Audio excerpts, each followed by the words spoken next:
Check this out.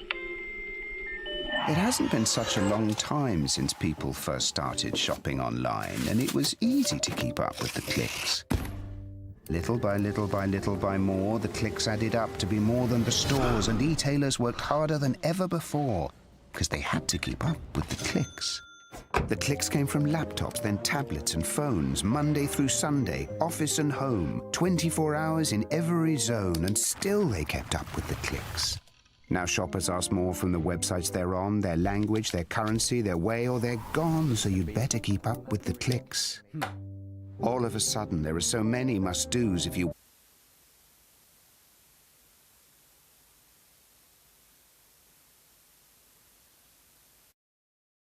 stay in control, to stay in the flow and continue to grow, but we'll help you. Keep up with the clicks.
Check this out.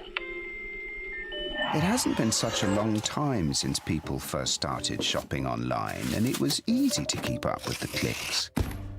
Little by little by little by more, the clicks added up to be more than the stores, and e-tailers worked harder than ever before because they had to keep up with the clicks. The clicks came from laptops, then tablets and phones, Monday through Sunday, office and home, 24 hours in every zone, and still they kept up with the clicks. Now shoppers ask more from the websites they're on, their language, their currency, their way, or they're gone, so you'd better keep up with the clicks. All of a sudden, there are so many must-dos if you want to keep selling, like delivery there, no there, or there. And make it tomorrow, first thing.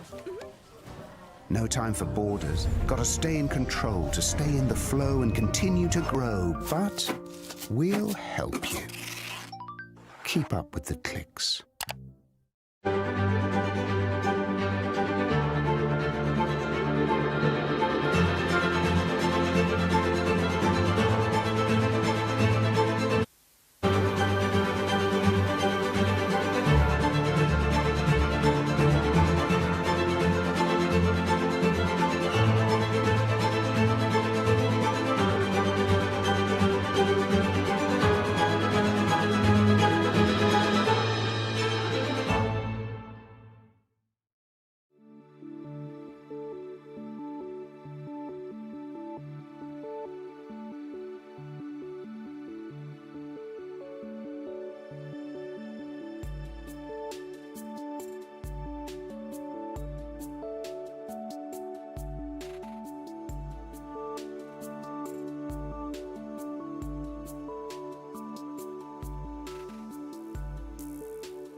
Check this out. It hasn't been such a long time since people first started shopping online, and it was easy to keep up with the clicks. Little by little by little by more, the clicks added up to be more than the stores, and e-tailers worked harder than ever before because they had to keep up with the click. The click from laptops, then tablets and phones, Monday, office and home, 24 hours in every zone, and still kept up with the clicks. Now shoppers ask more from the websites they're on, their language, their currency, their way, or they're gone, so you'd better keep up with the clicks. All of a sudden, there are so many must-dos if you want to keep selling, like delivery there, no there, or there. And make it tomorrow. First thing. No time for borders. Gotta stay in control to stay in the flow and continue to grow. But we'll help you. Keep up with the clicks.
Check this out. It hasn't been such a long time since people first started shopping online, and it was easy to keep up with the clicks. Little by little by little by more, the clicks added up to be more than the stores, and e-tailers worked harder than ever before because they had to keep up with the clicks. The clicks came from laptops, then tablets and phones, Monday through Sunday, office and home, 24 hours in every zone, and still they kept up with the clicks. Now shoppers ask more from the websites they're on, their language, their currency, their way, or they're gone, so you'd better keep up with the clicks. All of a sudden, there are so many must-dos if you want to keep selling, like delivery there, no there, or there. And make it tomorrow. First thing. No time for borders. Gotta stay in control to stay in the flow and continue to grow. But we'll help you. Keep up with the clicks.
Check this out. It hasn't been such a long time since people first started shopping online, and it was easy to keep up with the clicks. Little by little by little by more, the clicks added up to be more than the stores, and e-tailers worked harder than ever before because they had to keep up with the clicks. The clicks came from laptops, then tablets and phones, Monday through Sunday, office and home, 24 hours in every zone, and still they kept up with the clicks. Now shoppers ask more from the websites they're on, their language, their currency, their way, or they're gone, so you'd better keep up with the clicks. All of a sudden, there are so many must-dos if you want to keep selling, like delivery there, no there, or there. And make it tomorrow. First thing. No time for borders. Gotta stay in control to stay in the flow and continue to grow. But we'll help you. Keep up with the clicks.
Check this out. It hasn't been such a long time since people first started shopping online, and it was easy to keep up with the clicks. Little by little by little by more, the clicks added up to be more than the stores, and e-tailers worked harder than ever before because they had to keep up with the clicks. The clicks came from laptops, then tablets and phones, Monday through Sunday, office and home, 24 hours in every zone, and still they kept up with the clicks. Now shoppers ask more from the websites they're on, their language, their currency, their way, or they're gone, so you'd better keep up with the clicks. All of a sudden, there are so many must-dos if you want to keep selling, like delivery there, no there, or there. And make it tomorrow. First thing. No time for borders. Gotta stay in control to stay in the flow and continue to grow. But we'll help you. Keep up with the clicks.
Check this out.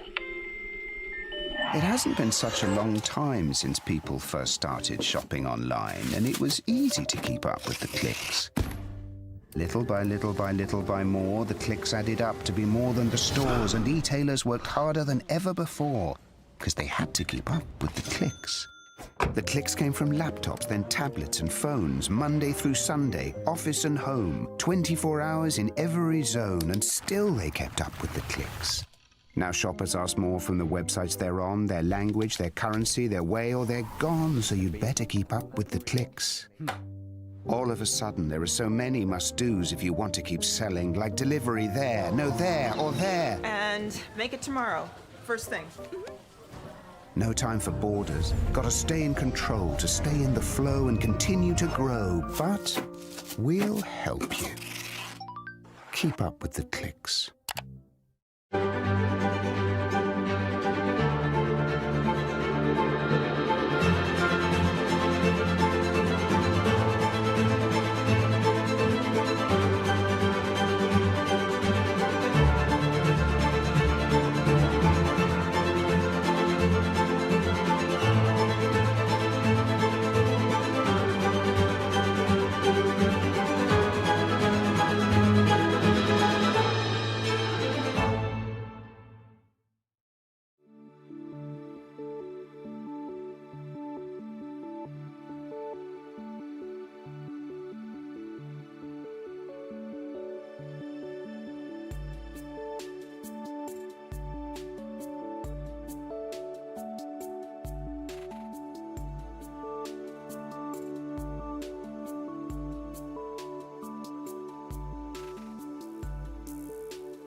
Check this out. It hasn't been such a long time since people first started shopping online, and it was easy to keep up with the clicks. Little by little by little by more, the clicks added up to be more than the stores, and e-tailers worked harder than ever before because they had to keep up with the clicks. The clicks came from laptops, then tablets and phones, Monday through Sunday, office and home, 24 hours in every zone, and still they kept up with the clicks. Now shoppers ask more from the websites they're on, their language, their currency, their way, or they're gone, so you'd better keep up with the clicks. All of a sudden, there are so many must-dos if you want to keep selling, like delivery there, no there, or there. And make it tomorrow. First thing. No time for borders. Gotta stay in control to stay in the flow and continue to grow. But we'll help you. Keep up with the clicks.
Check this out.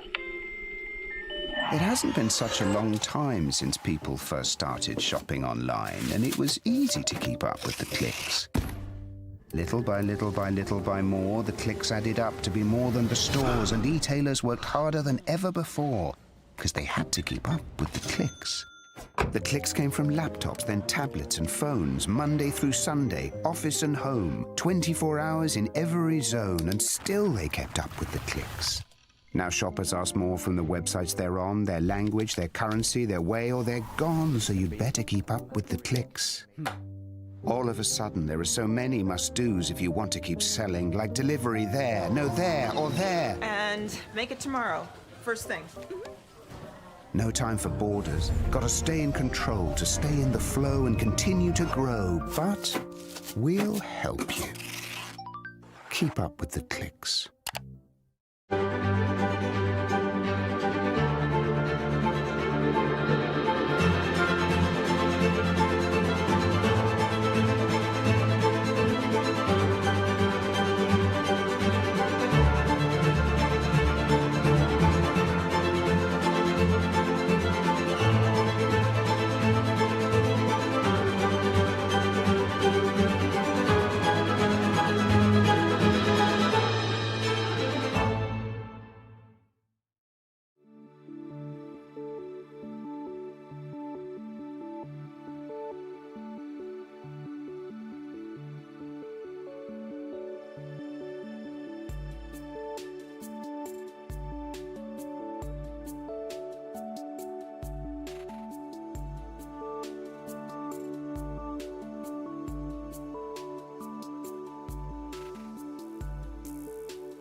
Check this out. It hasn't been such a long time since people first started shopping online, and it was easy to keep up with the clicks. Little by little by little by more, the clicks added up to be more than the stores, and e-tailers worked harder than ever before, because they had to keep up with the clicks. The clicks came from laptops, then tablets and phones, Monday through Sunday, office and home, 24 hours in every zone, and still they kept up with the clicks. Now shoppers ask more from the websites they're on, their language, their currency, their way, or they're gone, so you'd better keep up with the clicks. All of a sudden, there are so many must-dos if you want to keep selling, like delivery there, no there, or there. And make it tomorrow. First thing. No time for borders. Gotta stay in control to stay in the flow and continue to grow. But we'll help you. Keep up with the clicks.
Check this out. It hasn't been such a long time since people first started shopping online, and it was easy to keep up with the clicks. Little by little by little by more, the clicks added up to be more than the stores, and e-tailers worked harder than ever before, because they had to keep up with the clicks. The clicks came from laptops, then tablets and phones, Monday through Sunday, office and home, 24 hours in every zone, and still they kept up with the clicks. Now shoppers ask more from the websites they're on, their language, their currency, their way, or they're gone, so you'd better keep up with the clicks.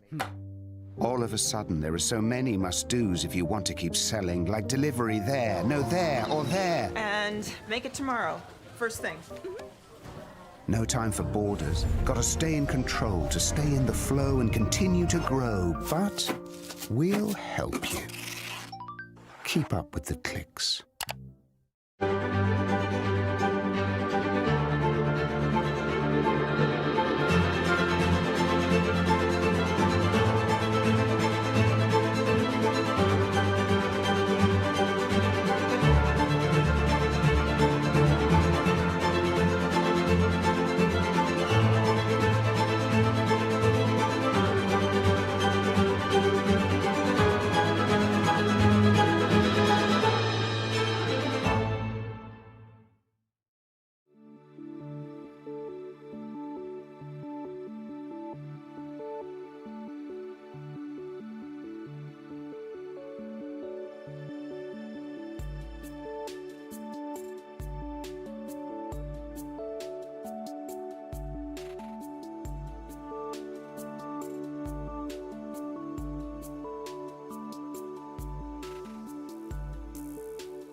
Ladies and gentlemen, can I ask you to settle down, find your seats, please, and join us? We're about to start.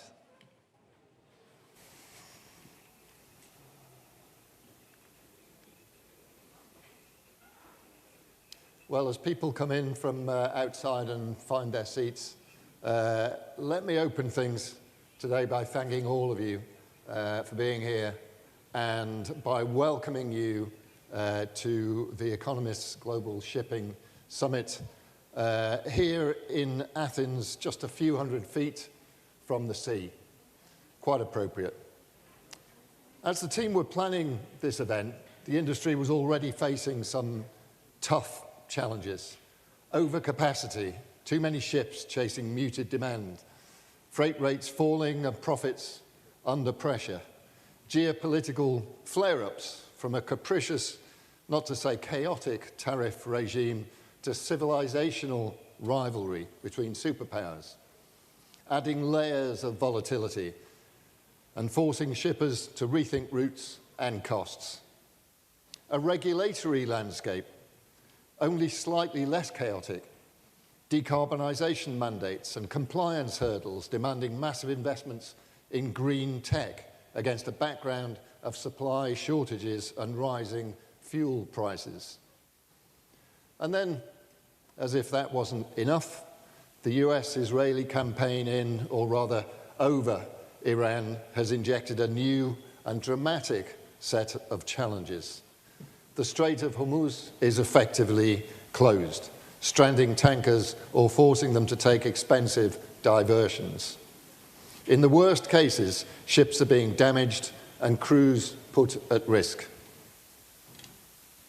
The disruption is clogging ports from Asia to Europe, inflating shipping costs, threatening global supply chains, and amplifying the problems the global economy already faced. Oil prices are spiking, equities are wobbling, and domestic political pressures are mounting. And that brings us home to Greece, where shipping isn't just a business. It's a national heritage. With nearly 5,800 vessels under Greek ownership, you command the world's largest fleet, carrying everything from energy to the essentials that keep the global economy going. Today, we're going to explore what all this means for shipping globally and closer to home. To help us to do so, we're privileged to be joined by some of the most informed and experienced figures in the field, and I'm happy to welcome them and you to our event. So who better to kick things off for us than Dimitrios Fafalios, who is the Secretary of the Board of Directors of the Union of Greek Ship Owners. Dimitrios, please come up and give us your welcoming words. I assume they're welcoming. I don't want to put words into your mouth.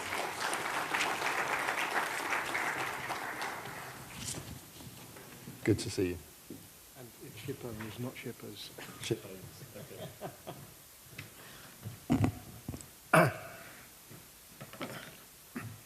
Your Excellencies, Minister Kikilias and Commissioner Gigikostas virtually. Dear participants, it's an honor to be here this morning among distinguished guests representing the Union of Greek Ship Owners. And allow me first to convey our President, Melina Travlos, best wishes for a successful and fruitful conference.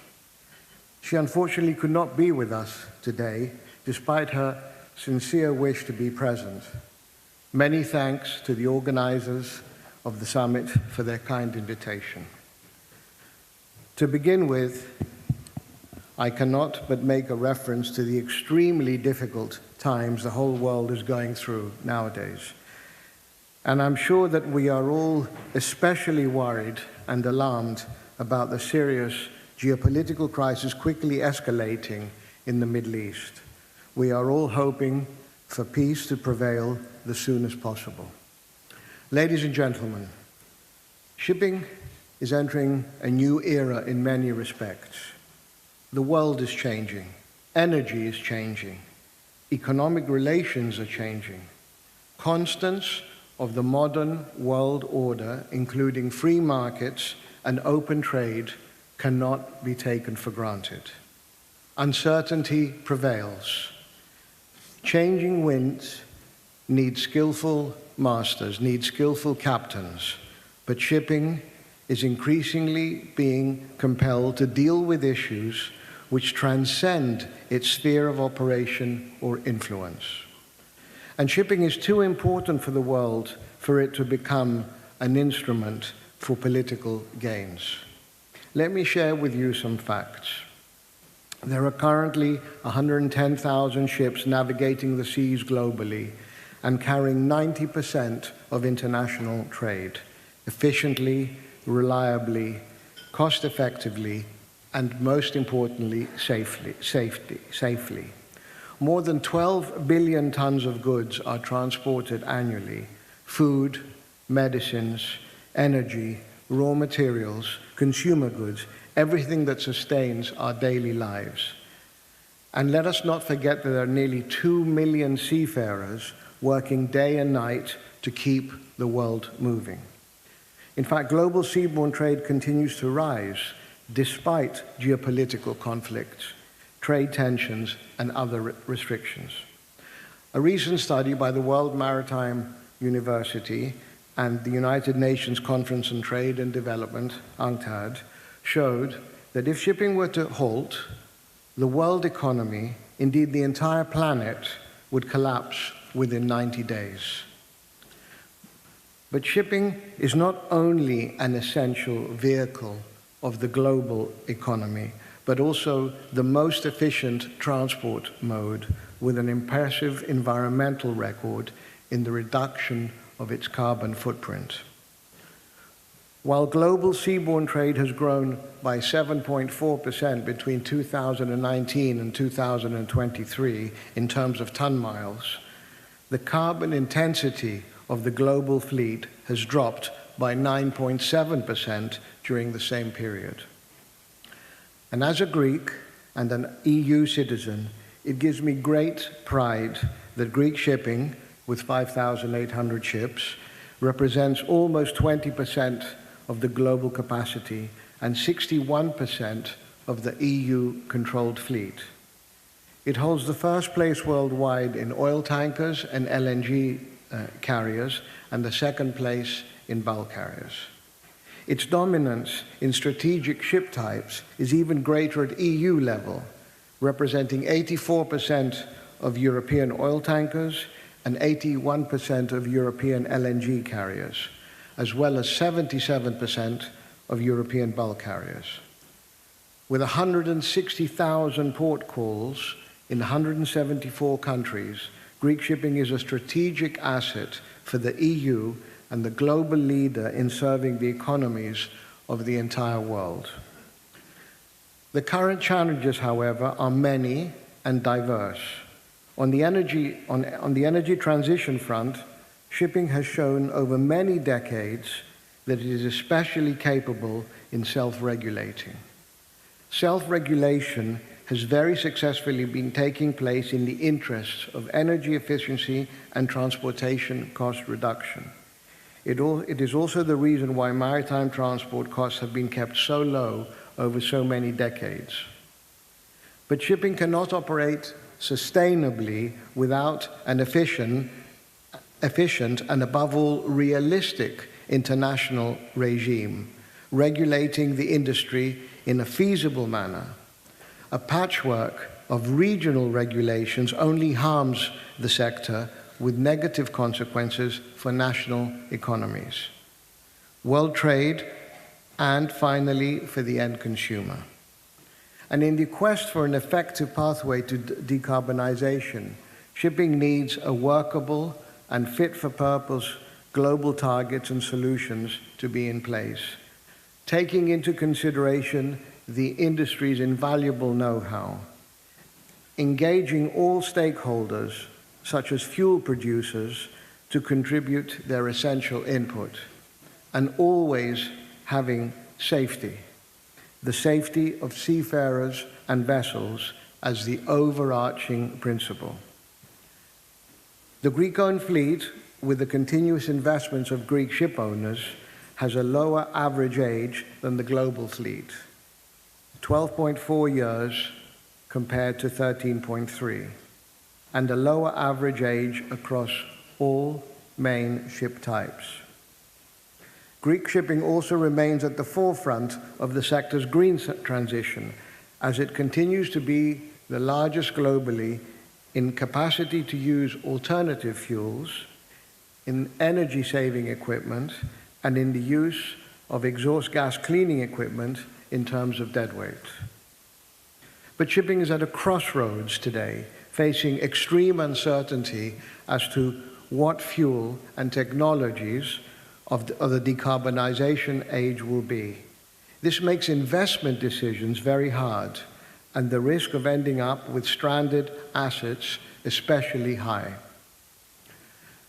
Regulators must therefore ensure a pragmatic and sustainable way forward, sustainable both for the environment and for the shipping business itself.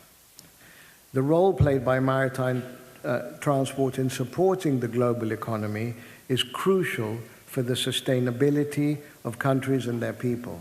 Without shipping, the import and export of goods on the scale necessary would simply not be possible.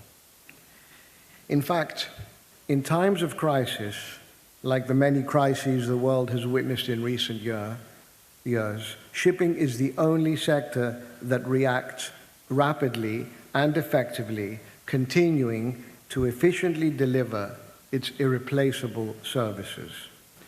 The shipping industry's response time to crises, whether these are major geopolitical conflicts like those of today, or localized wars, or international health crises such like COVID-19, is indeed impressive. The industry adapts very quickly to new realities, new trading partnerships, new routes, dealing successfully with restrictions and other adversities in a decisive manner. The end result is that citizens around the world continue to be supplied with essential goods via seaborne trade. So shipping's importance must be safeguarded and not exploited. Shipping should not be used to exert political or economic pressure in trade tensions, as it ensures the transport of all essential goods. Free access to trades without flag discrimination, unilateral, bilateral, or regional cargo reservation, or other forms of protectionism are conditions for healthy and thriving seaborne transport. Moreover, allow me to reiterate that a thriving maritime industry is an immense and irreplaceable asset for a country, for a region, for the EU. Europe's global competitiveness is linked to EU shipping's global competitiveness. And in an era of geopolitical shifts, energy challenges, and fierce global competition, shipping remains a quiet yet powerful force anchoring Europe's economy and strategic economy in the world. We appreciate the European Commission's recent initiatives for a strategic viewpoint of its maritime industry and relevant actions. In this context, we welcome the EU Industrial Maritime Strategy, officially released just yesterday, as an encouraging development in EU maritime policy and the basis for a much-needed, concrete and productive action plan. It is of utmost importance that the EU acquires a holistic a new vision for the EU's global competitiveness, and especially for its strategic pillar of shipping. And to this end, a recalibration of the EU shipping regulations to reflect the sector's indispensability, its needs and practicalities is clearly needed. Ladies and gentlemen, we need better regulation, not more regulation. Punitive regional measures put the EU's industries at a significant competitive disadvantage with their international counterparts, especially amidst fierce global competition. Structural changes in international geopolitics and economy, maritime safety, security, and environmental challenges, global versus regional governments are just some elements that will shape the future of shipping and the shipping of the future. And we must therefore do everything to ensure that shipping remains a vital part of this future. Thank you very much.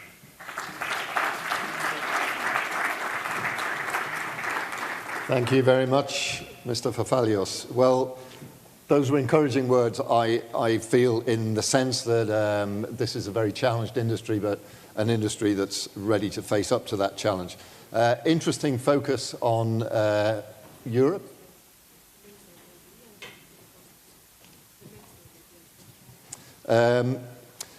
So we're going to move on to hear from the Minister of Maritime and Insular Policy here in Greece, Vasilis Kikilias.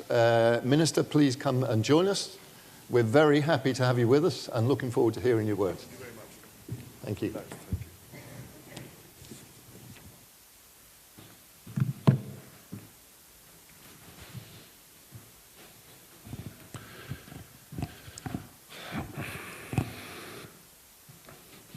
My dear Greek friends, I will be speaking in English since we have today in The Economist esteemed guests and friends from abroad. So I'm very, very honored and thankful for the kind invitation. It's always interesting to discuss in terms of The Economist since always there are people of the actual industry, the policymakers, technocrats, professors, ambassadors, diplomats, and good friends. I would like to start by stating out, unfortunately, everyday life, a war conflict and reality surpasses mid-term or long-term strategies. I do not see anywhere in the picture reliable mid-term or long-term strategies, nor can anybody predict exactly what is happening. I will give an example. I feel that certainly in the Greek press and TV and media, European also probably, there was an estimation of the targets that would hit in retaliation from the Iranian regime to Israel, etc. We got more than 10 countries that have been hit in the area. We had ballistic missiles, drones against civilians, hotels in Dubai or Abu Dhabi. We have, unfortunately, We have, I think, more than 8 ships that have been targeted. It's so frustrating and disappointing because one would understand that the global fleet serves everybody. Global commerce, global chain of energy needed for everybody. And without it, 80 to 90% of global commerce cannot actually exist. Why? Because it's done via the sea. So there are warring times, difficult times, predictions cannot be made, and I feel that we should be very, very careful to what we say, when we say it, how we say it, and how we can back it up. Because things were estimated and organized in terms of this last year, and people thought that they were inevitable and couldn't change, and they did change, and I'm talking about the IMO decisions. So, in terms of Greece, what do we have in the area? In terms of Greece, we have 10 Greek flag ships within the Persian Gulf. We have another 3 ships right outside the Hormuz. We have hundreds of Greek-owned ships in the area or vast area. We got 13 confirmed hits in terms of ships from drones, missiles, etc. 2 of them slightly hit. I'm talking about Greek-owned ships. I'm very, very happy and thankful that all seafarers are well, all our ships are okay. The war room in the Ministry of Maritime Affairs is in constant cooperation and has reached to every one of them, every ship, every seafarer, again, 24/7, every day. It is a crisis that proves, unfortunately, once again, the strategic necessity of ships and the European fleet in terms of Europe. And by all means, Greece represents 20% of the global fleet, 25% of LNG carriers, and that is a massive number. Now, is there a vision about the future? Do we actually believe that shipping, shipyards, energy is a growing part of the economy that can give job opportunities, that can unite continents and countries, and there can be a global framework in terms of how you regulate it? Do we think that if we upgrade ports in Europe, that will give help to our dying competitiveness? I think so. The Draghi report stated 1 year ago, 1 year and some months ago, about how European shipping and the European shipping industry is a very crucial part of the economy where Europe has to push forward in terms of competitiveness, or else the effort to narrow the gap from the United States of America and China is going to be non-possible. What did we do actually, like European family, this 1 year? I have to be frank and honest. We did nothing. We did nothing. So bureaucracy is irrelevant, my dear friends. The actual facts of life are very, very relevant. What we did as a country in terms of the biggest part of our economy, our GDP is more or less shipping, tourism, services, and real estate. This is reality for Greece. We're a small country, 2% of Europe's GDP, but a huge country in terms of shipping. And that's why I have clearly stated, by order of the Prime Minister, that we will be part of the solutions in Europe in terms of shipping, and we will not just stand by anymore and overwatch what is happening. And this is what we did. And unfortunately, this huge crisis proves us right. What did we do? We stated clearly that expensive way of life in Europe and elsewhere is the biggest problem for societies, for economies, for governments, especially in Greece, Europe. Unfortunately, it doesn't, it's coming from abroad, from outside inside, and we have to tackle it and deal with it. Governments in Europe face huge challenges because of that, and mainly the average European family is under pressure. So what was at stake? There was a decision to be taken globally in terms of net zero framework. So, more or less, we were trying to penalize the industry from 2027, 130 billion euro, and until 2035, 100 to 300 billion per year, in terms of them shifting from the transition fuel, which is LNG, to other biofuels that would create zero emissions for the environment. This is very noble. This is definitely a goal for the future, and this is what we want to inherit to our children, a cleaner and a safer environment and a cleaner and a safer planet. But, dear friends, we were not realistic. And people that were ready to take the decisions didn't know what they were talking about, because unfortunately there are no biofuels. Biofuels are 0.5% of the global production in terms of the need of ships globally. So do we have the fuels or not? No, we do not have the fuels. Are the fuels that we have and we seek and we say that they are biofuels secure for the industry, secure for our seas, secure for our seafarers? No. Nobody can say that yet. I really hope from the bottom of my heart that someday in the future this would be a fact. But nowadays it isn't. And since it isn't and we do not have them, what would happen? The ship owners would shift that huge burden because when they seek to buy new ships or build new ships, in terms of all this taxation, it would be practically impossible to get their money back. So what they would do is shift or pass the costs where? In the actual economy. So we would have extra inflation, huge inflation,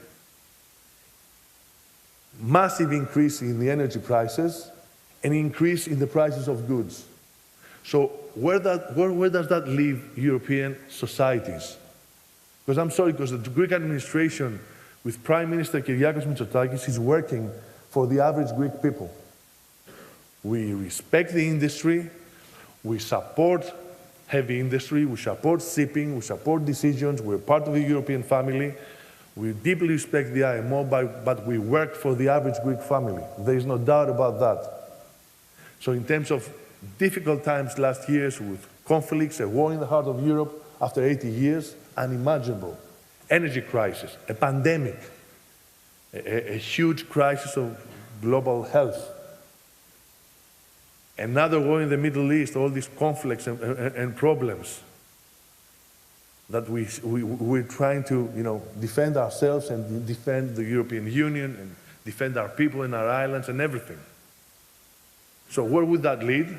That would lead in devastating consequences in terms of financing and in terms of oil prices and in terms of everyday life, and that would be unbearable.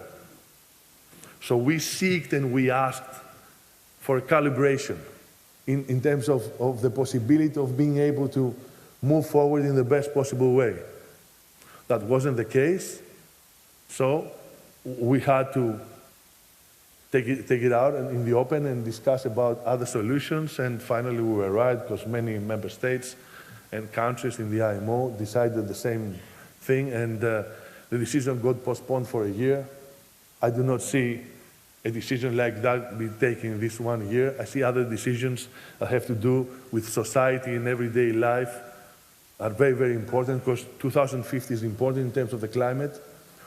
2100 is very, very important, but societies and people have to be able to survive everyday life to reach 2050 and to reach 2100. Another decision, another European decision, taxing ports and ETS. Okay, European ports, huge asset. Ships, energy, ports, shipyards, huge asset for Europe. So with ETS, we charge our European ports. Why? You get the ships there, you create hubs, you have to pay. Fine. How about competitiveness? Because if we keep on overpricing our ports, we won't be able to be antagonistic. So ship owners, ships, and companies are going to go to Turkey, Egypt, Morocco, Tunisia, not be coming to our ports anymore. So how about job opportunities? How many jobs are going to be lost? How about income in terms of taxation in the European Union? So strike one, the decisions for IMO. Strike two, ETS.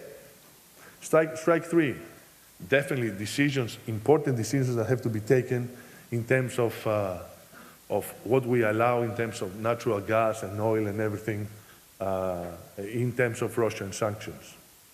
We abide by it, we totally agree, and we stand along our friends and allies in terms of peace. But, okay, now banning European ship owners in terms of the cap into taking oil and taking it to other places of the planet, not Europe. If you're not going to blockade with warships that you're not going to blockade, what will happen? What is happening? The decision, of course, hasn't been taken yet, because G7 have to agree.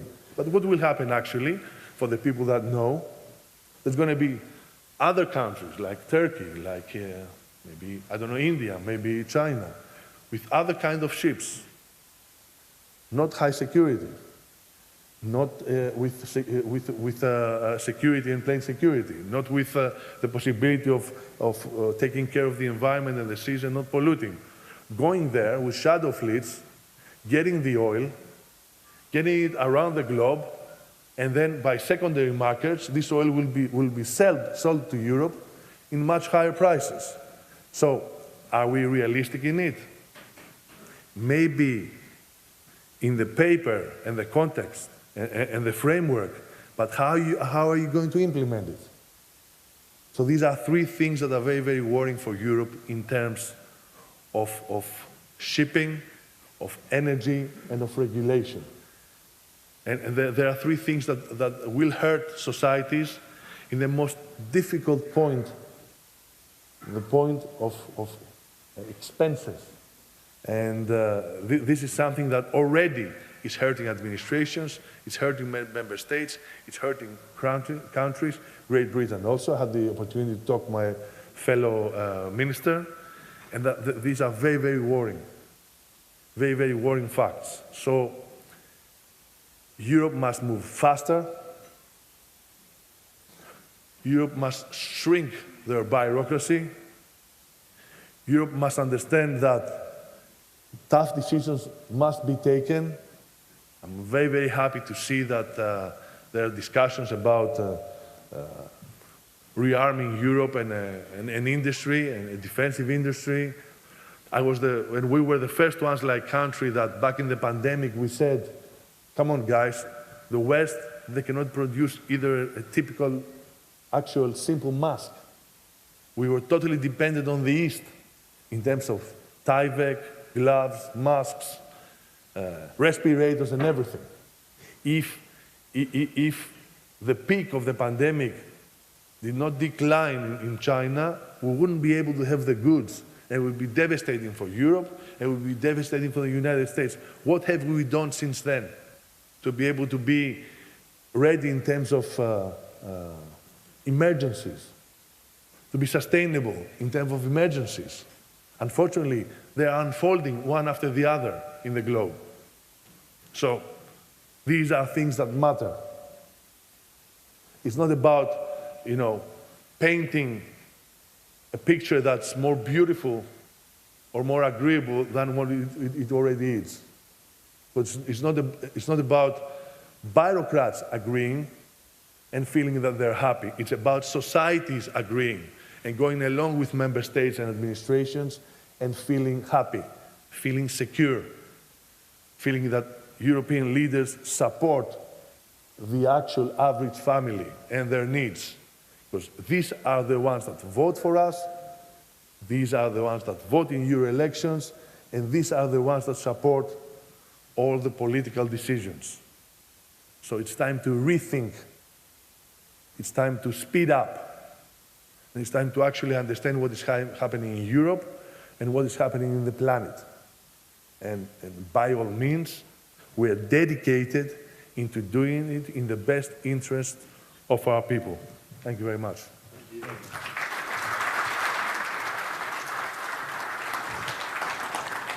Thank you, Minister. And another striking, quite moving speech there, I thought, and very nice to hear challenges set out in detail, transparently, rather than a sort of marketing speech for a sector or a government.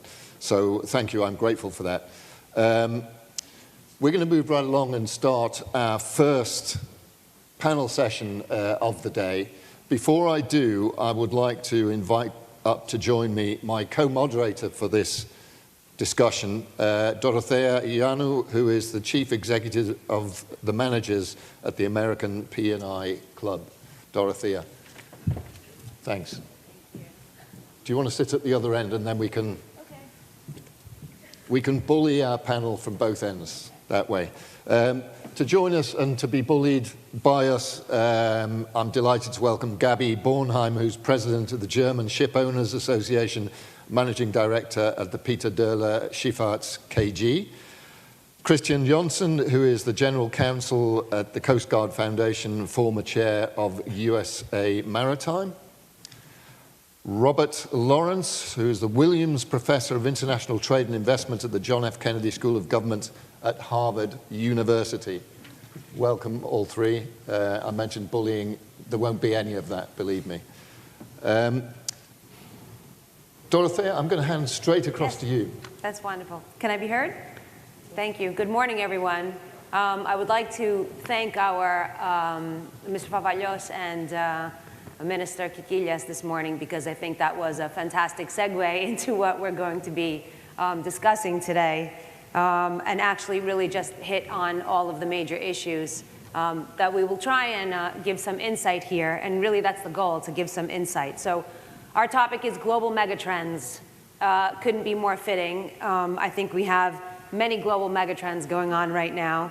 The last few years, I think, has been marked by extreme volatility, but the truth is it really just volatility, or are we looking at perhaps structural change influenced by industrial policy? I'm not really sure how to describe what's going on right now in terms of global crisis. We saw trade in the Middle East just come to an absolute halt this past week, within hours of a US-Israeli military strike in Iran. And now, I think I read today that this conflict has more countries involved in military action than we've seen since World War II, I'm pretty sure. And we have basically the world kind of sinking into a whole new level of uncertainty. So what do we have going on? We've got geopolitical conflict. We've got the resurgence of industrial policy. We have regional regulation, supply chain disruption, security challenges, technological advancements, and then, of course, we have the underlying workforce crisis that we can't really forget about. So let's get started. Robert, how would you characterize the current state of the world, global shipping? Is it a regular cyclical volatility, deglobalization, reconfiguration? Let's have your insight on this. Well, thank you. It's a pleasure for me to be here and learn from all of you about shipping. I look at the global trading system, but from a more macroeconomic perspective. I believe unquestionably that these are deeply rooted structural changes. That the traditional approach, say, in the shipping industry was you bought low and you sold high and you basically played the cycle. But you were confident about the trend. I think today is different. You couldn't have chosen a better and more vivid time to hold this conference, yes, because it highlights two dimensions of the deep structural changes that are taking place in the world economy. The first, only 2 weeks ago, what we saw was the Supreme Court rejecting the tariff initiative of Donald Trump. And what we've seen subsequently is, lawyers are clever, and they're scheming a way to just reimpose the tariffs in a different form. But this is symptomatic of a deeply rooted change that is the result of a fundamental reorientation of America's view of the world economy. Traditionally, the world we lived in involved an American view in which a multilateral system was viewed in its interest. Starting around 2015, that view has fundamentally changed. And Donald Trump epitomizes a stance which says that the world is unfair to the United States, they've taken advantage of the United States, and we need to put America first.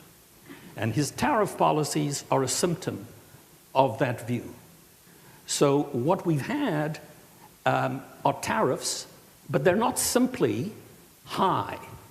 In a sense, if we had a one-time tariff initiative, well, that would slow down the pace of change. But these tariffs have been incredibly volatile, and this has created immense uncertainty for the shipping industry. What we get is the natural result, which is people front-run expected tariff increases. There's a huge surge in demand that floods ports, that leads to excess capacity, excess demand, high tariff rates, tremendous volatility in a system. And so that's a first fundamental structural change, I think, that is a consequence of the trade. Another is rerouting. Yeah. The United States was very dependent on China. What we can say about that was that the shipping was efficient. But today, what we've got are a set of connector countries who are actually bringing Chinese value added into the United States, but they're doing it through East Asia, through India, and through Mexico. So there's a rerouting in the global system, which is also fundamentally changing the pattern of trade. And then there's a third initiative, which is, and we'll hear more about it later, which is higher taxes on particular ships that originate from particular countries, most notably China. And so no longer do we have an integrated global system. And then added on top of that, we've seen the experience of wars and how the wars have tended to require rerouting. The use of the Cape of Good Hope. You may detect I'm a South African in origin. It's good for South Africa, but for the world, maybe for not so not. much. Yeah. Higher costs as a consequence of what happened in Ukraine with the Black Sea, with the Hutus, and in the Red Sea, and now with the Straits of Hormuz. All of these are evidence of a total restructuring of the patterns of trade, higher costs for shipping, less efficiency. And I think as we look to the future, this is extremely challenging for this industry, for the shipping industry. And the victory will go to those who can adjust to this volatile environment. Yeah, thank you. Thanks very much. That was actually quite a comprehensive and striking introduction to the landscape of challenges that the whole industry faces. I'm going to jump in at this point in this panel and ask you to hold on to your thoughts for a second, because we are now able to go across to the EU Commission and to Apostolos Tzitzikostas, who is the EU Commissioner for Sustainable Transport and Tourism. I think it's important that we hear from him. We're connected remotely. Apostolos, can you hear me? Yes, of course. Good morning. And we can hear you. Excellent. And we can actually confirm that you are there in Brussels because we can see it behind you in all its sunny glory. So please go ahead and give us your keynote, please. Yes, thank you very much. It's a real pleasure for me to be connected to you today. Unfortunately, Minister Kikilias, esteemed members of the maritime community, ladies and gentlemen, as I said, it's a great privilege to address you today, although I cannot be with you in person in light of the rapidly evolving situation in the Middle East, which requires, as you understand, my presence here in Brussels to ensure full readiness and coordination of this critical juncture, even though I had planned to be with you at this very important Economist shipping summit. But before we start, allow me to give you a quick update on the situation. Developments in the Middle East continue to have serious implications, as you know, for transport safety and security. The conflict zone information bulletin issued on February 28th remains in force until the end of Friday 6, when we will reassess the situation. Approximately 1,800 flights per day have been cancelled and around 300 flights rerouted on a daily basis. The maritime situation in the Persian Gulf, particularly in the Strait of Hormuz, remains very serious, with over 3,000 vessels at this time, including 593 EU flagged and EU interest ships affected in the area. I'm working closely during these past 4 days with IATA, with IMO, with our member states, with our counterparts in the region, with industry, to try to support safe passage, mitigate risks, monitor potential impacts on global supply chains, and most importantly, to protect our citizens, because this is our top priority. So, ladies and gentlemen, at the same time, as you probably know, yesterday I presented our new European industrial, maritime and port strategies. And today I would like to refer to them. It's really timely that we meet today, as they set the framework, basically, for Europe's response to the profound transformation of our maritime sector, just as we heard earlier from the previous speaker. Europe's history, it's needless to say, is inseparable from the sea. For centuries, our prosperity, our security, our global outlook have been shaped by maritime enterprise. Greece stands as the most powerful example, with its world-leading shipping tradition, its vibrant marine manufacturing cluster, and the renewed momentum given to its shipyards, including in naval shipbuilding. Yet, while we gather in Europe, our discussion today is unmistakably global in scope. Shipping carries more than 80% of world trade.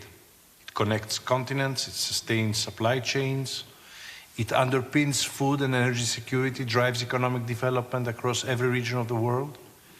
And when maritime routes are disrupted, whether in the Red Sea, the Black Sea, or the Straits of Hormuz, the repercussions are immediate and worldwide. So the challenges we face are not regional, they are systemic. Geopolitical tensions are reshaping trade flows. Supply chains are increasingly exposed to strategic pressure. The energy transition is accelerating, but unevenly. New technologies are transforming operations and business models. And at the same time, global competition in shipping and shipbuilding and maritime manufacturing is intensifying, often backed by powerful state-supported industrial strategies. So the global environment in which shipping operates has fundamentally changed. For decades, efficiency was our guiding principle, moving goods from A to B at the lowest cost defined success. Today, efficiency must be matched by resilience and adaptiveness, as it was heard earlier. Competitiveness must be anchored in security, and openness must be balanced with fairness. So without industrial capacity, without secure ports, without skilled maritime professionals, no region, not Europe, not Asia, not the Americas, can claim genuine economic sovereignty.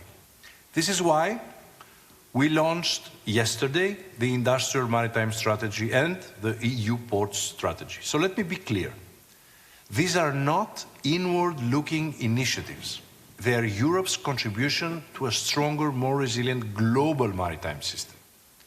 Our Industrial Maritime Strategy is built around 6 priorities: strengthening the shipbuilding and repair capacity, enhancing connectivity, securing critical infrastructure, accelerating innovation, mobilizing finance, and investing in skills and quality jobs.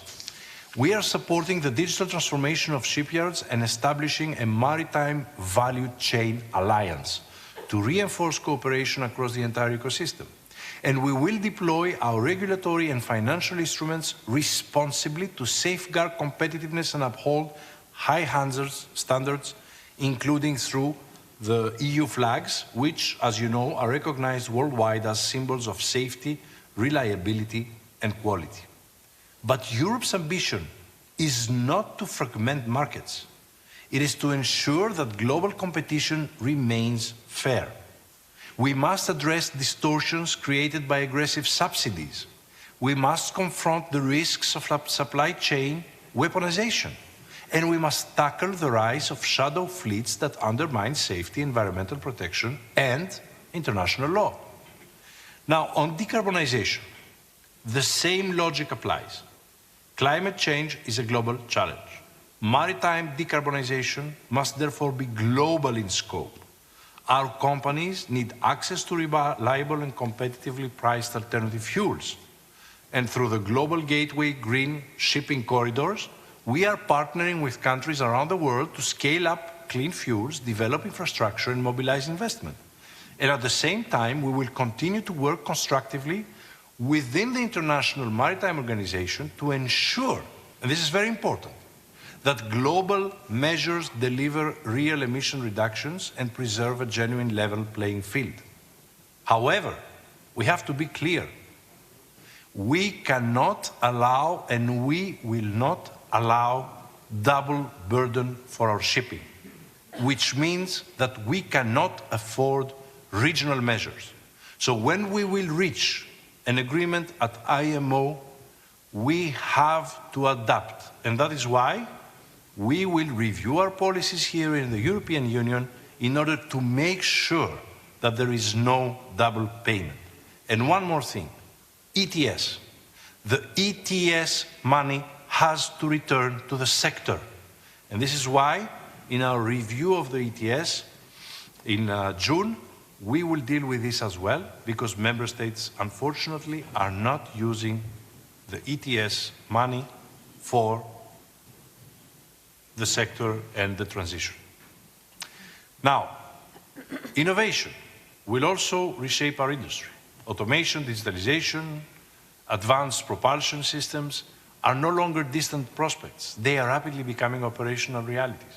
And Europe will intensify its support for research, innovation, provide regulatory clarity for the testing and the deployment of new technologies, and safeguard critical know-how. Here too, international cooperation will be indispensable. Now, for all of this to happen, investment is critical in Europe and worldwide. So through the Connecting Europe facility, which is the budget of transport and infrastructure, we will support fleet renewal and decarbonization. We are also encouraging member states to reinvest, as I said, the ETS revenues into maritime infrastructure and clean fuels. Yet, public funding alone is not enough. Global capital markets, development banks, private investors all have a decisive role to play in scaling up the transition. And we must never lose sight of the human dimension. The future of shipping depends on skilled seafarers, on engineers, on port workers all across the continents. Training, upskilling, fair working conditions are not regional concerns. They are shared global responsibilities. So the digital and green transitions must create quality jobs, strengthen social standards, and maintain the highest levels of safety worldwide. 2 words on the port strategy. Ports, as you know, are strategic nodes in the global system as well. They're gateways for trade, energy hubs, industrial clusters, and critical infrastructure for security and military mobility as well. And as geopolitical risks intensify, so too does the imperative to protect them, physically and digitally.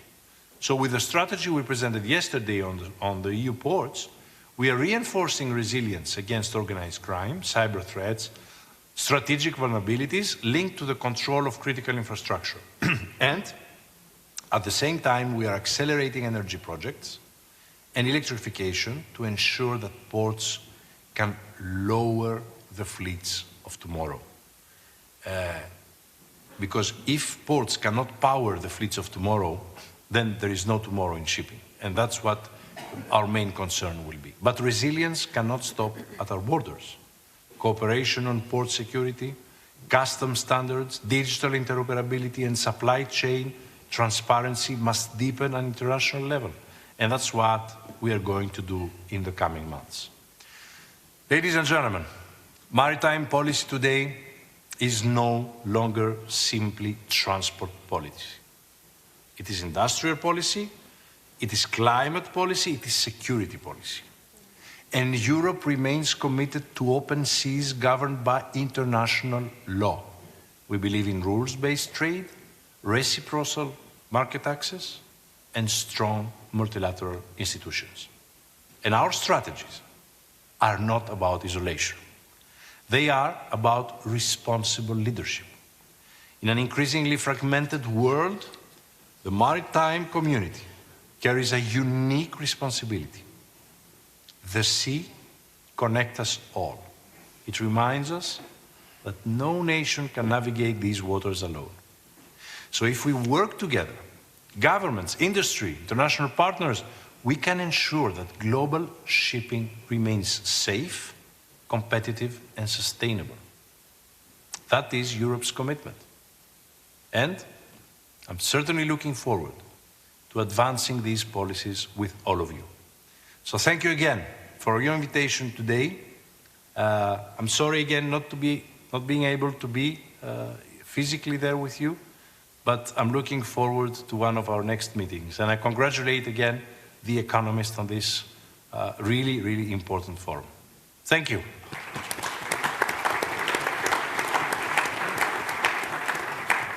Thank you very much, Commissioner. I'm sure we will see you again before too long. One of the really interesting points, important points I think made there was that shipping isn't an industry. It is an industry in itself, but it's far more than that. It's a connection, a nexus for the whole of really the whole global economy, but even beyond that, which is why these megatrends are so important, why it's so important to set this industry within its context. So I'm going to hand back to you, Dorothea. Yes, I will ask our panelists to keep their answers as brief as possible from now on, because we'll be chasing our tails for time. Do we have a countdown somewhere, by the way? But okay. Wow, very interesting. He hit on every the mega trends that we mentioned earlier. Let's very good segue now, because EU. So, Gabby, why don't you give us some insight from the European ship owners' perspective on all of this? I think we first of all, thanks for having me here, and to give our perspective from the German ship owners, being European ship owners. And yes, we do have a lot of struggles in the moment, not only given the geopolitical situation, but also the decarbonization approaches we have. It was all said, and so I really feel like a little bit like a parrot reiterating what was said before from much wiser men than I am.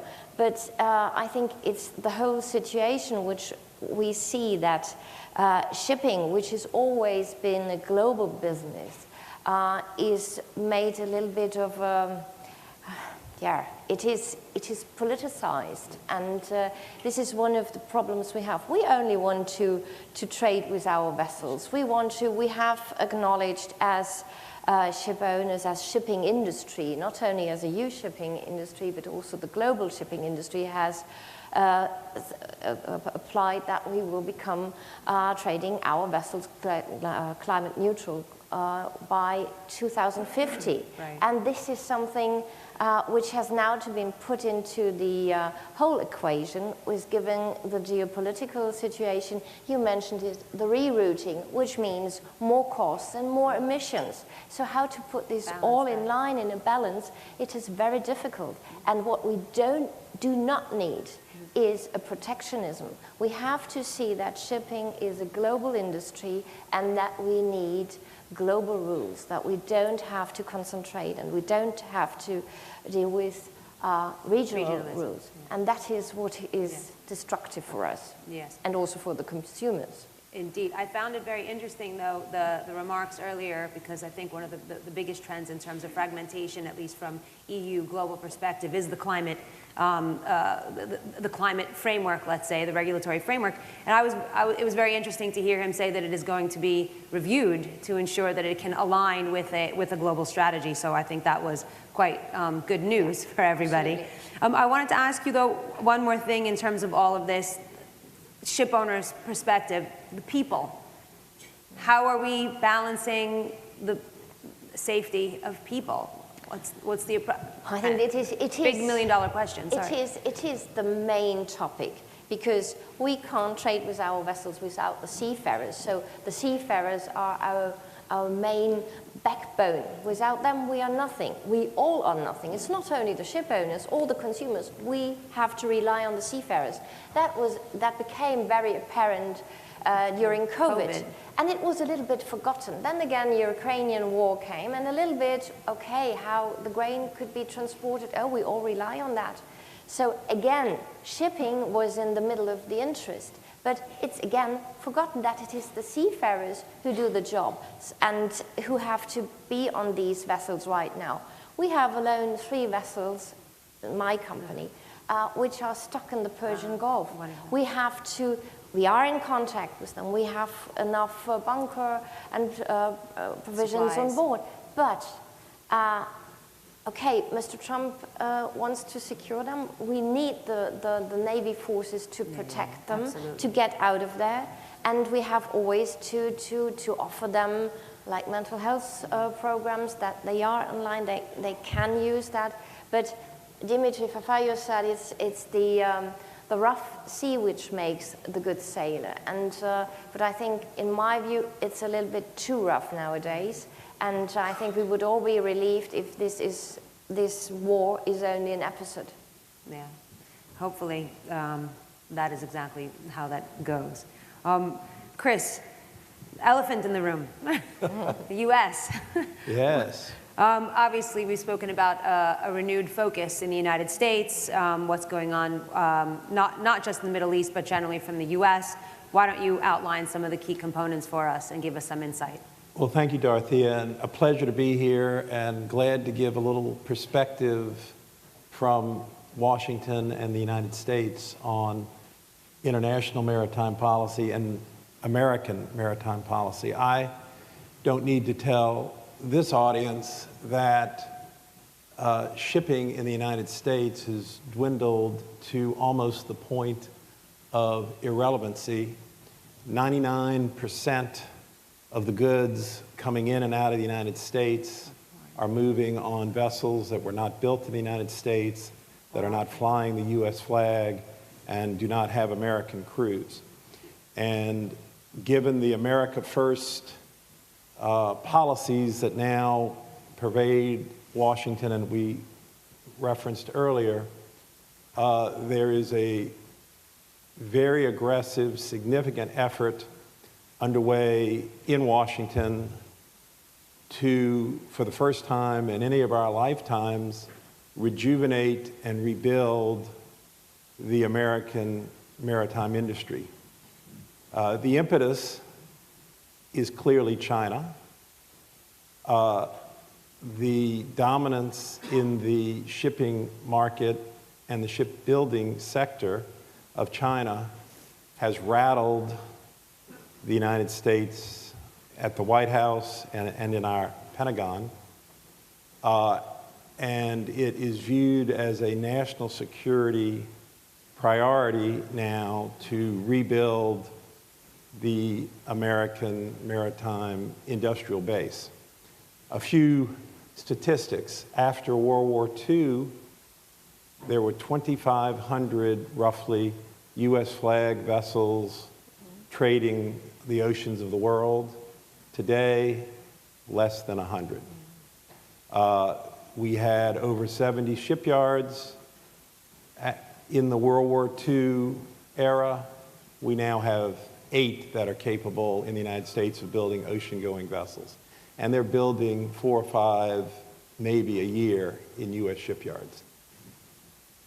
By contrast, you look at China, depending upon whose numbers you rely on, the Chinese control somewhere in the neighborhood of 6,000 to 7,000 ships trading across the globe, have over 150 shipyards, and they're producing 1,700 to 1,750 commercial ships a year.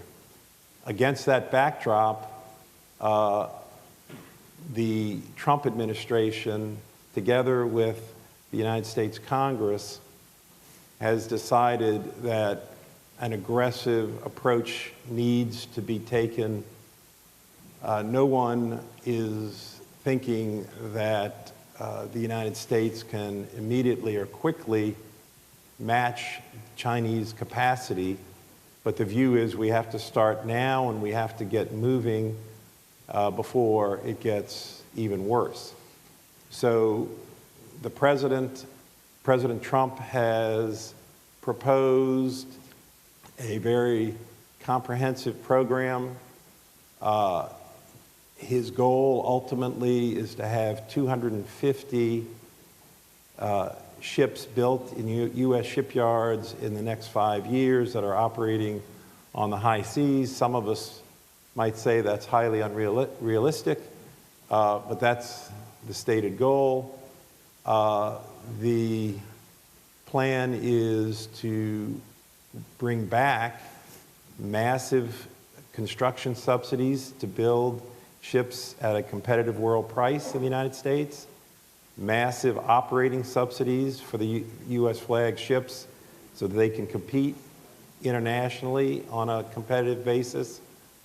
There will be, for the first time in a long time, what we would call commercial cargo preference, where certain cargoes coming in and out of the United States will be reserved for U.S. flag vessels, LNG, crude oil, other commodities, all of which is making its way through our legislative process in the United States. But we would expect in the next 12 to 24 months that we will see a number of these initiatives enacted. And you may ask, well, how is the United States going to pay for all of this? Because this will, what I'm talking about, will cost in the hundreds of billions of dollars, which doesn't seem to faze the American president at all. I will say one thing that will not sit well with this audience that he has proposed is fairly stiff fees on non-U.S. built vessels coming into U.S. ports, and to take that revenue to support this maritime initiative. So all of this is going to be unfolding. I'm sure there will be many in this room and across the globe who are not particularly happy with certain aspects of it. And I might add, if you don't like it, now is the time to be talking to your friends in Washington through your embassies and the like, because this is an initiative that this president and this Congress, the Congress of the United States, are very serious about implementing as soon as possible. So Yes. that is a report. Broad overview. That's a report But from Washington, Dorothea. Question now, though. I'm not sure if everybody's aware, but the impetus started from before the latest Trump administration. The tariff proposals and all that came out of the Biden administration. So it is a bipartisan sentiment in the United States. Is it truly bipartisan? Do you think that this can outlast this administration? Because that is the only way that it will be successful. The short answer is yes, it is very bipartisan. Yeah. The longer answer is that they're not, politics in the United States has become so fragmented and so contested, and there are not that many things left where Democrats in the United States and Republicans in the United States actually are working together. But this is one of them. One of them.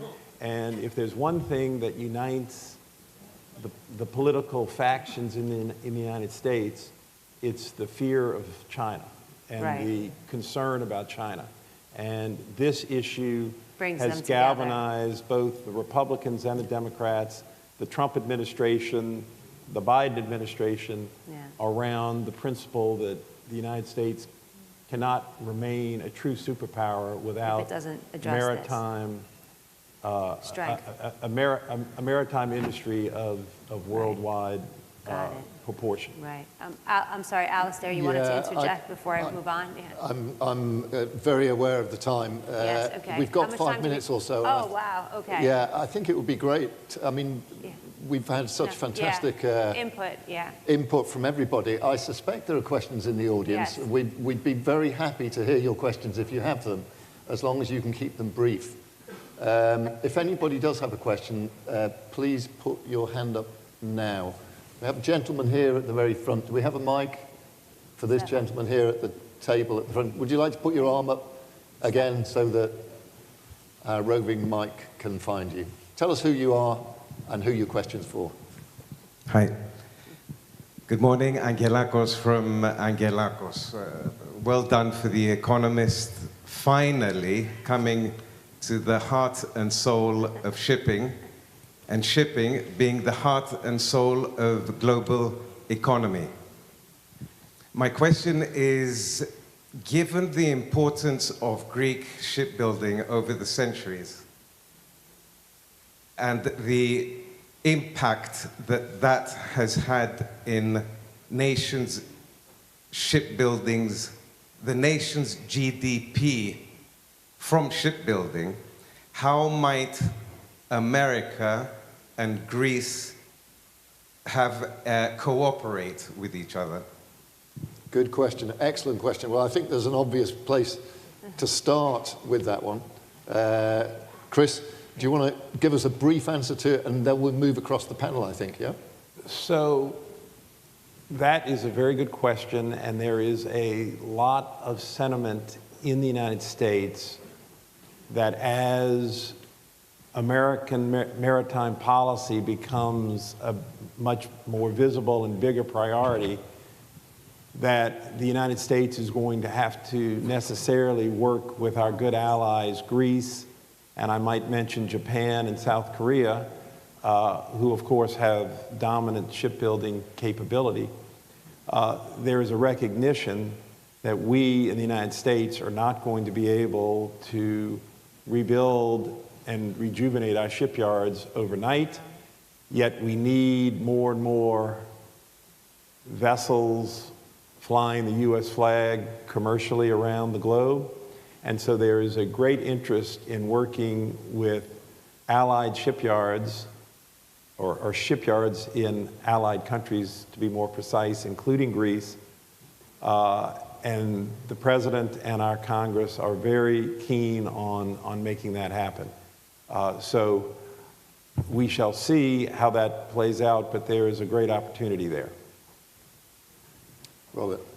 Well, it's a great idea, But unfortunately, if we look at the patterns of Biden's industrial policy and we look at Trump's attitudes, they are not to rely on our allies, but to try to do everything ourselves. And the high protectionism in his industrial policy, in Biden's industrial policy, which favored American products over those of our allies, the Jones Act still today, which does the same in shipping, are demonstrations of a lack of appreciation that if America tries to balance against China independently, it's an even measure. It's not so clear who's ahead. If America acts with its allies, it's a no-brainer. And yet, what we're seeing out of this administration is that we treat our adversaries just about as well as our allies.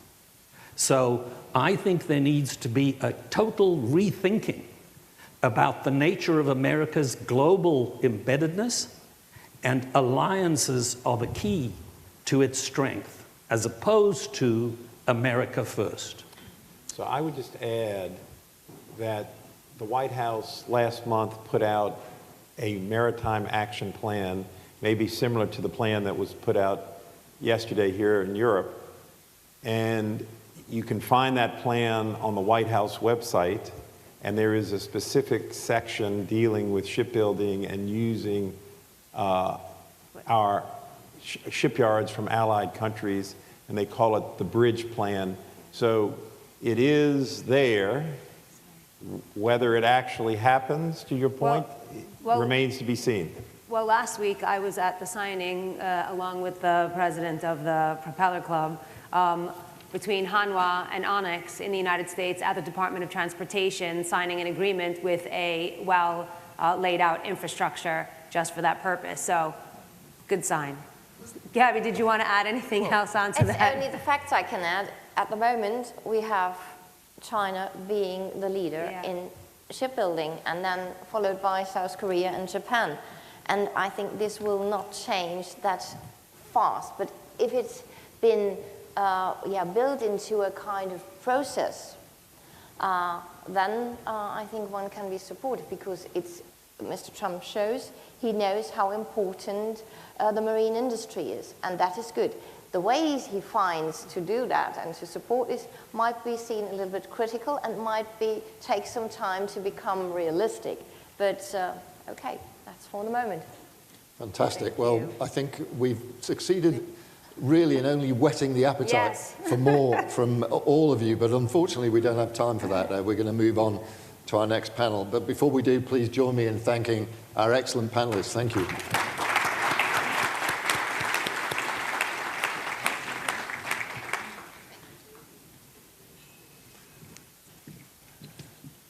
Thank you. Thanks very much. Dankeschön. I wondered where the paparazzi were. I knew they'd turn up eventually.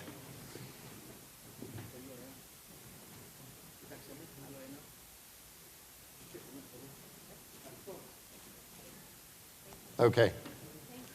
Let's move on to our next panel. I mean, I could say this about every panel today, but this is particularly timely discussion for us to be having, given the central importance of the maritime industry, but also events around the world at the moment. We're going to move on to talk about maritime security in an era of converging crises. Great title. And to kick us off in this topic area, we're going to have a keynote speech from Matthew Lodge, who's the ambassador of the United Kingdom in Greece, who will address us briefly and then leave the stage. Matthew, please come and join us.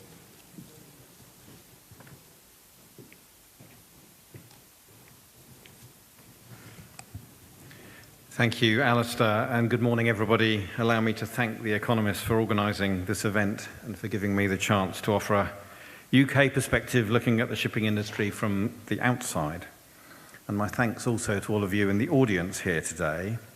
As Alistair, you've just touched on, and I think Professor Lawrence commented, it's often the convention out of courtesy in events like this to say how timely or relevant something may be. I think we can all agree that a discussion today on maritime security and converging crises is by any objective measure both very timely and highly relevant. Ladies and gentlemen, I've had the privilege of being British Ambassador here in Greece for the last 4.5 years. When I arrived in August 2021, already seems a long time ago, the preoccupation at the time, for me at least, was after 4 decades of partnership together in the European Union, the relationship between the United Kingdom and Greece was going to change, we hoped positively, following our departure. And that departure had only been agreed in January of that year. I don't think it will surprise those of you here today that notwithstanding what had already been something of an exodus of Greek ship owners over the previous 20 to 30 years from London, it seemed obvious to me that shipping remained an area of particular concern and importance, a unique selling point, if you wish.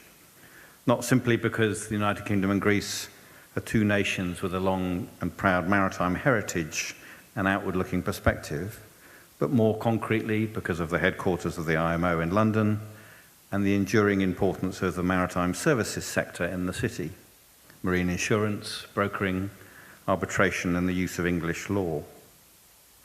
Furthermore, in recognizing the particular significance of shipping for our bilateral partnership, we were pushing at an open door in terms of the focus we all recognized was and is of fundamental importance for the global economy, for our prosperity and well-being, for our security and independence, and for our collective efforts to tackle carbon emissions and address the climate crisis.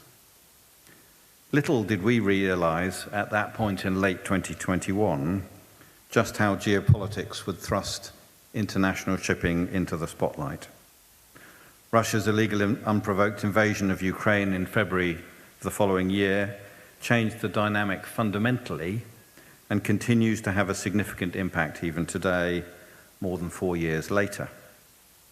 As Europe and Western allies reeled from the shock of Russia's aggression and a return to war in continental Europe, we watched as a series of immediate and less immediate consequences played out. Attacks on Ukraine's Black Sea ports and coastal infrastructure, Turkey's closure of the Bosphorus and Dardanelles Straits to military vessels under the Montreux Convention, disruption of grain exports from Ukraine and Russia through the Black Sea, giving rise to major concerns about food insecurity, the evolution of Russia and Ukraine's conflict on land, leading to the maritime domain, including some unexpected successes by the Ukrainian defenders using missiles and drones, and what, coupled with the Montreux Convention, has effectively led to Russia's Black Sea fleet remaining confined to port.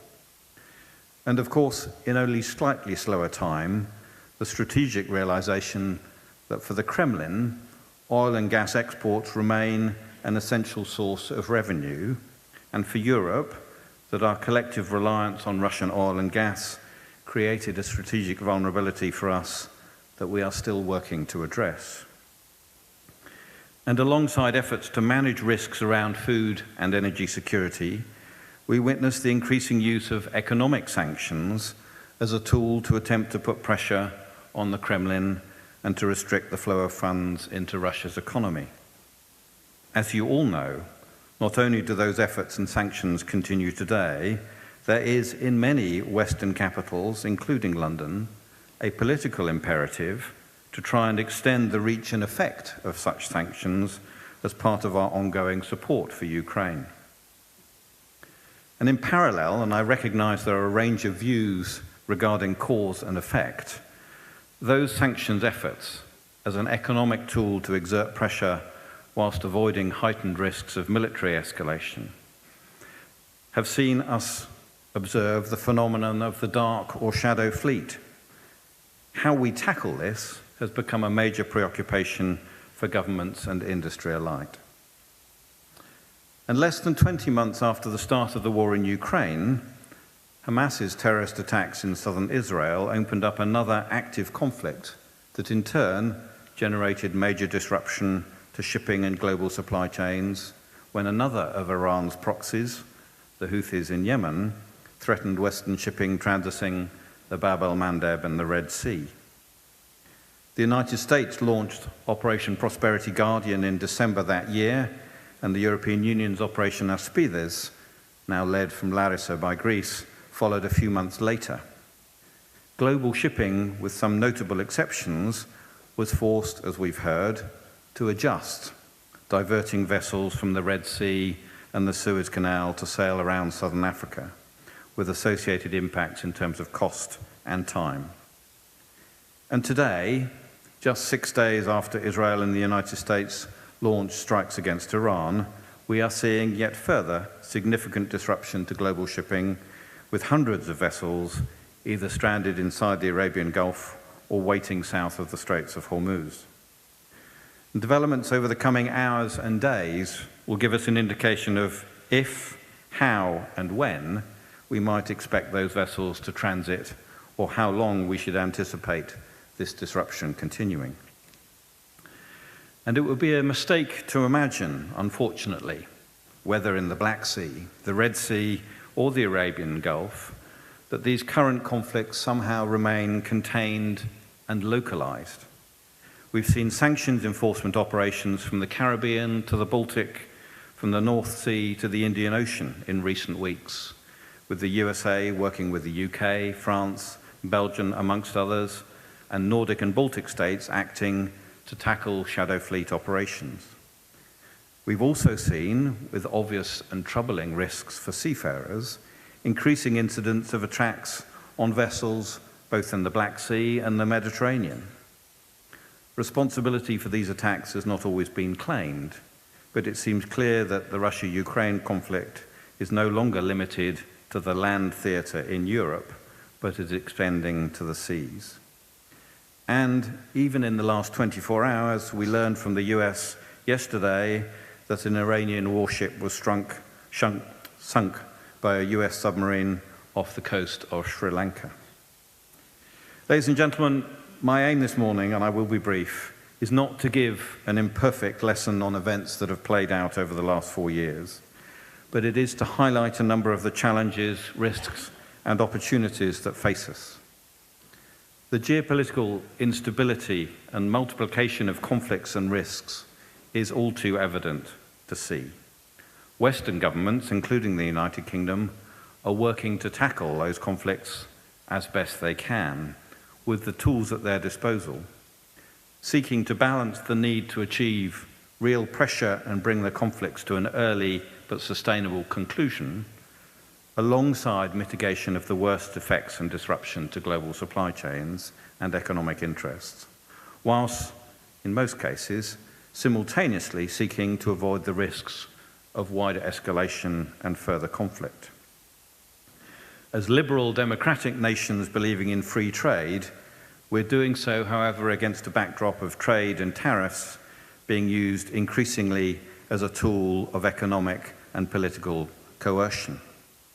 Perhaps, Thucydides' words, war is not an affair of arms, but of money which gives to arms their use, and which is needed above all things when a continental is fighting a maritime power, are apposite. And trade, the quiet enabler of prosperity that we've grown to take for granted, has now become frequently the front line of political confrontation. As we've already heard, the United States, a traditional champion of free trade and open markets, has over the past year adopted a significantly more protectionist posture. And we heard from Mr. Johnson about the stated direction of travel.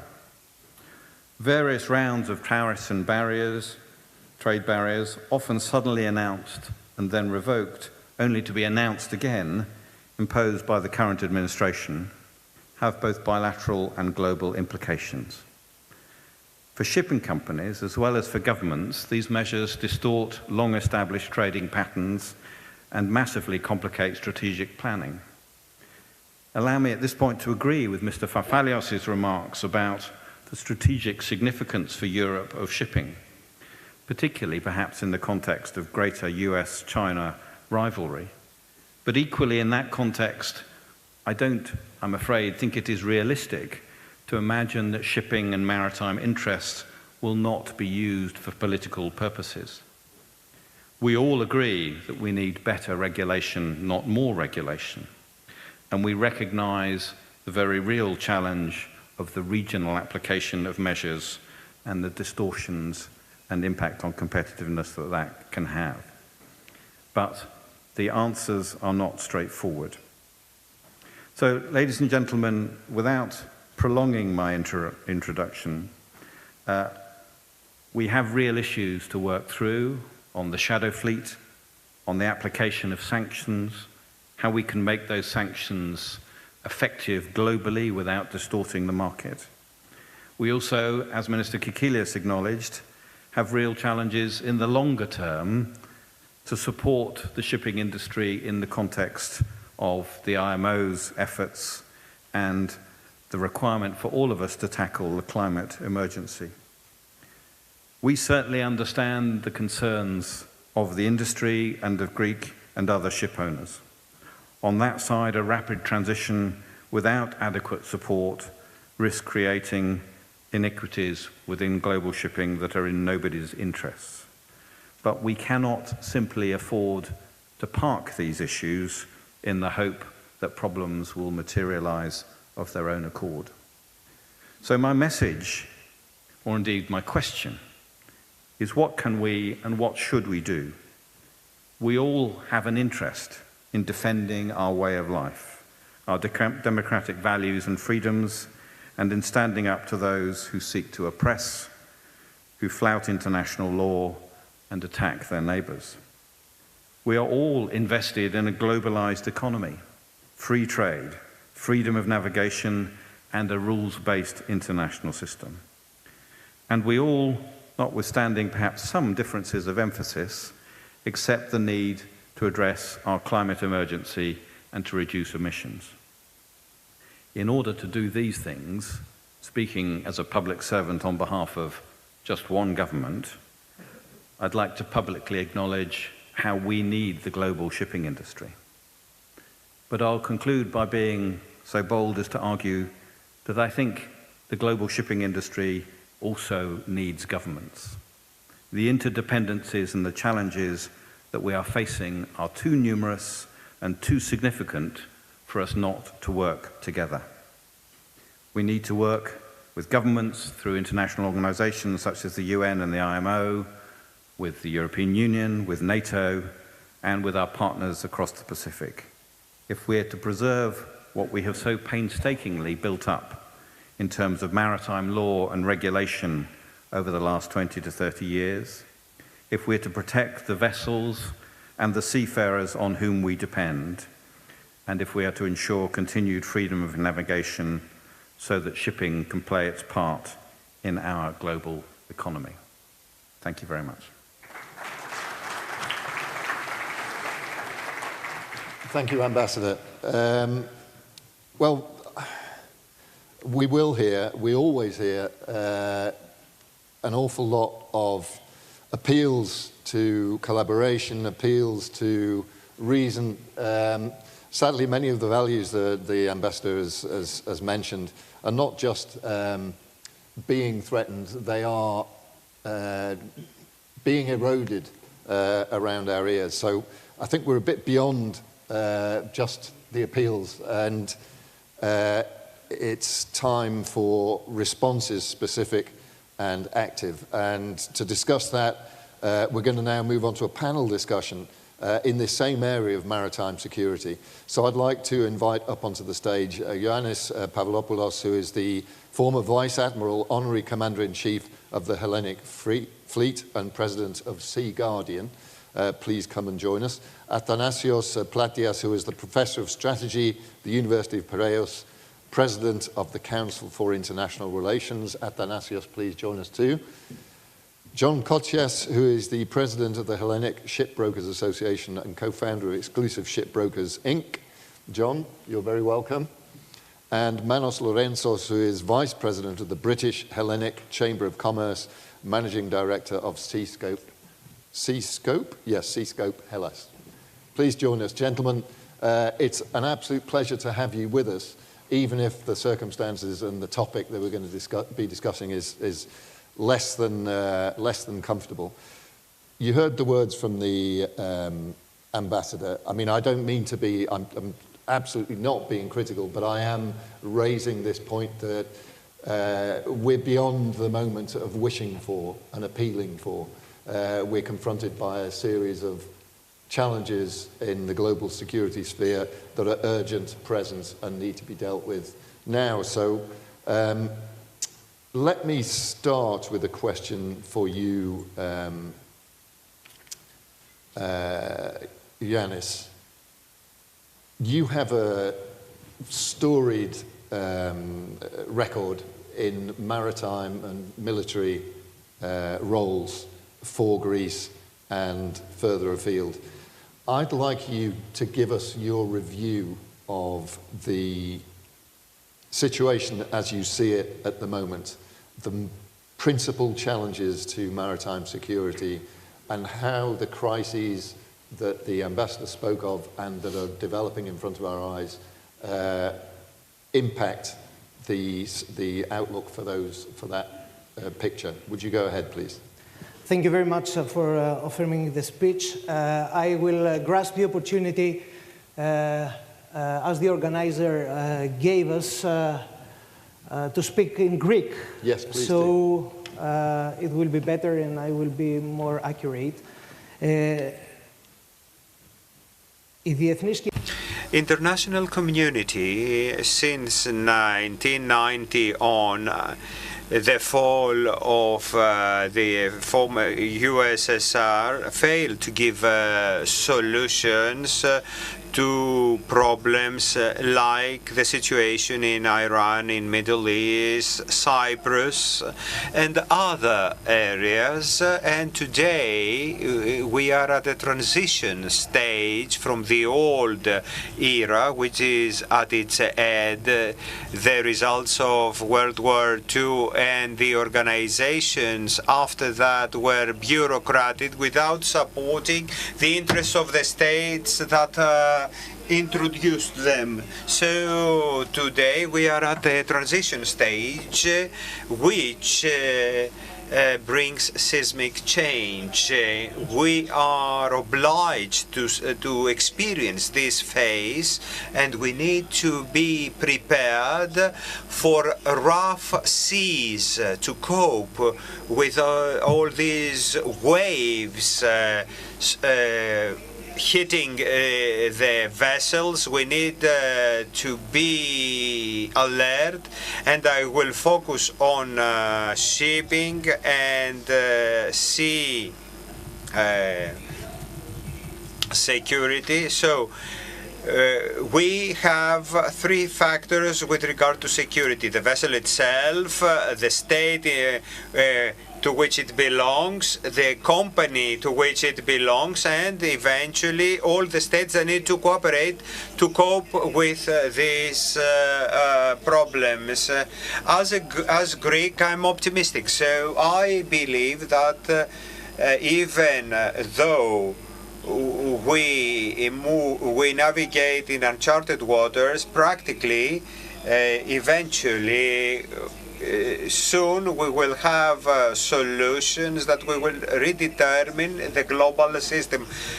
From the latest data, attacks of Iran, we see a decrease of the arms of Iran. First day it had 350 missiles launched. The fifth day, 40 missiles. And there is a decrease of 70 degrees, and all these guided missiles. So beyond the government Iran has lost without being able to take strategic decisions. It doesn't have the capability of a long-term war. So we will see in the area land forces. They are ready beforehand. In 1990, I was in Iraqi Kurdistan, and I worked with the local troops there. The Kurdish will play an important role in the evolution of the situation in Middle East, the Kurds that is, and I believe that the effort of the United States is to redirect the flow of oil from east to west. In the long run, I believe that we will see the energy of Iran going to the Red Sea. As a company, with regard to maritime security, we have developed an application everyone can carry and see all over the world the security situation in the seas in different colors. That is a need to be able to have a snapshot of what is happening at seas for the ships and the companies, that is. I believe and I will focus to what Mr. Fafalios said. We need skillful captains and crews and consultants. Because if you have low-cost personnel, you get low services. This is where we need to focus. Skilled personnel in order to be able to deal with this difficult situation. And I need to say that it's impossible for the international community to tolerate the closing of the Red Sea and the redirection of global trade around Africa. It was an issue we were bothered a lot. We lost 5 Greek-owned ships all these years. It is unacceptable, and the Greek community should take steps to resolve these issues. Athanasios, let me broaden this out a little. From a strategic perspective, you've watched the maritime security situation challenged and buffeted over a number of years, as has emerged from various of the presentations we've heard today. Do you consider the confluence of things that are happening now, culminating obviously with the campaign in Iran, but the way that that interacts with other conflicts and other issues that are occurring, is this a step change? Does this mark a sea change, to coin a phrase, in the strategic approach to maritime security, or is it just more of the same? No, it's more of the same. Historically, geopolitics and shipping go together. Let me remind you for the British embargo against Napoleonic France. I remember it well. Exactly. And all this discussion, including what the Admiral said, concentrates on risks. But let me reveal the elephant in the room. Risks come with opportunity. And actually, the maritime industry makes a lot of wealth out of this risk because of wars, sanctions, embargoes. So, let me give the big picture. Previous speakers talk about the seismic change that has to do with the rise of China. This is really seismic, because China, in economic terms, have already managed to bypass the United States by 25% in PPP terms. Therefore, the United States has to react. How can it react? It cannot make war with nuclear weapons. So like the first Cold War, the competition is political, political subversion, but most importantly, economic warfare. That's precisely what we see right now. There are two basic differences compared to Cold War I. The competition in Cold War I took place in the sea, in the land, in Central Europe. Now it takes place in the sea. Look the area of competition. It's the periphery of Eurasia, Ukraine, between Baltic and Black Sea, between Mediterranean and the Gulf. Indian Ocean, most importantly, Southeast China Sea, East China Sea, and the Arctic. So the competition takes in the sea. The second big difference is that because of globalization, now we have economic interdependence. The economies are tied. Therefore, this connectivity becomes a weapon. So we have the weaponization of interdependence, weaponization of supply chains, and of course, weaponization of shipping. Why? Trade takes place in the sea because it's more efficient. 80% of the trade goes in the sea. But 70% of this trade goes through choke points. So it's very easy to disturb shipping. That's what we see now in Hormuz. That's what we saw in the Black Sea. And by the way, the most important choke point is the Malacca Strait that pass 1/3 of the world trade. And there you have China claiming the 9-dash line in the South China Sea. So the freedom of navigation that the ambassador talked before, it's central. So given that, let me say the following. What is really different is that the weaponization of shipping, although it's not new, as I said, piracy, the tanker war, if you remember in the 80s, now what is new is that you have powerful states like Russia, like Ukraine, like Iran, using the most advanced technology, space, artificial intelligence, cyber, ballistic missiles, cruise missiles, drones against shipping and shipping infrastructure, like ports. This is new and creates a huge risk, but also, as I said, the opportunities. And the opportunities come from the weaponization of supply chains and interdependence. Tariffs. Why you have tariffs? I think the American representative before explained it. The US tries to move production back in the United States. It gives incentives for friend-shoring, onshoring, and nearshoring. So that's a structural change. Port fees, as he explained, it tries to move shipbuilding in the United States. By the way, that's a pipe dream. The United States cannot do it. And let me explain why. Keep it short if you can. Yes, shipbuilding needs cheap labor. So you cannot bring shipbuilding back in the United States and throwing the Mexicans and the Latinos out. So this will not happen.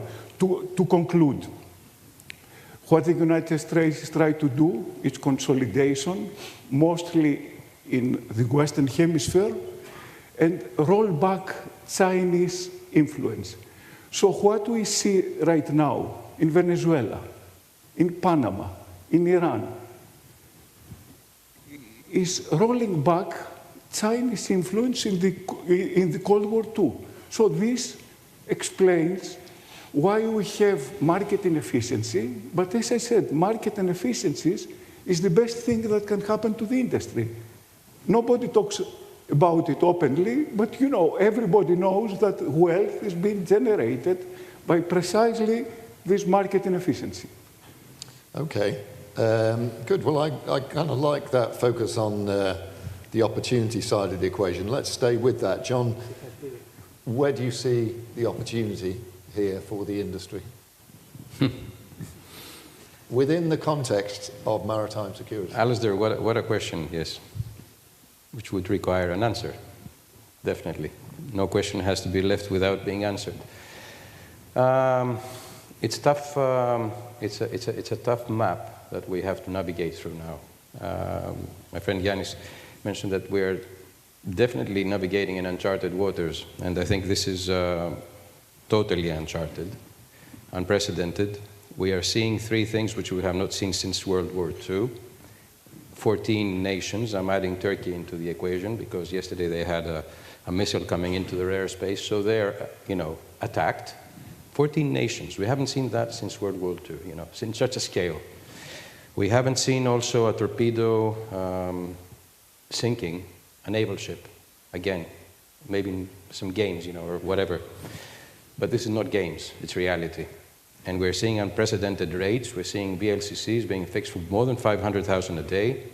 A ship in 50 days probably covers 1/3, 1/4 of its value. These are unprecedented things which create opportunities again. I don't like to capitalize on war and death. Nobody likes to do that. We're definitely against innocent people being killed. We want this to last the least possible, the shortest period. I'm happy from what Yanis is mentioning, replenishment and reduction of their military warehouse, which is not unlimited. We know that. And I think that's where the USA and Israel are actually betting on that there's going to be a natural ending to this when they don't have any more drones or missiles to bring out. Now, what I see as an opportunity today is a world to realize that we're navigating in a different era. The wars are not just drones and missiles, but they're economic strangulation of countries and economic flows which have to change geopolitically in a way that we probably don't even have the knowledge, even geopolitical analyzers, they don't even have the knowledge to realize their agendas. These agendas are being deployed. What we see now is definitely, since the beginning of 2026, I think it was the first week, the first 3 days of 2026, when the USA realized that Venezuela can give a good blend to their light sweet crude oil, because the heavy crude of Venezuela, which was only 0.8 barrels a day, million, that's million, 0.8 million barrels a day, can reach up to 3 million. That's a capacity that PDVSA had in Venezuela. That's the potential capacity that the USA, with further exploration, with Exxon, with all the American companies coming in now, with sanctions being freed, that can add to the production of USA. USA is responsible for about 10% of the world oil flows in shipping, and that will increase. They're not stopping the Canadian inflows that still comes in. They're just going to add up an extra 2 million barrels.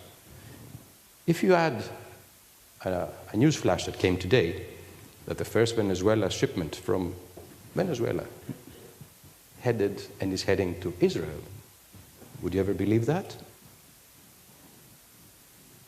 Would you ever believe that Venezuelan cargo, crude cargo, is heading to Israel? It's a change of the world map, ladies and gentlemen. And we have to face it, we have to accept it, and we have to go with it. There's a joke that we had as children, which, somebody was captured, and they asked him, who are you with? Are you with us or are you with the others? I'm with you, I'm with you, I'm with you. We are the others. So we have to define who is with us and who are the others. And I think that's a difficult part of the equation, but not so difficult because we realize who has the power today. And we realize how we have to abide and move with. Greece has chosen a very good ally, and I think we're very happy that we're bridging, or actually we have not exactly bridging, but we have good bridges with our allies. I'm very happy that Matthew mentioned a lot of things about the Greek and the UK ties that we have in various aspects in shipping. We do rely, the two nations together, for a lot of things that we share synergies. Matthew, as a person also, I can commiserate that he's very active in shipping and private talks, dinners, lunches, and discussions with a lot of good people from the industry. And that's what we have to continue. We have to continue cooperating, and we have to continue analyzing every day as it comes. Coming down and just concluding very quickly, there are many opportunities, of course. The Greeks are always known for taking advantage of shocks and crises, and And I think this is something that makes us proud, because we find the best way of keeping the flow of cargoes flowing. Excellent. Again, that's quite a positive, within quite a scary context, that's quite a positive message to finish with. So thank you very much for that. Let me move on, Manos, to you. I want to ask you quite a specific question, but I'm happy for you to broaden your response as widely as you like. I was very taken by the offer that Donald Trump made to global shipping to provide insurance at subsidized rates funded by, I don't know what it's funded by, I don't know what most American initiatives are funded by these days, but the money will come from somewhere. On the one hand, it looks like a potential game changer because insurance is one of the big limits on moving shipping around the world generally, but certainly at times like this.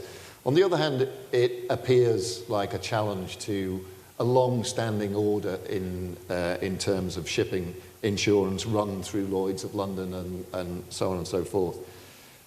Can you respond to that? But as I said, do feel free, briefly, in the very short time we have left, to broaden beyond that if you'd like. Okay, thanks. I'll respond to that. Yeah, the Trump administration announced plans to offer insurance to shipping companies in the region at a very reasonable price, as quoted. But there are certain practicalities of implementation which they are not straightforward. There needs a comprehensive review of the process, which is required, including an analysis of the coverage parameters, premium structures, criteria for determining a reasonable price, as well as the definition of territorial limitations. I think, given the nature of these issues, any insurance solution will require planning, cannot be expected to take effect immediately. We don't know if it's on top of the primary cover, insurance cover, is going to be, it needs to be clarified. But see, we don't have much time available. I just wanted to give you an insurance perspective because the geopolitical analysis, my fellow panelists have already expanded a lot. Prior to the recent developments, I meant to discuss what we are witnessing is the normalization of the elevated maritime risk. We all know the disruptions in the Red Sea, the Suez Canal rerouting, the Black Sea instability. They are no longer temporary anomalies. They are being factored in commercial planning. But what makes this moment different is the convergence of these risks. Because the war risks overlaps with the cyber vulnerability, and the sanctions compliance intersects with the geopolitical instability. But a very short example, war risks have obviously been elevated at the highest possible level. War insurance policies are being cancelled and replaced at a tenfold of the price. Cyber vulnerability, although the global navigation satellite system interference was already happening in some parts of the world. We always considered that was a wartime exemption, but now it's wartime. So, I mean, the current threat at the Straits of Hormuz has been elevated to critical. How this relates to sanctions.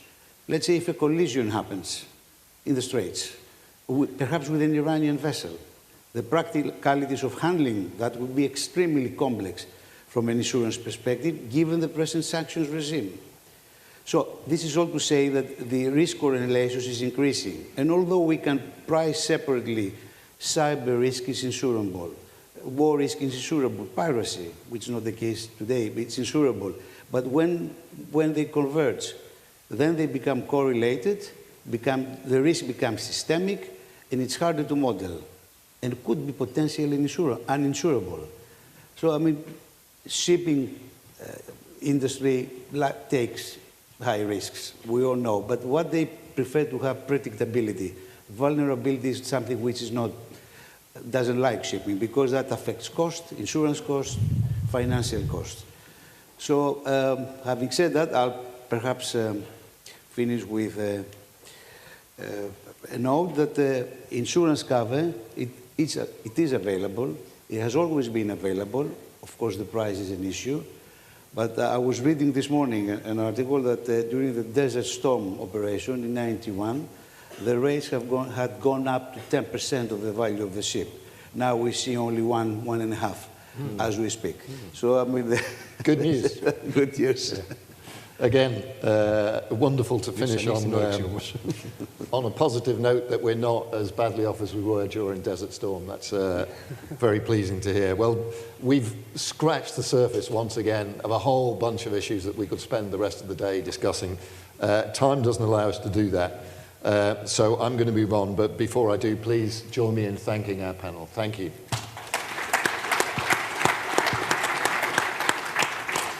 Thanks very much.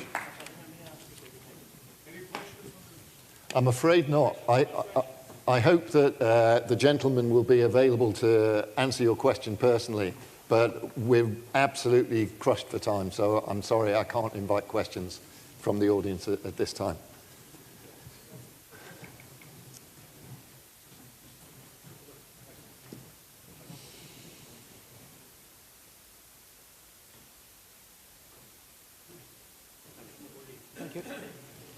Thank you. Keep an eye out for the gentleman in the audience who had a question. I hope you're able to answer it. Thank you very much. Thank you. Okay, well, we're going to stay with the issue of maritime security in our final session that will take us up to a well-earned and very welcome coffee break. I'm going to invite two speakers up onto the stage to join me for a brief conversation. Panos Xenokostas, who is the founder and president of Onyx Shipyards and Technologies Group and president of the board of directors of the Hellenic Shipyards Association. Panos, please join me. And Kostis Frangoulis, who is the founder and chief executive of Franman, president of the International Propeller Club. Sorry, he's got lots of titles. No, it's a long... President of the Propeller Club of the United States and president of the International Propeller Club of the Port of Piraeus. I'm a little concerned that my body odor is already beginning to put off my guests because you've both sat at a distance from me. I hope it's nothing. Come closer. I hope it's nothing personal. No. Okay. Well, we've had a very interesting and broad-ranging discussion so far today. Let's bring this down to something very specific. You've just signed a deal with Hanwha and supported by the United States. Tell us about that. Καλημέρα καταρχήν σε όλους. Μας ειδοποίησαν ότι σήμερα... So, good morning, everyone. We're going to have a chat in Greek, as we've been told. May I have an introductory contribution? Yes. Firstly, let me say that Panos, he's a businessman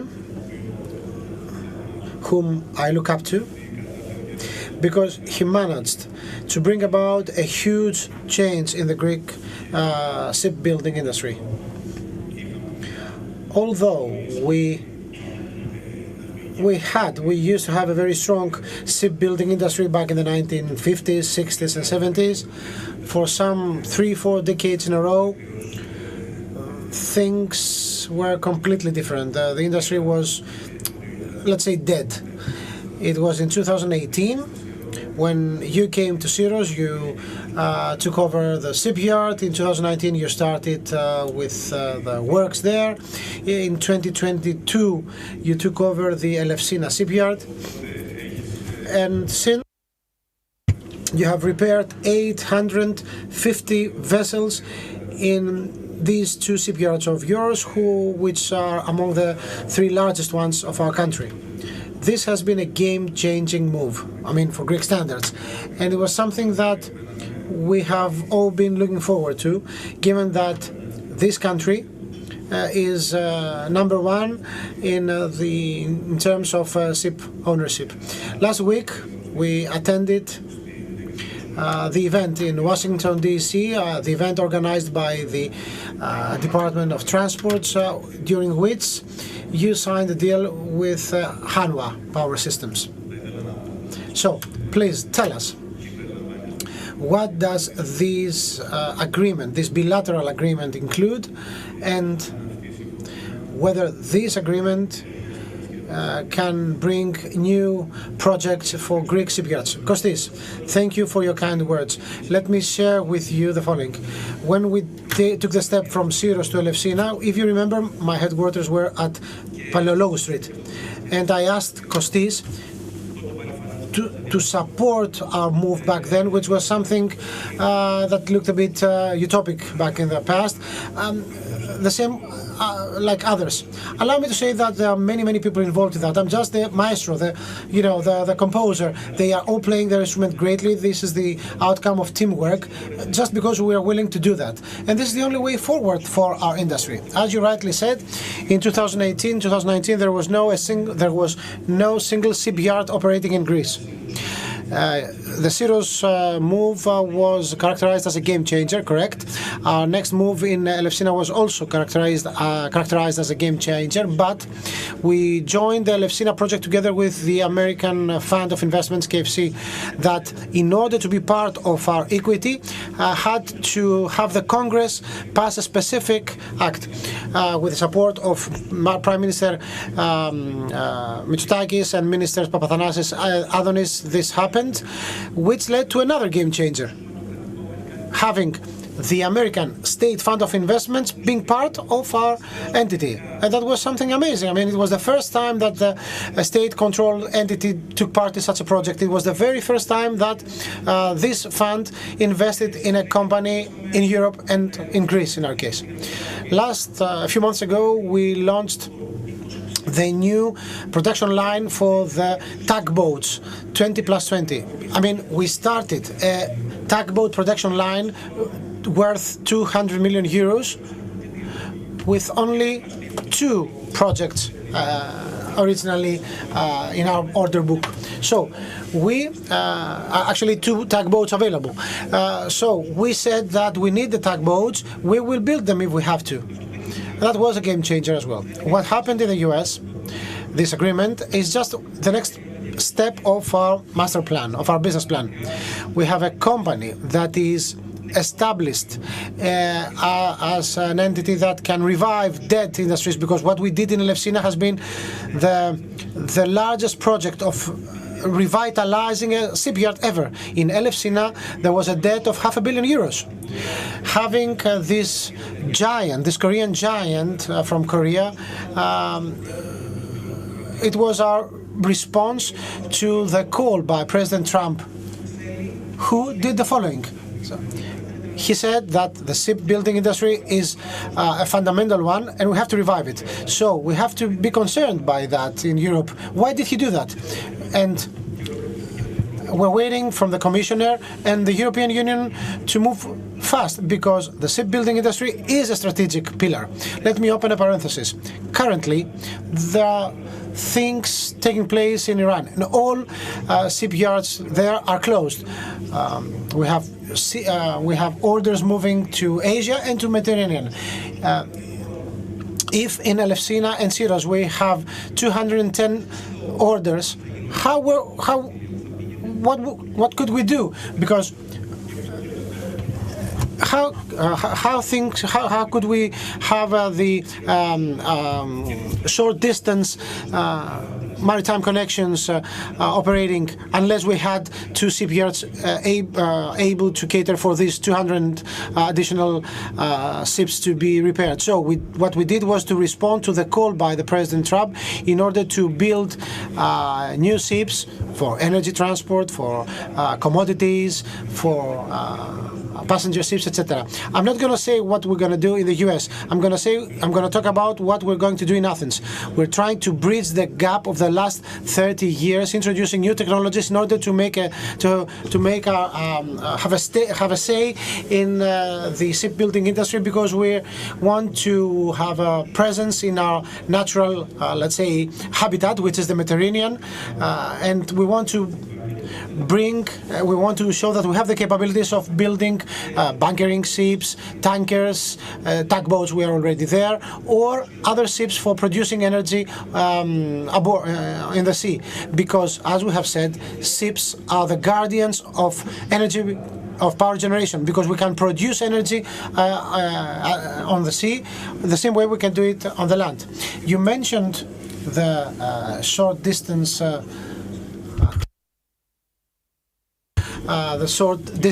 shipping. We know we have an issue there because there is competition, there is a lack of modernization. Do you believe that Greek shipyards can do it? Because it's very difficult to compete the Far East shipyards, Japan, Korea, especially when it comes to cargo vessels.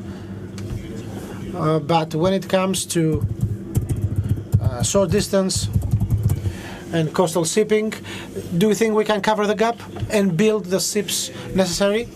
Before I give the easy answer, which is we are here, let me tell you that we can build everything in Greek shipyards. This is something that it has been proven in practice. Whether we can build or retrofit these vessels, let me tell you that this issue is a deeply political one and a European one. The same way someone took the decision to allow for shipyards in Greece, the same way one has to take this decision for the short sea shipping. So whether we want to make it into the next era of energy transition or modernization, given that this is about our insularity, we're talking about a social issue, we have to have the legislation passed. Of course, this is the burden for the Greek government, and we have done everything in our powers in the last years to do so, but there are still steps to be taken. So if the European financing facility is established, then we are here. The shipyards, the industry are here, and we're actually the backyard of the same house. For instance, we have an amazing collaboration with Attica Bank for 10 years. They finance everything. The Onyx shipyard has a definition which we have re-established. We're not a traditional shipyard offering steel. No, we have a strategic alliance with Attica. Attica is a big shipping group, and we build the scrubbers, we build everything. So the Attica ships are given to a group to be rebuilt with 3,000 employees, and we offer a solution to them. And this money will live in Greece. The multiplying factor is huge. So shipyards and short sea shipping are part of the same ecosystem, and we have to protect them because they have a huge impact on the GDP of our country. Last year, during the DEFEA exposition, you talked about the chemical ship, if we heard correctly. He talked about the Greek ship, apologies. You wanted 50% of this ship to be painted in Greek colors. Allow me to say that when it comes to military purposes, there will be an announcement in a couple of weeks about the domestic capabilities of producing the so-called national ship. When we talk about a ship, we're talking about the entire portfolio: frigates, corvettes, submarines. We want to build a center in Greece which these systems may be supported, produced to the benefit of our country. As I said before, the vital space of our shipyard is the Mediterranean, the Black Sea, the Mediterranean. 50% of the ship means that most of the things will be done here. Currently, we produce 74% or more of what is needed for a ship. Given the way we operate right now, what we offer to the ship owner is solutions. We're just like a cloud. We have many Greek companies being part of our ecosystem, so we can offer to the marketplace all the services in affordable prices. We offer technology, we offer price transparency, because we have nothing to do with the traditional Far East shipyards where you're supposed to pay €5, then you pay 10, and out of a sudden you have already paid €15. And we also produce security. I have heard you talking about the integrated hub. What do you mean about that? And what is your vision about the integrated hub? Shipyards are what we call heavy industry, right? So we build ships and we can build technologies that have to do with the ships. We can also build trains. You have another agreement with the Koreans. Yes, we have another agreement with a Korean company, because when I originally started working in shipyards, I found a production line with a depot, and I said, what's that? And they told me, we used to build wagons, train wagons here. Why don't we do that now? They never replied. So we want to build a hub. We develop our network. In 12 months' time, we're going to have a link with the inter-urban railway system. And, you know, there is an ecosystem we're building. One thing helps the other. And this is self-evident, because when you're talking about huge Far East companies or Mediterranean ones, the notion of a shipyard, a port, shipping, everything comes under the same umbrella. One feeds the other. And all these things constitute the so-called blue economy. It is of vital importance to have big infrastructure used properly, especially when it comes to energy upgrade and energy efficiency for commercial purposes, but also for building alternative routes for workers to be transferred. And of course, these infrastructures have dual use. They can also use for military purposes. So for our country and for the region, we want a group that will be able to offer their clients, the clients that have to do with the sea in whatever way, military or non-military purposes, we want to offer them solutions. So, Panos, what was the reason why many important businessmen quit or left the shipyard business? Was it just an issue of timing? It was the right timing when you stepped in? Was it the right time when you decided to make the move in order to have a success story out of your initiative? I don't know what the others didn't do. What I can tell you is what I had done. A previous speaker, a respectable speaker, said before that in the US they will never build the ships. In 2018, people used to say there will be no shipyards in Greece. When I went to Syros, they told me, okay, it was a small one, that's why you did it. You will fail in Elefsina. When I brought KFC, the state, KFD, the fund, they told me you will fail. The same thing with the tugboats. What I did was I followed my passion. What I have understood, Kostis, is when people tell you they cannot do it, it's just because they cannot do it.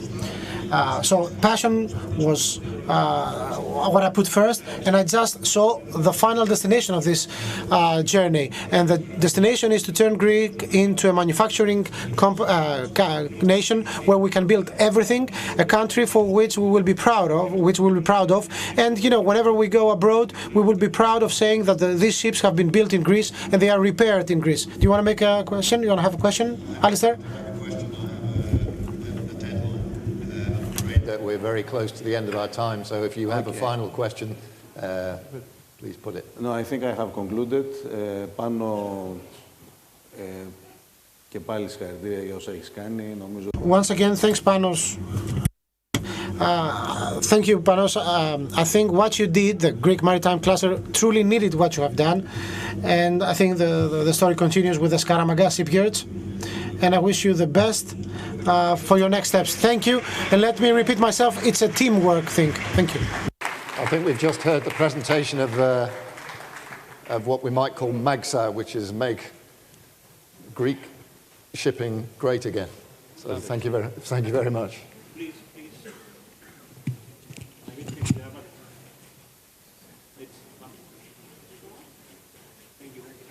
Wonderful. Thank you. Thank you, sir. Thanks a lot.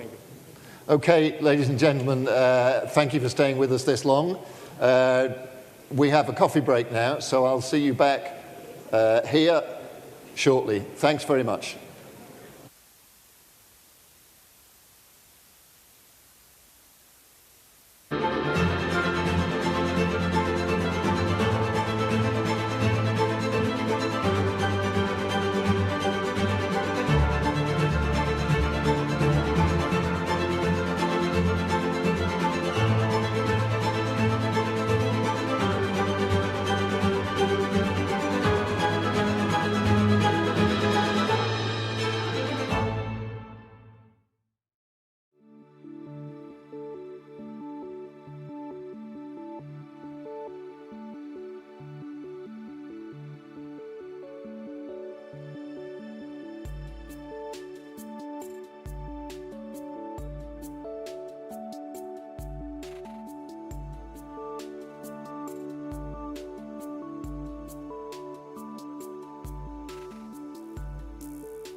Check this out. It hasn't been such a long time since people first started shopping online, and it was easy to keep up with the clicks. Little by little by little by more, the clicks added up to be more than the stores, and e-tailers worked harder than ever before because they had to keep up with the clicks. The clicks came from laptops, then tablets and phones, Monday through Sunday, office and home, 24 hours in every zone, and still they kept up with the clicks. Now shoppers ask more from the websites they're on, their language, their currency, their way, or they're gone, so you'd better keep up with the clicks. All of a sudden, there are so many must-dos if you want to keep selling, like delivery there, no there, or there. And make it tomorrow, first thing. No time for borders. Gotta stay in control to stay in the flow and continue to grow. But we'll help you. Keep up with the clicks.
Check this out.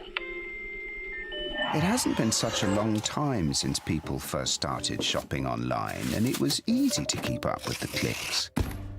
Little by little by little by more, the clicks added up to be more than the stores, and e-tailers worked harder than ever before because they had to keep up with the clicks.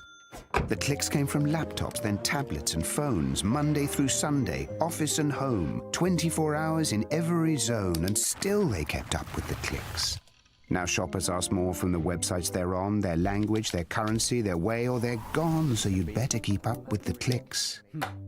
All of a sudden, there are so many must-dos if you want to keep selling, like delivery there, no there, or there. And make it tomorrow, first thing. No time for borders. Gotta stay in control to stay in the flow and continue to grow. But we'll help you. Keep up with the clicks.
Check this out. It hasn't been such a long time since people first started shopping online, and it was easy to keep up with the clicks.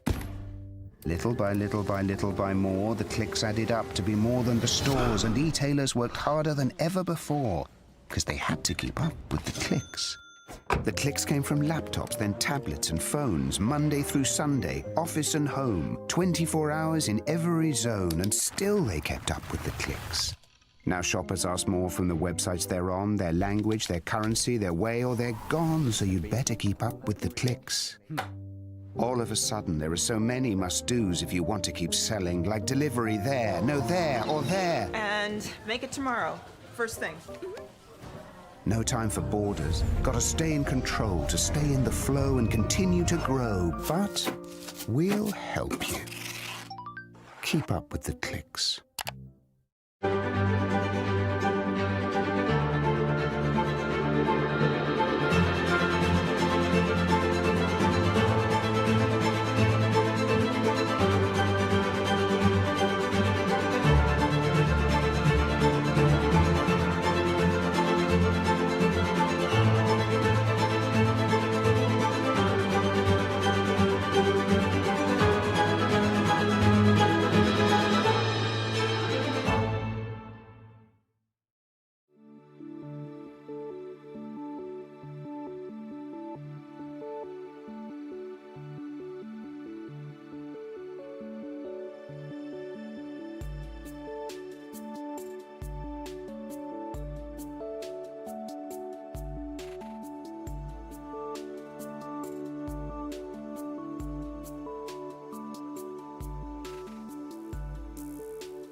Check this out.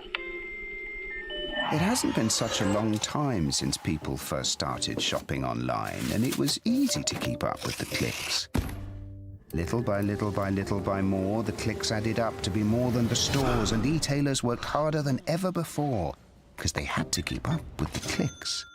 The clicks came from laptops, then tablets and phones, Monday through Sunday, office and home, 24 hours in every zone, and still they kept up with the clicks. Now shoppers ask more from the websites they're on, their language, their currency, their way, or they're gone, so you'd better keep up with the clicks. All of a sudden, there are so many must-dos if you want to keep selling, like delivery there, no there, or there. And make it tomorrow, first thing. No time for borders. Gotta stay in control to stay in the flow and continue to grow. But we'll help you. Keep up with the clicks.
Check this out.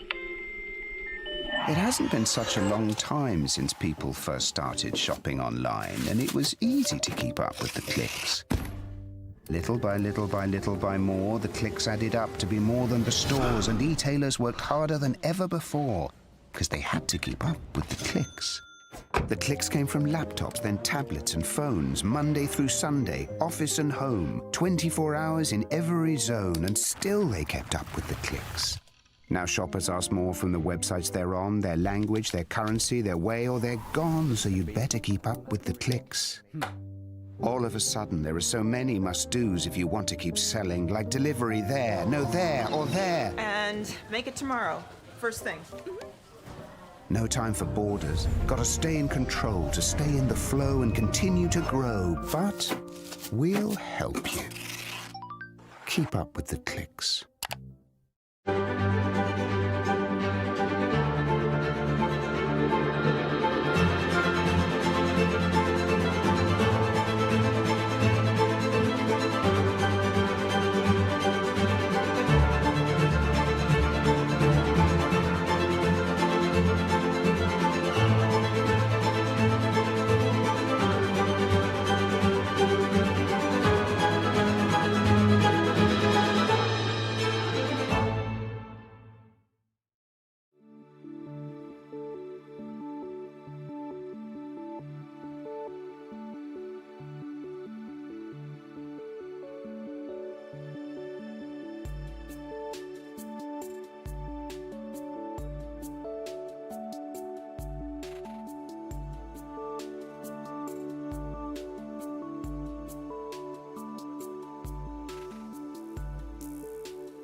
Check this out.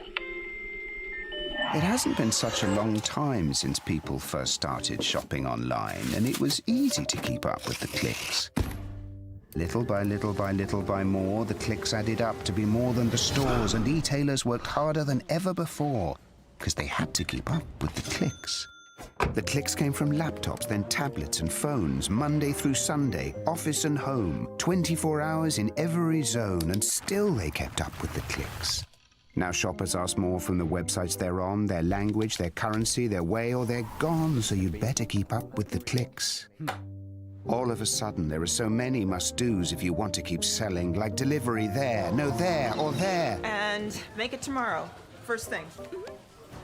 No time for borders. Gotta stay in control to stay in the flow and continue to grow. But we'll help you. Keep up with the clicks.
Check this out.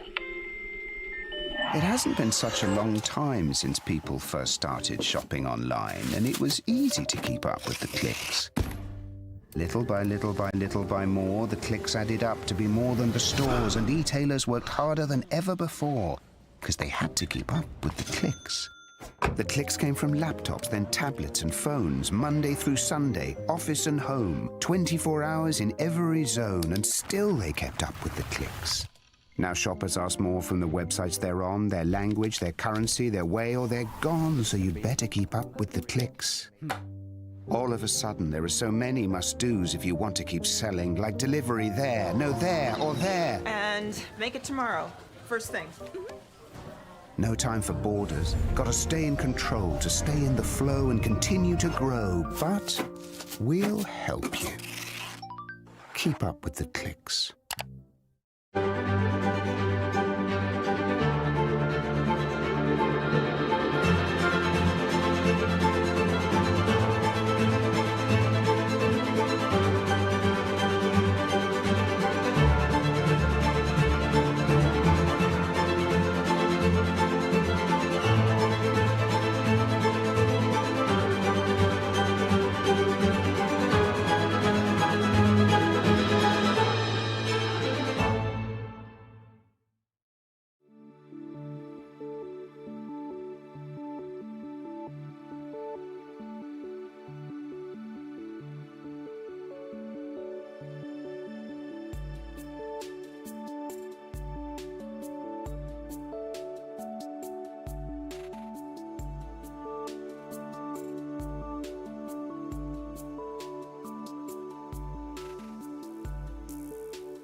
Check this out. It hasn't been such a long time since people first started shopping online, and it was easy to keep up with the clicks. Little by little by little by more, the clicks added up to be more than the stores, and e-tailers worked harder than ever before, because they had to keep up with the clicks. The clicks came from laptops, then tablets and phones, Monday through Sunday, office and home, 24 hours in every zone, and still they kept up with the clicks.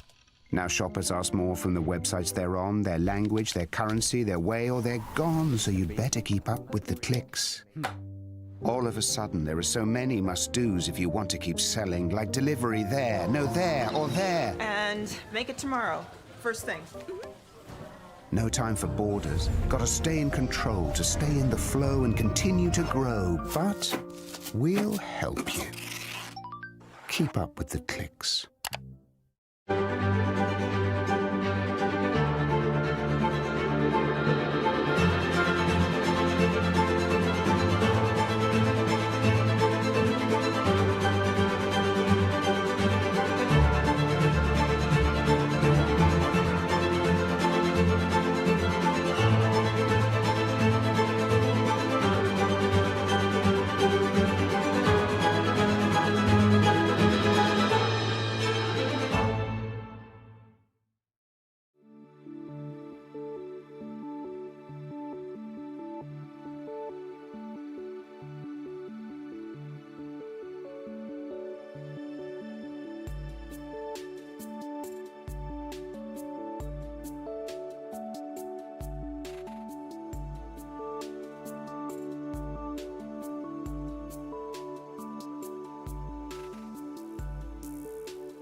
Check this out.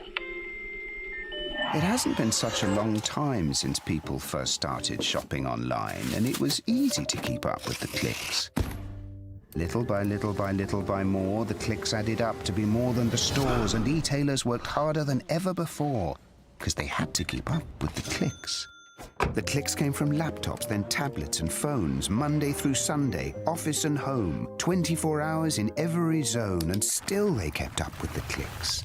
Now shoppers ask more from the websites they're on, their language, their currency, their way, or they're gone, so you'd better keep up with the clicks.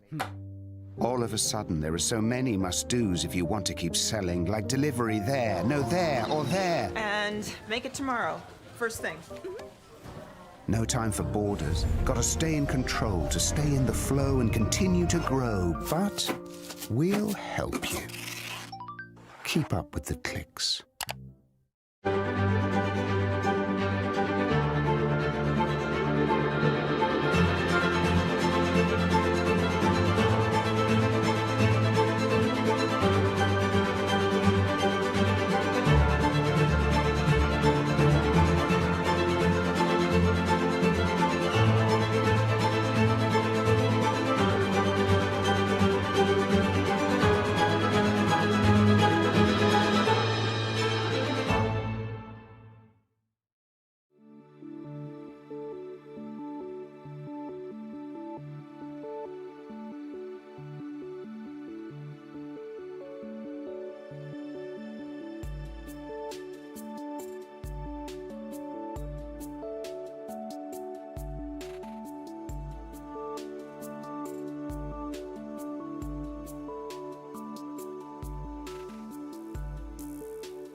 Check this out.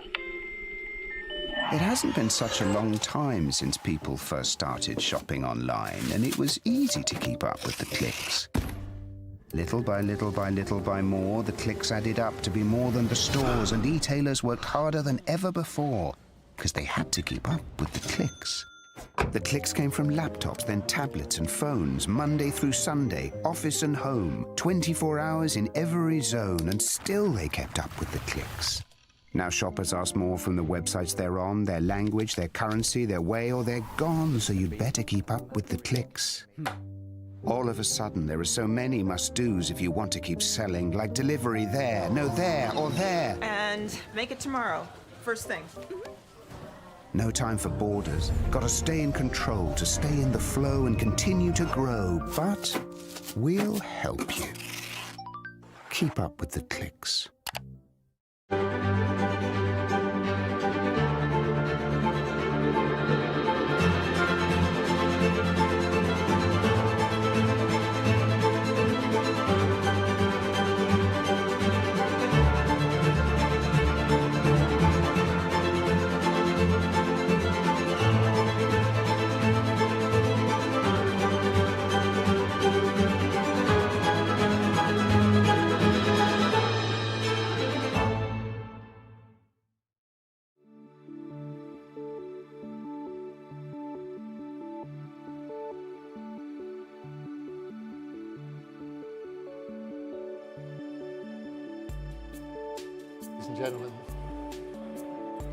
Ladies and gentlemen, please take your seats.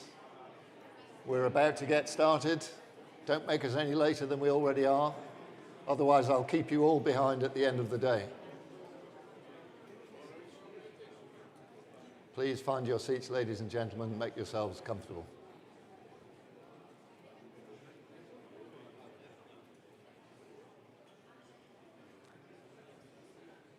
Excellent. Thank you very much. It's good to see so many of you back. I hope you're all fully refueled, preferably not with green hydrogen, but you never know.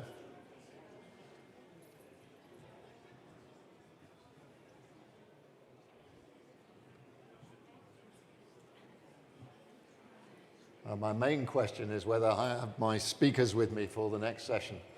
And I do, so I'm going to get started. As the room fills up, fills up, let me introduce our next session, which is on the critical topic of decarbonisation and moving the maritime industry towards a more sustainable model. We'll be having a panel discussion shortly, but before we do, we have a keynote speech from John Xilas, who is the chairman of Intercargo and president and chief executive of the Ariston Navigation Corporation, who's going to give us a speech, and then he's going to leave us to our discussion. John, please come and join us.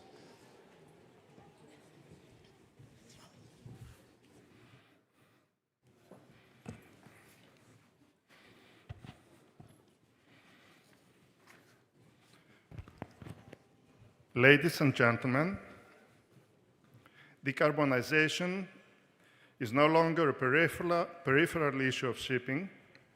It is not an ESG appendix. It is not a branding exercise. It is a structural transformation of our industry. And if we approach it carelessly or superficially, we risk undermining not only competitiveness, but our credibility. The destination is clear: net zero. The direction of travel is clear: lower emissions, cleaner fuels, greater transparency. What remains uncertain and what demands serious discussion is how we move from ambition to action without distorting markets, compromising safety, or investing prematurely in pathways that cannot scale. Because shipping does not operate in theory. It operates under the laws of physics. It operates at global scale. And it operates with assets that last 20 to 30 years. That combination demands discipline. Shipping moves approximately 90% of global trade. That statistic is often repeated, but rarely examined for what it actually implies.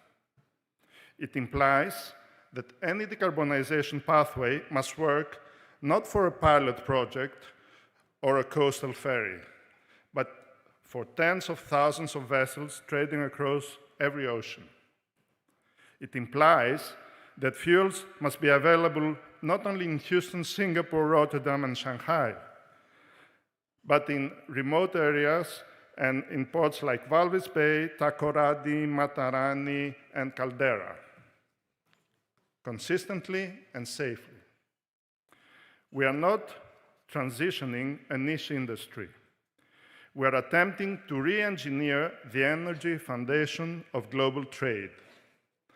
And that is not a slogan. That is an industrial transformation. There is a growing tendency, particularly outside our industry, to treat fuel switching as a straightforward decision. Oil bad, alternative fuels good.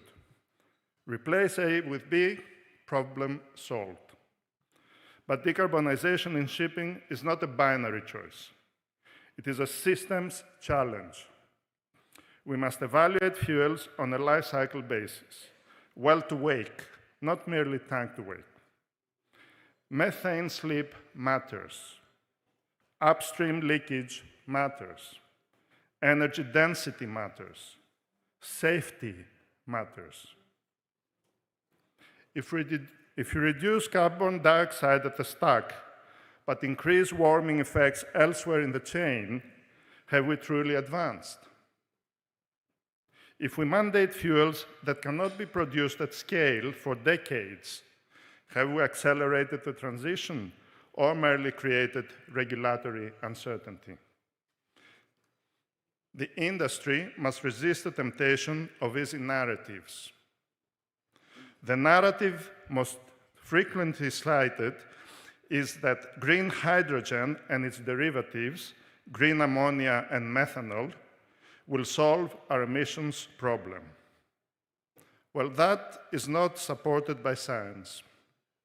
Hydrogen is a potent greenhouse gas that readily escapes to the atmosphere, and leakage may significantly increase net warming. Most serious studies show that these fuels will never exist in meaningful quantities. Replacing shipping's fossil fuels with green ammonia or methanol would require renewable electricity comparable to today's entire global renewable output, leaving nothing for homes, nothing for industry, electric vehicles, or data centers. And unlike using electricity to power a grid or charge an electric vehicle, where roughly 95% produces useful work, burning liquid fuels in an internal combustion engine converts only to about 30% of input energy into thrust. The rest is wasted. This is precisely why researchers urge that renewable electricity should be used directly and not converted into e-fuels. Our industry does not operate in a bubble. A ton of greenhouse gas emitted over the Atlantic pollutes as much as a ton emitted in North America. A ton saved aboard a deep-sea vessel counts as much as a ton saved ashore. But if that saving costs 3 times more at sea than on land, we must ask, are we directing our limited resources where they matter most? That question becomes urgent when we consider using scarce green electricity to produce fuels with only 30% energy conversion efficiency. The current trajectory under the Net Zero Framework proposal would see ships paying enormous penalties while continuing to burn only fossil fuels practically available. Or gray and blue ammonia and methanol derived from natural gas, which carry a worse carbon footprint than diesel. In this respect, the pause achieved last October is meaningful. It creates space to re-examine the hydrogen narrative while genuinely promising technologies continue to matter. 2 areas hold real promise. The first is battery technology. We recently saw the announcement of the world's largest all-electric container ship, a 740 TEU feeder powered by 19 megawatt of batteries, enabling fast swaps in port and supporting routes of up to 1,000 kilometers, a range that will grow as energy density improves. The second, and in my view more transformative, is the development of 4-generator small modular reactors, particularly thorium molten salt reactors.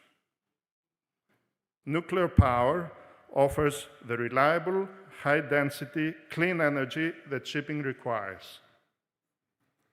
The explosion of AI and data center demand is accelerating nuclear innovation, creating the supply chains, regulatory frameworks, and investment appetite that maritime could directly benefit from. The convergence is not coincidental. Both sectors require continuous, dense, weather-independent, clean power. Modular nuclear, once a niche proposition, has entered strategic competition across industries and nations. I would also flag carbon capture and storage as a technology that warrants caution. The recent captured project by the Global Center for Maritime Decarbonization offered a sobering reality check. While capturing CO2 on board is technically feasible, the real challenges lie downstream in storage, recycling, and utilization. When a full life cycle analysis was applied, the results were marginal at best.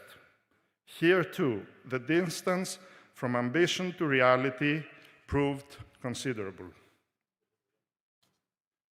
In any event, until these technologies reach commercial viability, the most credible path forward lies in maximizing what we can achieve today. Shipping has improved its carbon intensity significantly since 2008, but operational efficiency remains the most underappreciated level in this transition. Voyage optimization, speed management, hull and propeller upgrades, digital performance monitoring, wind-assisted propulsion, and port call optimization to eliminate waiting time. These measures deliver measurable reductions now, reduce fuel costs, and enhance competitiveness without depending on supply chains that do not yet exist. Efficiency is not a marginal improvement. It is the bridge between ambition and realism. On alternative fuels, we must be honest about trade-offs. Ammonia introduces toxicity and safety risks. Hydrogen poses storage and leakage challenges. Methanol requires careful handling and production clarity. Biofuels raise feedstock sustainability concerns. This is not an argument against these fuels. It is an argument for sequencing, rigor, and coordination. We must also be direct about incentives. Ship owners are ordering vessels today based on fuel pathways that may not prove viable in 10 years. Charterers demand lower emissions, but rarely pay for them in freight markets that reward lower cost. Financiers seek ESG alignment, but require regulatory predictability. Ports are asked to invest in infrastructure without guaranteed demand. So if we do not align incentives across the value chain, we create a first-mover penalty. And if first movers are penalized, capital will hesitate. Decarbonization cannot rely on moral persuasion alone. It must be grounded in science and supported by economic alliance. Safety throughout all of this remains non-negotiable. New fuels bring new operational hazards. Our seafarers will handle them daily. Regulatory timelines must not outpace safety frameworks, and investment in crew training must match investment in new engines. A zero-carbon vessel that compromises safety is not progress. The work of the MEPC must never overshadow that of the MSC. From ambition to action requires global regulatory alignment under the IMO, financial structures that reward verified performance, and unwavering commitment to safety. Shipping has reinvented itself before, from sail to steam, from coal to oil, from paper charts to digital navigation. Decarbonization is another such transformation, but this one demands operational leadership, not unrealistic slogans without structure, not regulation without scalability, not aspiration without accountability. From ambition to action, from declaration to delivery, from narrative to measurable impacts. I would like to close by thanking the organizers of this summit for the opportunity to speak, and all of you for your attention. Thank you. Thank you, John. That was excellent, very interesting. It covered a lot of ground, and we're going to use that, I think, as the kicking off point for our panel discussion now. To join me in that discussion, I'd like to invite onto the stage Thomas Kazakos, who's the Secretary General of the International Chamber of Shipping, Theo Kompelis, who is the Global Business Director for Tankers at Lloyd's Register. Please come and join me on stage, gentlemen. And by remote connection, I hope, Themistoklis Sapsis, who, this is quite a mouthful, he's the William I. Koch Professor of Mechanical Engineering, the Director of the Center for Ocean Engineering, Associate Director at MIT Sea Grant at the Massachusetts Institute of Technology, co-leader of the MIT Maritime Consortium. And I think we're out of time. Hi, Themistoklis, can you hear us? I can hear you, I can see you. Excellent, we can hear you too. Okay, well, John raised a lot of interesting points there, but I want to start off perhaps by being a little bit provocative. The costs of decarbonisation are becoming much, much clearer. The difficulty, the coordination problem that John raised. And it feels to me as if the urgency behind this agenda is beginning to flag. It doesn't feel like the agenda topping item that it has been for the last the last decade or more. So address that for me before we get into the sort of material discussion. Where are we in terms of how urgent we all feel this is? Let's start with you. Thank you, and καλησπέρα σε όλους. Thank you for the invitation. What can I say after hearing John Xilas? I think he said it all in terms of both substance as well as going forward. But in answering your question directly, the commitment is still there. Whether or not now other geopolitical developments have taken the media attention away, but we as International Chamber of Shipping, representing 40 plus national shipowner associations, one of them is the Union of Greek Shipowners, a very active and contributory member, we have to respond to this challenge. It's something that we in the industry started 15 years ago, long before the governments did. So the industry led the way because we have been accused in the past that we do not pay attention to environmental threats. To the contrary, our industry was the first to go forward with a suggestion to the IMO a few years back, and unfortunately governments did not follow the industry's lead. Never mind that, the industry remained committed to it, and we still are. If I may summarize the way that at least the International Chamber of Shipping, I'm sure other organizations like Intertanko, Takaco, and others, it's two words, commitment and pragmatism. In the sense of now whether or not it's losing steam, I don't think so.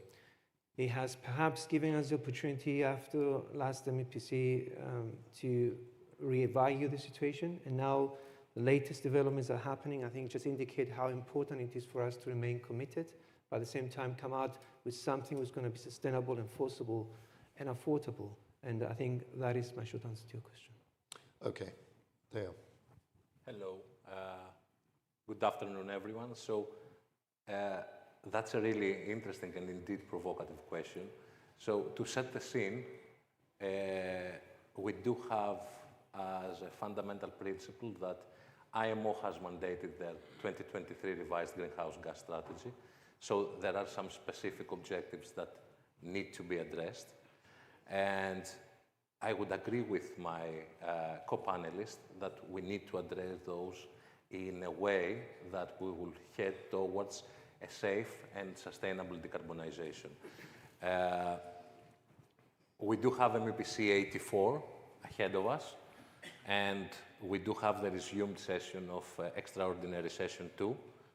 We have just seen in the IMO Docs portal quite some interesting submissions from all member states representing different blocs and having different opinions within the IMO. So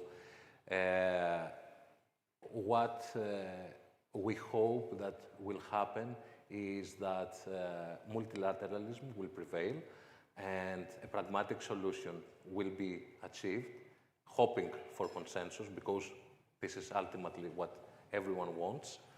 And what I would like to point out is that a really interesting point, one of the most interesting points that were made during this conference was by the EU Commissioner.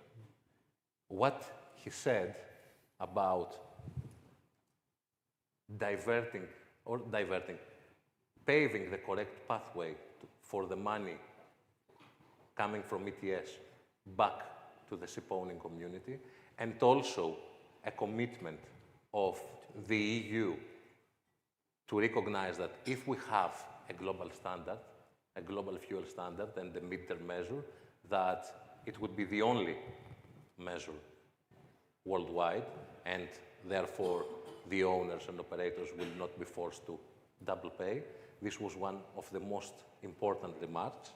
And coming back to the second part of your question, we do need to address, as an industry, the safe scalability and safety principles. What John said, the safety principles of handling the alternative fuels.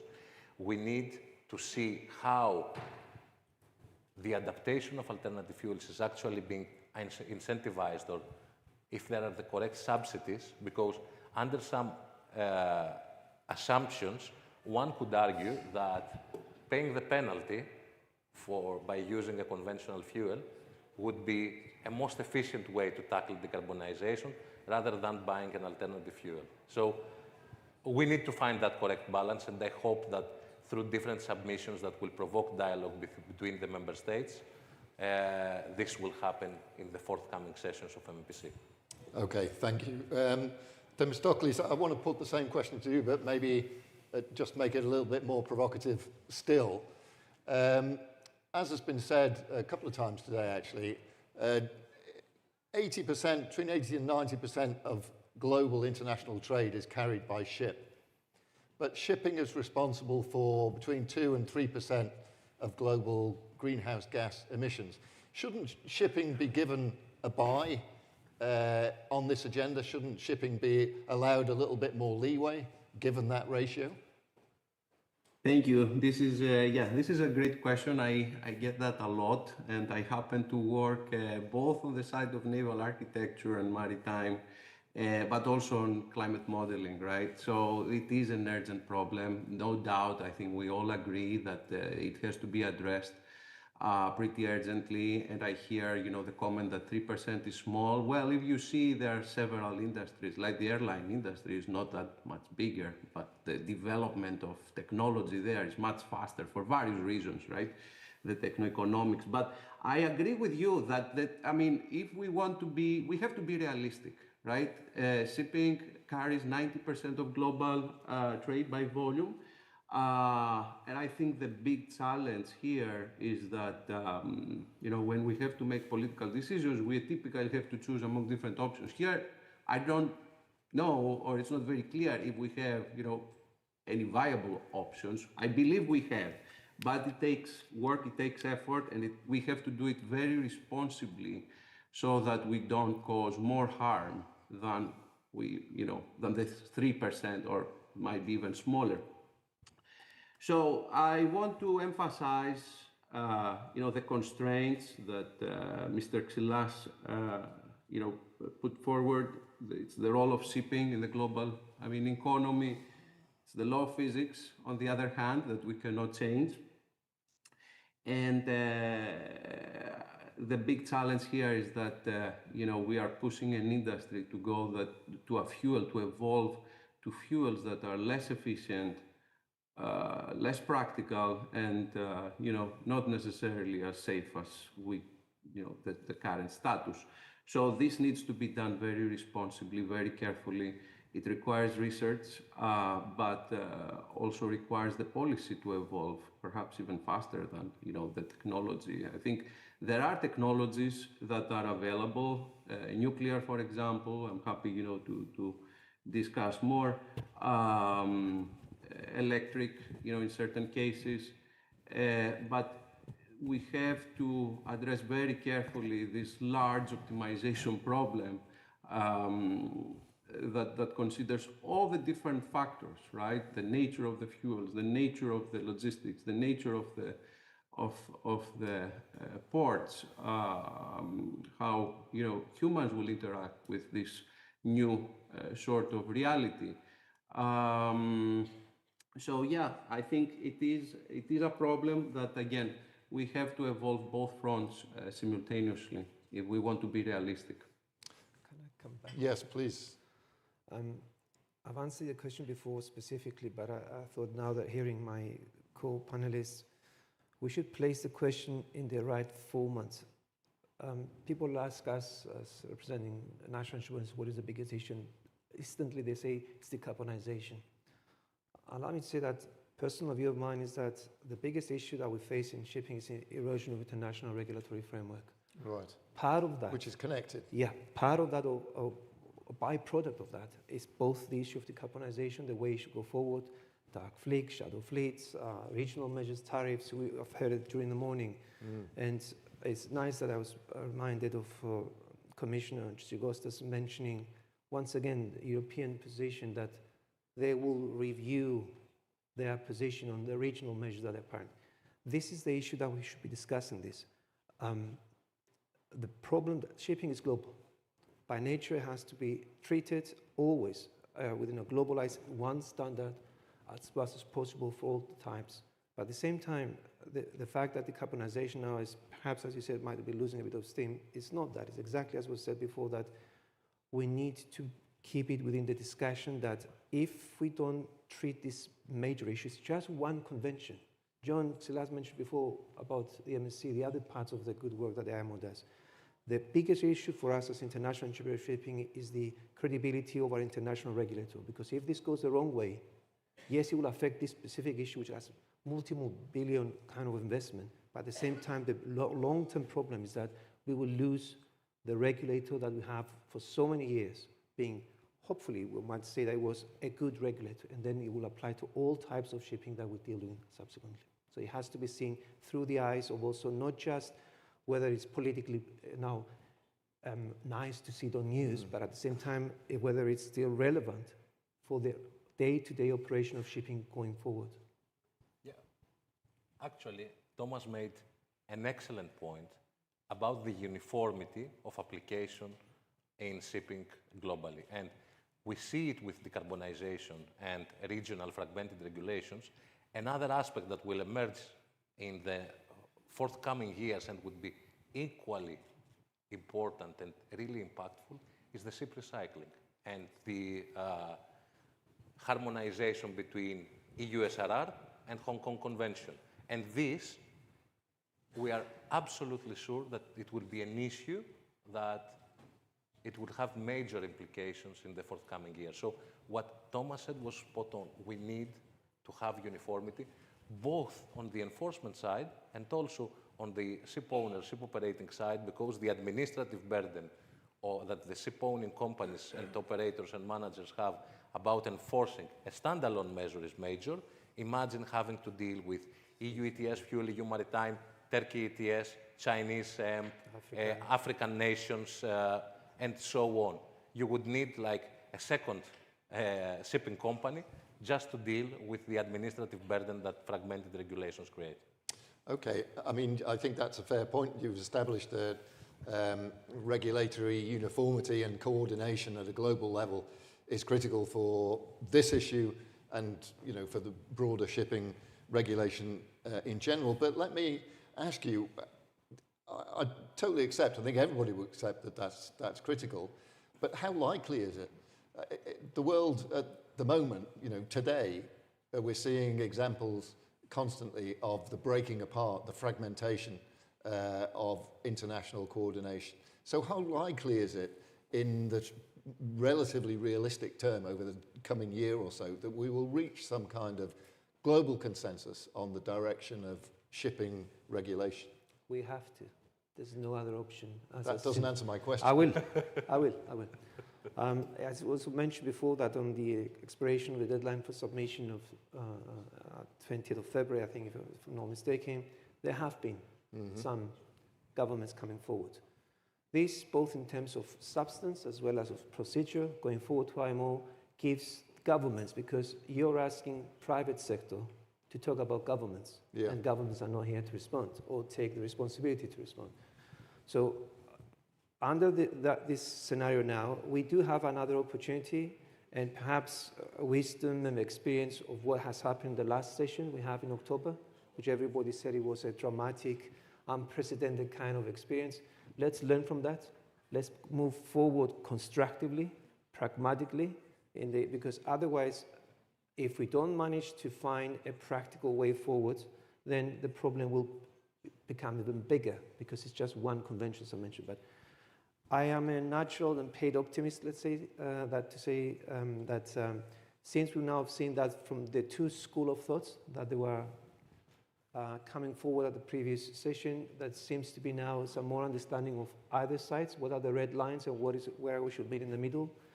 It's our job to make sure that as an international organization, through our member associations, through them to their national governments, that they go well prepared to the next session, A, to avoid deadlocks, B, to avoid making shipping become politicized, because shipping is a facility of trade for the world economy and then society.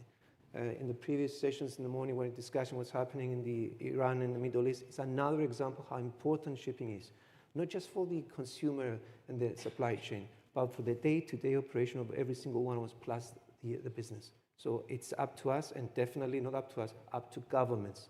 Industries are there to support it, all the organizations that are coming forward supporting, but it's governments that have to show now where they put their mouth. They have to actually do exactly that. Find a way that is going to be workable, enforceable, and sustainable. Okay. Theo, what is the role then of companies and the corporate sector and its representatives in applying the right kind of pressure to governments? And it's not just national governments, it's international organizations, global organizations. What can companies do to bring about a happier outcome in terms of regulation? So, speaking for Lloyd's Register, for example, we are a marine classification society.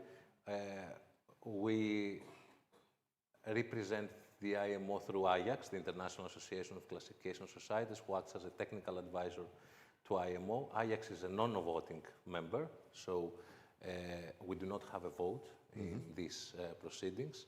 And honestly, I believe that the role of class societies and all NGOs supporting the IMO's work would be to act as technical advisors, help the member states understand the voice of the industry and understand through pragmatic studies, impact assessments, and generally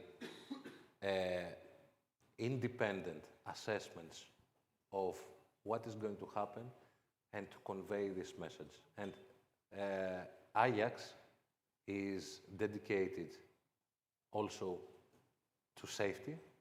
And what John said in his speech is that we don't want to forget about MSC, the Maritime Safety Committee, because it may not be as sexy through making the news compared to MEPC, but it is imperative in order to have a safe way to go through into the technological developments. So our role also, aside from MEPC and environmental proceedings, is to work into instruments like MSC, because all class societies, we do have a lot of technical expertise lying around. We survey thousands of ships, so we do understand the trends in the safety aspects.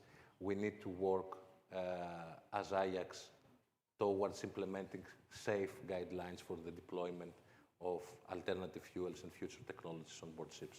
Okay, thank you very much for that. In the interest of giving us a fairly reasonable chance of sticking more or less to time over the course of the rest of the day, I'm just going to ask one last question, and I'm going to start with you, Themistoklis. And that is, I wanted to turn just at least briefly to the issue of technology. You know, every industry, everywhere in the world, everybody is looking at the promise of technology as a way of addressing some of the most urgent problems that we face. And technology is coming up with some extraordinary answers in many sectors. I think John fairly raised a number of questions about where the technology is leading us in terms of decarbonising the shipping industry. But I wanted you to give us a sense, optimistic if you can, of what the outlook is for getting a leg up from technology in decarbonising the maritime industry? Yes, so there are solutions, there are promising paths, but we have to be more open-minded, I guess. As I mentioned, I mean, I will start with the less optimistic options and close with the more optimistic approaches. I think alternative fuels, you know, they have a lot of constraints. It was mentioned scalability, feedstock availability, and then, you know, there are issues of environmental impact, right? Ammonia, we've seen a lot of problems in disturbing the maritime environment, I mean, the marine environment. On the other hand, we have solutions like, you know, the new nuclear, we call it, things like low enrichment, small nuclear reactors, atmospheric pressure, very, you know, safe, passively cooled, completely different from what, you know, is known. And I would say the technology is available, and we have run the techno-economics, and the techno-economics taking into account all the upcoming penalties and tax emissions, they look very favorable, actually. However, social licensing is not there yet, right? People are not convinced that this is something we should do, and I think this is where, again, we have to be. We need clarity. We need clear mind, and you know, work with science and understand what is viable and what is not. I don't know if you know, an ammonia-based vessel is less. Or, I mean, it's much safer, for example, than a carefully designed nuclear vessel. Yeah, to be optimistic, and I am optimistic, I think there are options. You know, it's not one solution for everything, that's for sure. Depending on the specifics, different options are more favorable than others. But I believe, and for good reasons, we will need to get into a new set of, you know, into a new era for shipping, new mindset, and you know, we need to be open-minded and work very hard on conveying, if you want, this sort of enthusiasm more broadly, so society is more open to this type of new solutions. Okay, thank you very much. And that's from our mechanical engineer. I don't know if either of you two have a view on this that you'd like to put to us briefly. Very quickly, I think as I've started, the two words, commitment and pragmatism. I think John Glass analyzed in his opening statement quite a few of these technological advantages we have. I'm a firm believer of this acronym KISS, keep it simple, stupid being me in this case. Because I'm not an engineer, so I don't have the knowledge of that. But we have to remain open to reach the ultimate game. What is the exercise we started 15 years ago? Reach decarbonization. How are we going to reach that? In which the timeframes that will be set, that is the task we have to do. We have to be agnostic to technology, and in order to allow as many options as available to the industry in order to meet also the discussion you mentioned about cost before you rates before. So I'll leave it to that. Okay, Theo, last words. I would echo Thomas and Themis. So remaining fuel and technology agnostic, aligning with the actual industry needs and heading towards a safe and pragmatic decarbonization. Okay, fantastic. Thank you very much indeed. We're going to move on to talk about financing now, but before we do, please join me in thanking John and our panelists. Thank you, gentlemen. Thank you very much. Thank you.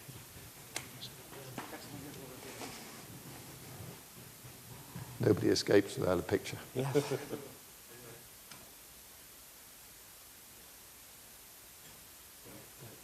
Thank you. Okay, as I said, another critical topic that we're going to embrace now, financing tomorrow's fleet. And we have an excellent panel, and I'm very grateful that I have a co-moderator again for this session. So I'm very pleased to invite up, first of all, Anna Kalyani, President of the British Hellenic Chamber of Commerce. Anna, it's lovely to see you again. Please come and join me. And now our panelists, Aristides Pittas, who is the Chairman and Chief Executive of Euroseas and Eurodry, Theophanis Moustakatos, who is Head of Shipping in the National Bank of Greece, and Yannis Alexopoulos, who is the partner at Eurofin Group, teaching fellow at Alba Shipping Programs. Gentlemen, please come and join us. Now then, I have to confess that I don't know you. We've not met. So in many ways, that's a good thing. It means there are no fixes and no prearranged discussions.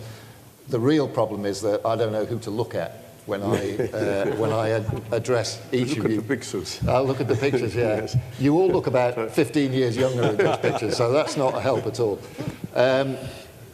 So let's start with Aristides. Hello. Hello. Chief Executive of Euroseas and Eurodry.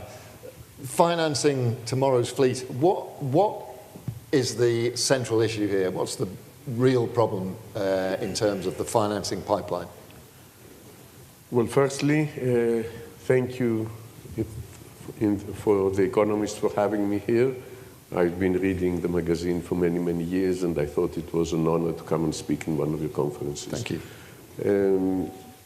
Actually, this is financing is not a real issue these days. We've been hearing all the much more interesting issues in the previous panels. Financing is amply available. The world is full of liquidity. There is liquidity everywhere. So the issue a shipping company has today is not to finance something, because that can be found.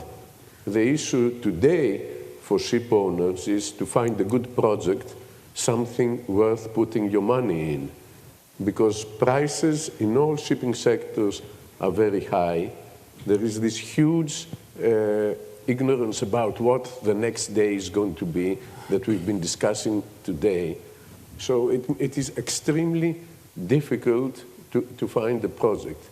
Liquidity is available more than any other time in the world. It's available in the US, in the US capital markets. It's available by investment banks. It's available in Europe. Europe has its banks.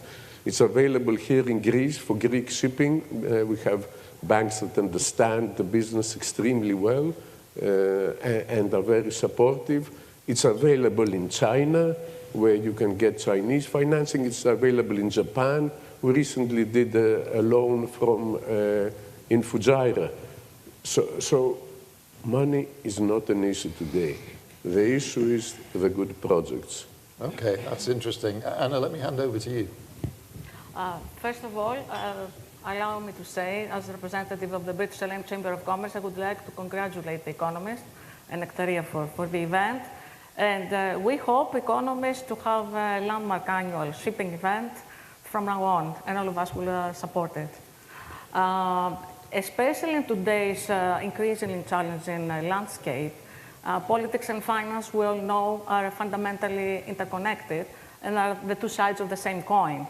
So there will be some changes in terms of even perceptions of how financing will be allocated. And I would like to ask Mr. Moustakatos, who represents the shipping department of National Bank of Greece, one of the major banks that finance shipping, given these geopolitical risks and considering also the sustainability criteria that you have, how you see your strategy in terms of criteria will be changed in the next, in the short term or in the medium term, considering the geopolitical factors? Thank you, Ms. Kalyani. First of all, I would like to thank Economist, National Bank of Greece, for the invitation. And I really hope your wish for Economist to be a permanent fixture for the shipping discussion in Greece. It's very important. It is really an upgrade of this discussion. So, I love that, I love Aristides, we are good friends, and I love to disagree with him also. Okay. So, the first thoughts that we had 5 days ago is that shipping finance in general is pricing mainly credit risk, correct? But we heard today that maybe certain assets, which is usually the security of a financing, might be uninsurable. So my thoughts on this are perhaps banks across the range have to reprice the risk of financing. We'll remain friends after this. Because I think if we vote here, and the question is, banks, shipping finance, has the geopolitical risk in the picture for the last 5 years. So there are banks that they have lost their security in Ukraine, in Red Sea, with Houthis before the Iranian war. I think with Houthis after the Iranian war will finish when it will finish. So the question of the security, which was not a question, it's always a balance sheet question, and what is the liquidity and the cash of the ship owner, the character, and all this. I think this war might change it, and I feel that we have usually a credit crisis makes the repricing of shipping finance. But now, perhaps we have to look at it again. So, going back to also covering the sustainability issue, unfortunately on this, I have to be pragmatic. We are talking about an oil crisis after '73. Meanwhile, the last 15 years we're discussing ammonia, methanol. We're not discussing about an ammonia crisis. So the question was, I don't know if it will be, about oil. Before coming to the panel, there was a Fairley's report, I just went through my mobile, saying that to replace perhaps the oil shortage. So coal is back in the picture, and this will create good demand for bulkers. So the sustainability issue for the shipping finance, I think the first question of Mr. Ross was if the discussion has been weakened. And the reality is this. We don't like it. Everybody has to try for greener shipping, greener life, greener environment. But here, the risk of an environmental accident in Strait of Hormuz is very high. It's very high for the insurers, for the bankers, for the owners. So I don't know if there will be a war that will last or will not last. And I'm not very much interested in the missile mathematics of how many ballistic rockets have Iran, because before this we had the Red Sea, and Houthi was under Iranian orders or influence or whatever, and there was no war. So I think also the risk will remain, even tomorrow we'll say that the war is over. For shipping, the risks are there. So that's my initial, unless Ms. Kalyani left something unanswered. I believe that Mr. Alexopoulos can complement and put his view on this. Shipping industry is the shipping finance, I would say, sector. The durable capital, is it durable capital or it's highly cyclical? So how capital will respond? I mean, there is increasing liquidity, but how they will respond in today's unstable geopolitical environment, not only in terms of availability, but in terms of costs. Yeah, okay, thank you. And selectivity. Thank you. Thank you very much. Of course, I would like also from my side to thank the Economist for organizing this event. As Mr. Pitas indicated, from my early years, 18-year-old, I was studying for my GCE, reading the Economist magazine, running to the kiosk because at the time there was no digital world. So reading your magazine, and of course I'm still reading it, you are a very influential source of information. I hope the support of this event will go on an annual basis. Before answering your question, I'd like to say I'm participating here in a dual role. Of course, as partner at Eurofin Group, we are advising clients and banks on SIP financing, but also as a teaching fellow at Alba. And I would like to highlight, as I say to my students, that our industry is capital intensive. Of course, we're international, cyclical, but importantly, we're capital intensive, and shipping finance plays a very important role. So, as a result, I'm very happy to hear, okay, on one side, what Mr. Peters indicated, that availability of capital right now is not a problem. So obviously, this is a problem for the capital providers right now, because obviously we are exposed to a very competitive market.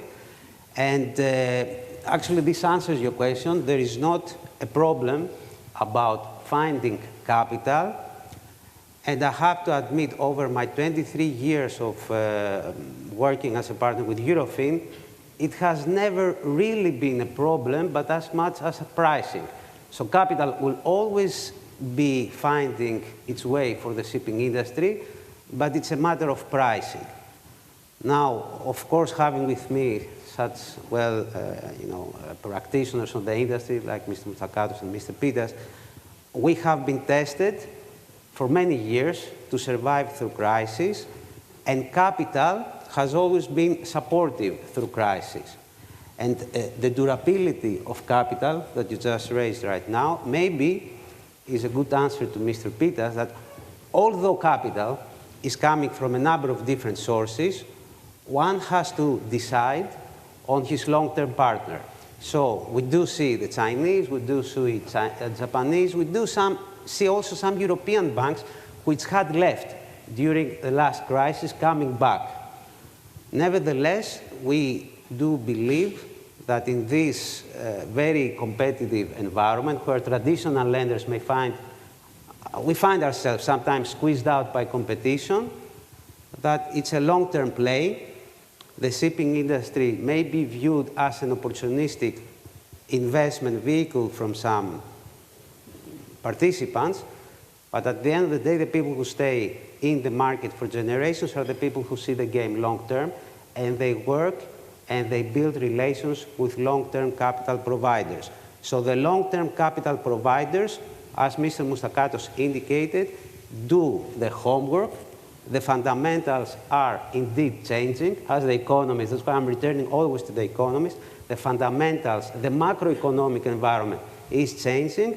We are vigilant, and obviously pricing has to reflect risk. And in this environment, okay, not a big adjustment, but we have to think of this, and we are recalibrating, let's say, our rating models. That's the idea. Yeah. May I add? Yes, please do.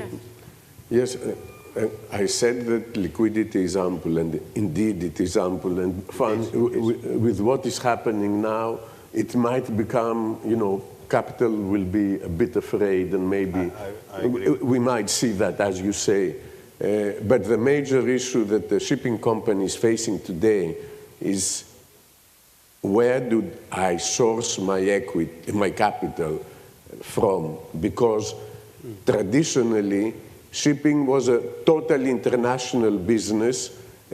We didn't care if we banked in the US and had Chinese crew on our ships and or Filipino crew and repaired in China and carried Brazilian cargo. It is a totally international business. The most international business, I think, that exists in the world is shipping.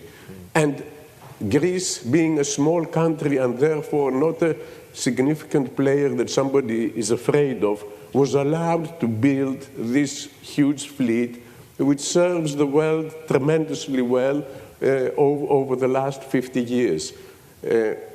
Now we are having to face geopolitical questions. Our company is listed in the US. And what will happen if China gets really upset and doesn't accept my ships to go to China? But I have built my ships in China. What will happen if I want to go to the US and I have a Chinese-built ship? These are problems that we have already faced and we are facing. And it has to do with the financing as well. Do I finance myself with a Chinese lease? But then I have to take that in mind. Maybe America won't like it. So Greek shipping is trying to be in the middle and play the role that shipping has to play, that we all recognize here. But it's becoming increasingly difficult, to have this steady course in the middle serving the globe. In order to make a live discussion, I fully agree with Aristidis, and I think, National Bank of Greece is in shipping finance for 60 years. What is happening usually with the other sources, being equity markets, bond markets, or private equity, when things are getting tough, they're out. And it remains on the banks, mainly, in the difficult times, to be in the game. And here in Greece, we are very fortunate that we have top ship owners, and we have an expertise in Greek banks for the good and the bad times, okay? So the worrying factor, and they are adjusted very fast, and we follow them, and we are lucky on this. And they are very professionals also, okay? For instance, there was cancellation of war insurance, as you many know. There are customers that they notify you, they know, so it's the Greek shipping market, being ship owners, shipping finance, shipping players, has been evolved the last 10 years, even in a more professional way. Because the first that worries about the asset is the ship owner. The second is the bank. But this does not change the fact that I believe that other alternative funding sources will dry up if these things continue. Already, I think we have 10 ships being hit at different levels. We have to see what will be the end game for insurance. It will be repricing or chicken out in some cases.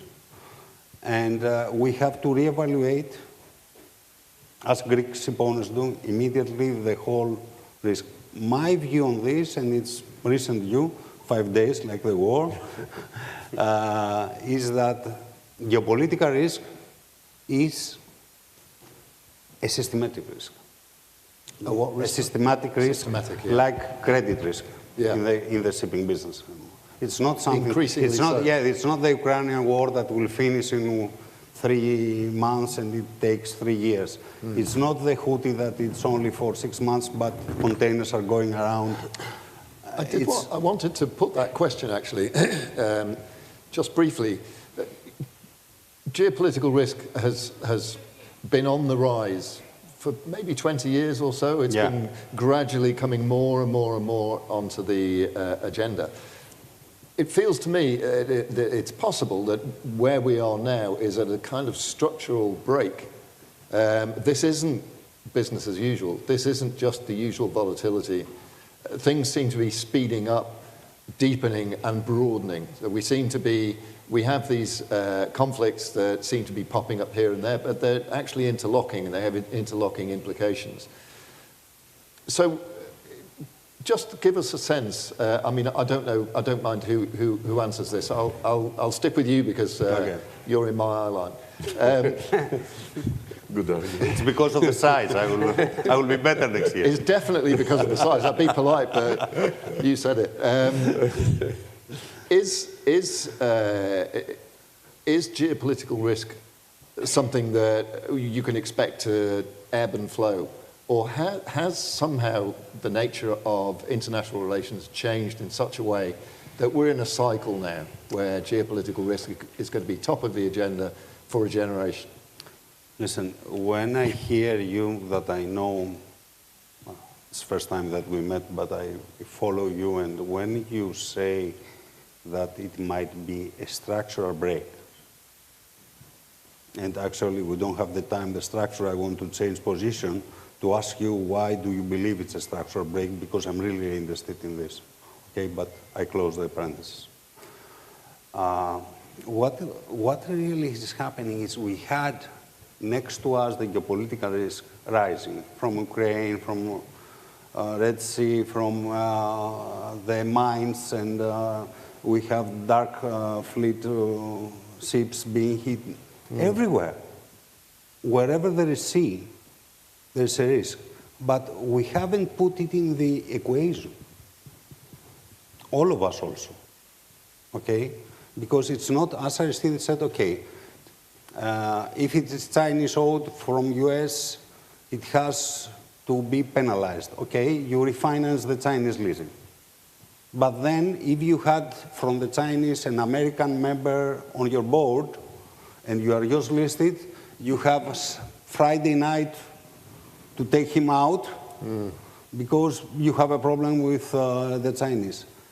So this is structural, and I don't think anymore it can be played in a transactional way. You have to take a strategic view, because I agree with you that not right now, it was happening for many years, but now it's obvious that it's structural, and all the players in the shipping market, we have to reposition it. It's not just repricing the insurance, because if it is uninsurable, it's not about repricing. It's, do you have insurance? Yeah. For your asset. Okay, I see heads nodding, and I take that as permission to move on to another question, because I take it that you agree with what you've heard. Anna, do you have anything that you'd like to finish off with? My question to all is that how you see financing in shaping in 5 to 10 years. This would be dominated by the banks, the national, or gradually the private credit or alternative capital sources may change, given, may reshape the market and take a bigger market share, given that we have to consider not only the geopolitical challenges, but also changes in technology, AI, international relations. And a second question, do you believe that the US financial institutions or even the private equity funds will be more dynamic in entering this market from now on? You want to start with Aristides? Yes, well, I can't be very helpful on that, because I really don't know what's going to happen within the next 2 or 3 months. to talk about 5 years down the line, I really am at a loss. I mean, if you think what's been happening the last 10 years, you know, with COVID and then the war in Gaza and now the war in Iran, and everything is going upside down. Sustainability was the most important thing that we were talking about, but now it's taken the backstage, I have to say. So it's extremely difficult for me to make any prediction, and I think what a good shipping company has to do is not to be proactive, but adaptive. We have to adapt to what's happening at every point. On the other hand, you have to make decisions as a ship owner, the investment decisions that maybe aren't going to pay off. You are absolutely right, because so investment, this is the biggest problem that ship owners face today if they want to order a new vessel, because you need a 20-year horizon. You don't have a 1-year horizon. So it is a very difficult thing to do, and that's one reason which has kept new buildings relatively low. On the other hand, the extreme liquidity in the market is pushing all of us to take higher and higher risks. Yeah. So we have to, the way that the ship owner can balance this is by using less leverage, using less of these friends, because somewhere you have to have some risk control. So, but I really can't make any predictions. I'm pretty sure, I mean, the US capital markets and private equity, they are full with equity. They are looking for opportunities. The minute that they will appear, they will be there to help finance them. I mean, that tells you a story. If the problem isn't on the supply side of finance. Yes. The problem is on the demand side, the projects that reach the and that's why hurdle. that's why the spread has gone down to 1.5%. It wasn't like that. It used to be 3%. We'll be back, I think. I talked to one of the banks. The good old times. No, I talked to one of the British banks lately, and they said that the margins are very low in order to enter the market currently. Okay. And this was the answer. Let's just finish off very quickly. So, Theophanis and Yanis, your brief thoughts on this question about the long term. Yes. Turning back a bit to the academic, let's say, side, another thing which turns to that question is the fact that the industry, because of the service that it is being offered, the transportation service, is offered on an industry which is perfectly competitive. In view of these principles and the shipowning side, is very keen on finding the most price competitive solutions, because it's a cost minimization game at the end of the day. In view of this, I'm pretty sure that although the private equity funds and the US capital markets may provide ample of liquidity in the shipping industry, particularly on the Greek shipowning industry, which in my opinion, because we have offices from the Eurofin group now side, in London, in Lausanne, in Athens, in Singapore, we cover the whole major shipping hubs. In this extremely price competitive industry, principals will always be focusing on pricing. As you have realized, the comment lately was again on the pricing. So although the US capital markets, all other sources will be open, the key question is who has the most competitive capital. And debt remains the most competitively priced capital in the shipping industry. And in view of the capital intensiveness of the shipping industry, there's no alternative for the principals, for the ship owners to look to the banks. Through Eurofin, we are representing a German state-owned bank, KfW, since 2008. We are seeing daily the key question of pricing, and this is, I'm pretty sure, for the Greek banks, for the rest of the European banks, pricing is a key element in order to survive in this extremely competitive market for Mr. Peters, because Mr. Peters has to compete the Norwegians, the Israelis, all other ship owners. So they will be seeking for the most competitively priced. I'm pretty sure the debt ship financing will be there to cover most capital needs of the shipping community. Okay, Theophanis. You know, the recent track record of what we call US capital markets and private equity. Back in 2014, many of you remember that a lot of private equities came here, they wrote a check of $500 million, and they say, Aristide, go and have 100 new buildings. That was a disaster. Yes. Okay. So most of the Greek shipping companies, and not only Greek, even in this very high performance before the crisis, they had net asset value lower than 1. That was endemic to this. It's not something that they were not doing. Many of them had, and the question is why to have a discount on this? Why I'm saying this technicalities and apologies for this. I have seen it before. When things are getting tough, no capital markets are there, no private equities there. Even some banks are closed. I can talk about National Bank of Greece, that what we have done good for the last 6 years will continue to do. We will be here to finance Greek ship owners. And it's not a question of guessing something, it's what we have seen as a track record of all the alternative financing. Okay, fantastic. We could go on very, very easily, but I'm afraid we're out of time. Anna, I'd like to thank you for keeping us in order, and I'd like to thank the panel as well. Please join me. Thank you very much. Thanks. Thank you very much. Thank you. Thank you.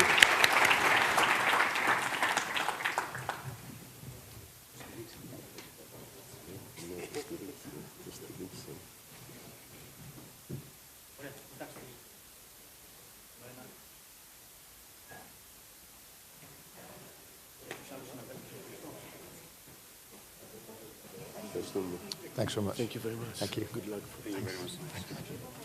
Thank you so much. Thank you.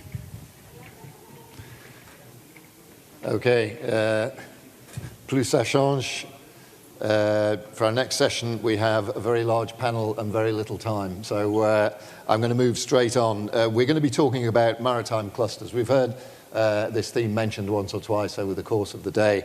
There's a natural tendency for some industries to draw towards themselves industries that are connected, that are parallel in the supply chain, to the benefit of all. And that's what we're going to talk about now in the context of the maritime industry.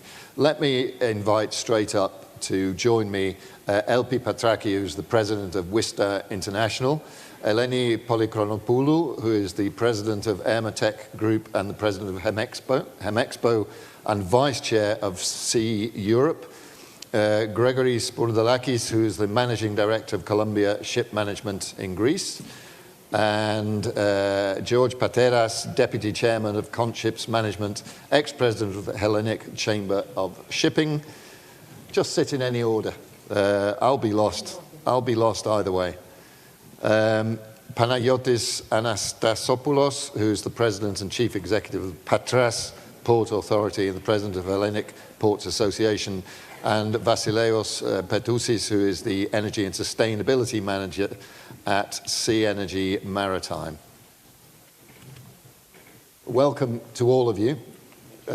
We are many, and as I said, we're squeezed for time, so I'm going to appeal to you to keep answers short and to the point. First of all, I want just to sort of, there's an ambiguity here in the title. A cluster can be two things. One is, the way I think of it, is related industries all gathering together in a single geographical location and enjoying the synergies that offers. But there's another way of looking at this that we should start with, which is regional clusters, the expression of regional interests through actors all gathered in the same general part of the world. And let's start with that by addressing the question of how Greece fits today. We've heard a lot about Greece's storied role in the global maritime industry over many decades. We could talk about centuries, but let's not. But clearly that has sort of changed. That picture has changed a little with the rise of particularly of huge shipbuilders in Asia. So what is the picture in Greece today? How does Greece fit in to its regional setting? What is Greece's role in the Eastern Mediterranean and the European setting? Let me start with you, Elpi. With me? Yep. Okay. I would presume you would start with Mr. Pateras, who, Why me? because you were always talking about the Greek if, cluster, no, but it's fine. It's fine. Thank you very much for your question. So I think like Greece is quite dominating in the world maritime industry. It is as well dominating the European and Mediterranean, if we can say, cluster. And I would say the main reason is because the expertise of many sectors of the industry do have a presence here in Greece. And although manufacturing was not our highest benefit in the past years, that has improved as well. And of course, decision-making, financing is here, clubs are here. I think anything around the industry is here. And what makes it strong is the people. And we have experts in every sector. And I think that is what makes us a leader in that perspective.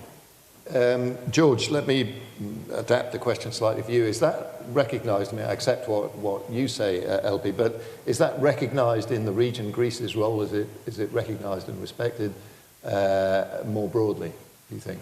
Well, first of all, thank you very much for the invitation to come to speak here at The Economist. Greece's role in shipping, I mean, I'm not going to refer to the farming industry or anything else, but in shipping, Greece's role has always been, and the Greek shipping miracle started after the Second World War, so I'm going to refer to that period of time. Greece has always been the country that has bent the envelope. We've always been innovative. We've always adapted. As I believe Mr. Peter said before, we've become adaptive. We've found solutions to problems that existed, geopolitical problems that have existed.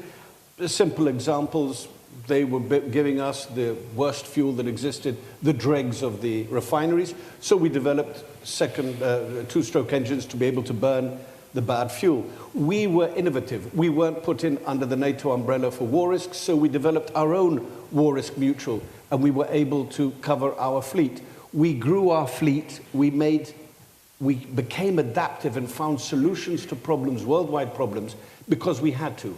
And quite rightly, a predecessor said here that we are cross-traders. We have never had Greek trade, Greek products to trade. So we were forced to go and trade other people's products. And to do that, we had to be adaptive, to be able to go to China, to go to America, to go to all these nations. And again, just something that is very recent, we all spoke before about the cancellation of cover, which is quite a standard thing when war risks, an additional premium area is increased as we have this conflict now in Iran. So they cancelled cover. The market came out day before yesterday crazy. Numbers which were unrealistic. The Hellenic Mutual, which is a Greek, which has a huge percentage of the market because it has 86% of the Greek market, and the Greek market of war risk requiring vessels is around about 50%. So we have a huge... The Hellenic came out with a reasonable rate and influenced the market. So yes, Greece's position is there. People follow because we have young, innovative ideas. We're hands-on ship owners, and we know what is good. We've become adaptive, and we know how and what is needed for the entire supply chain. I hope I answered your... You did. As quickly as possible. On the back of it, I have another question for you.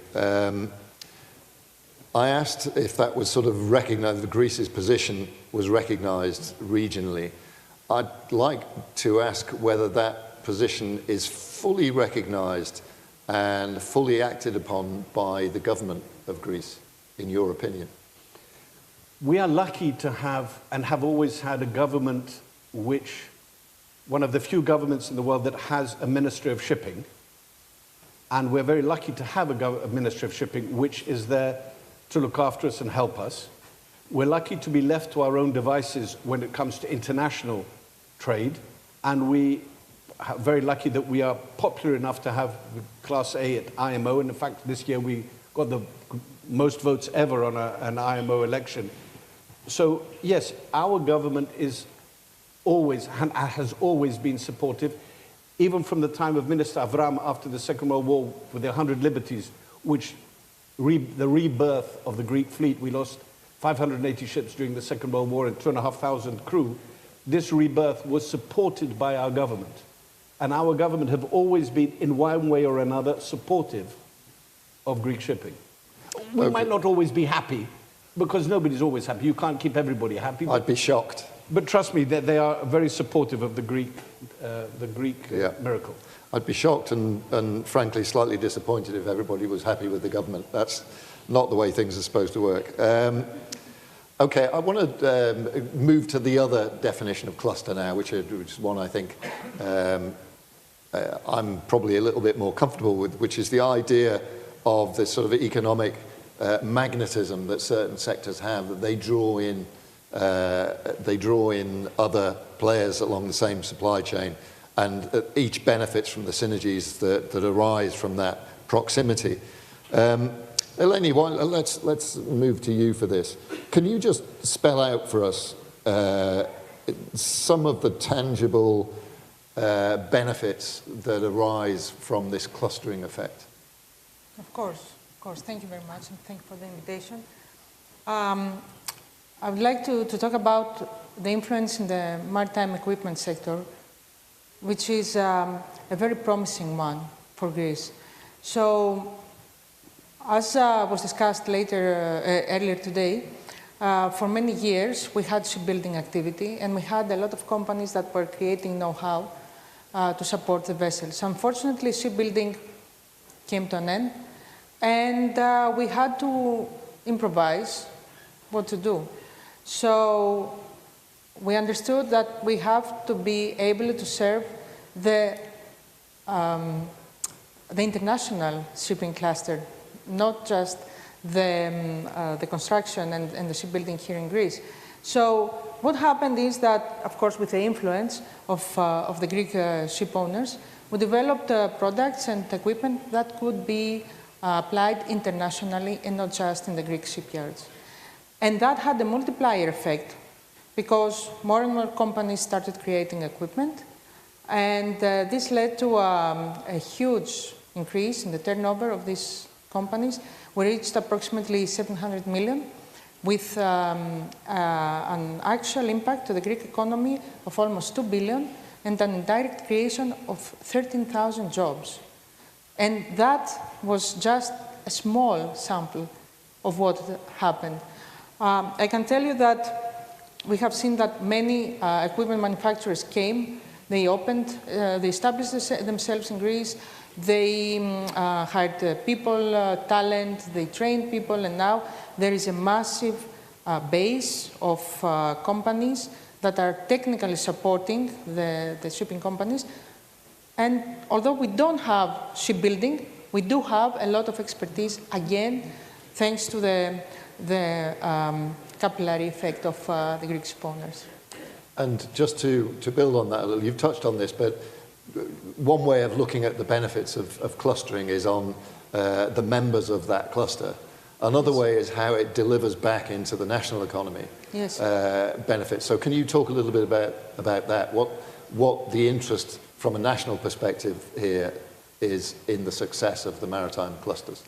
So there is high added value job creation, people that are highly trained and have a very big added value, but also high added value production. We are a country that we are very good in the primary sector, I mean agriculture, we're very good in tourism, but when it comes to technology, we are not so advanced. In the shipping industry, we are creating products that have a life cycle of 20 and 30 years. So we don't just sell equipment, we sell equipment, but we have to serve this equipment for 10, 20, 30 years with services, with spare parts, with upgrades, with everything that is needed. So this means added value, not just at the time of the export, but a wave effect for the years to come. And this brings, again, more innovation, brings more R&D, brings more development, and more investment in this field.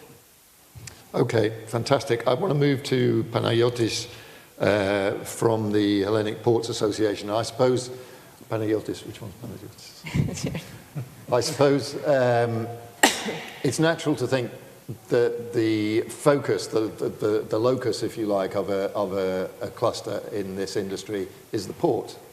This is where the activity sort of, you're the nexus between the land and the sea and between the various bits of the industry. First of all, is that a fair assumption? And secondly, talk to us a bit about how this clustering effect is being manifested in Greece's ports and how Greece's ports are, if they are, encouraging it. Well, to be honest, it's like our panel. So simple. If there is a framework, it's going to work perfectly. Mm-hmm.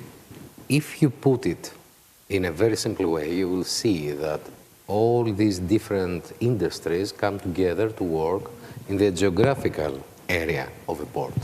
So, yes, we are the spot there. Right. I assume everybody would agree with that? Not going to have any fights on stage? Good. Carry on then. So if we move forward to analyzing it more as a cluster efficiency, is once again the framework.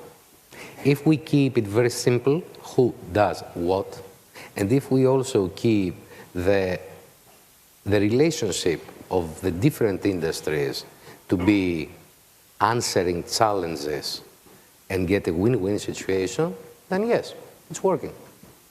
Excellent. And we have a history of thousands of years here, specifically in this geographical area of the Mediterranean, that it is working. Yeah, and here in Athens, not to, and Piraeus, not to go too far from home. I wanted to come back to, I don't know who I'm going to ask this question to, somebody who hasn't responded yet, which leaves to the other end.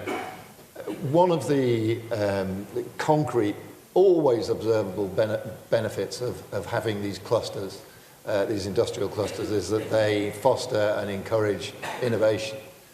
Because you get this cross-fertilization of ideas and creativity, and somebody's requirement is somebody else's speciality, and being in proximity. So is this something that you're seeing in the Greek context? And could you give us an example or two, maybe? Just to refrain a little bit from the previous speakers, and they are all people that have encouraged very much the clusters in Greece, and they've tried to unite the forces and avoid segregation and individualism. In my opinion, the power that the cluster will deliver in the near future will be much more. So we are doing very well, but given the magnitude of the Greek fleet, we should have been doing even better. And I'm saying this with respect to the efforts of all of the people that are trying to lead us where we deserve to be. So regarding innovation, to totally agree with Ms. Polychronopoulou and the previous speaker, we are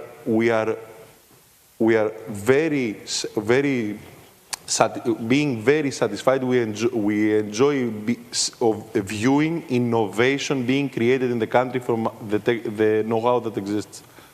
In Synergy, we have 4 different AI tools that assist our operations, that push us through operational excellence, and are all for building Greece. Building Greece meaning managed by companies, Greek companies, based here with high technology coding inputs, locally here, and being in the front of innovation. So we are seeing it with great appreciation. Could you go a little deeper into the technological moment that we're in? You've spoken about the importance of innovation and the probability or expectation that you'll see innovation in Greek maritime clusters. But we are in a very special, I think, technological moment in the world. Not just digital technology, but also the pressure that's been brought onto the global economies by climate change, and our policy responses to that are bringing a new wave of innovation in the shipping industry in terms of fuels, so on and so forth. So could you go a little deeper into that and where you see the technological innovation, the interesting directions in technological innovation? To assist on the climate change effect decrease, let's say? That's what you mean? On all areas of technological innovation. First of all, having the safety first in mind, let's say we are using a system with cameras that through artificial intelligence identifies obstacles in the sea. So we safeguard better the navigation of the vessels. We also utilize a very advanced tool that also is assisted through AI to do a better and quicker and more accurate and more pragmatic and more targeted technical assessment to whichever matter occurs in a vessel. The same way that writing an email can be these days assisted by ChatGPT or whatever, the same way the technical handling of the technical management of a vessel can be assisted from a similar tool that we are using and has equally impressive results as ChatGPT has in your everyday writing life. The third one is that we are pushing towards, we are improving and applying best practice in the assessment of our crewmen through tools that identify potential concerns on the tone of their voice or things like that. So we are taking benefit of that as well. And to wrap all this up, we have created a framework that interacts that combines all these tools and creates a synergy, let's say, benefit. Okay, great. Thank you very much. I'm just going to come back to you very briefly, Panagiotis, because you know, it's great to have innovation bubbling up. It's great to have new techniques, new processes, new fuels, new technologies. But it's the port often that has to provide the infrastructure, that has to provide the space in which these things can happen.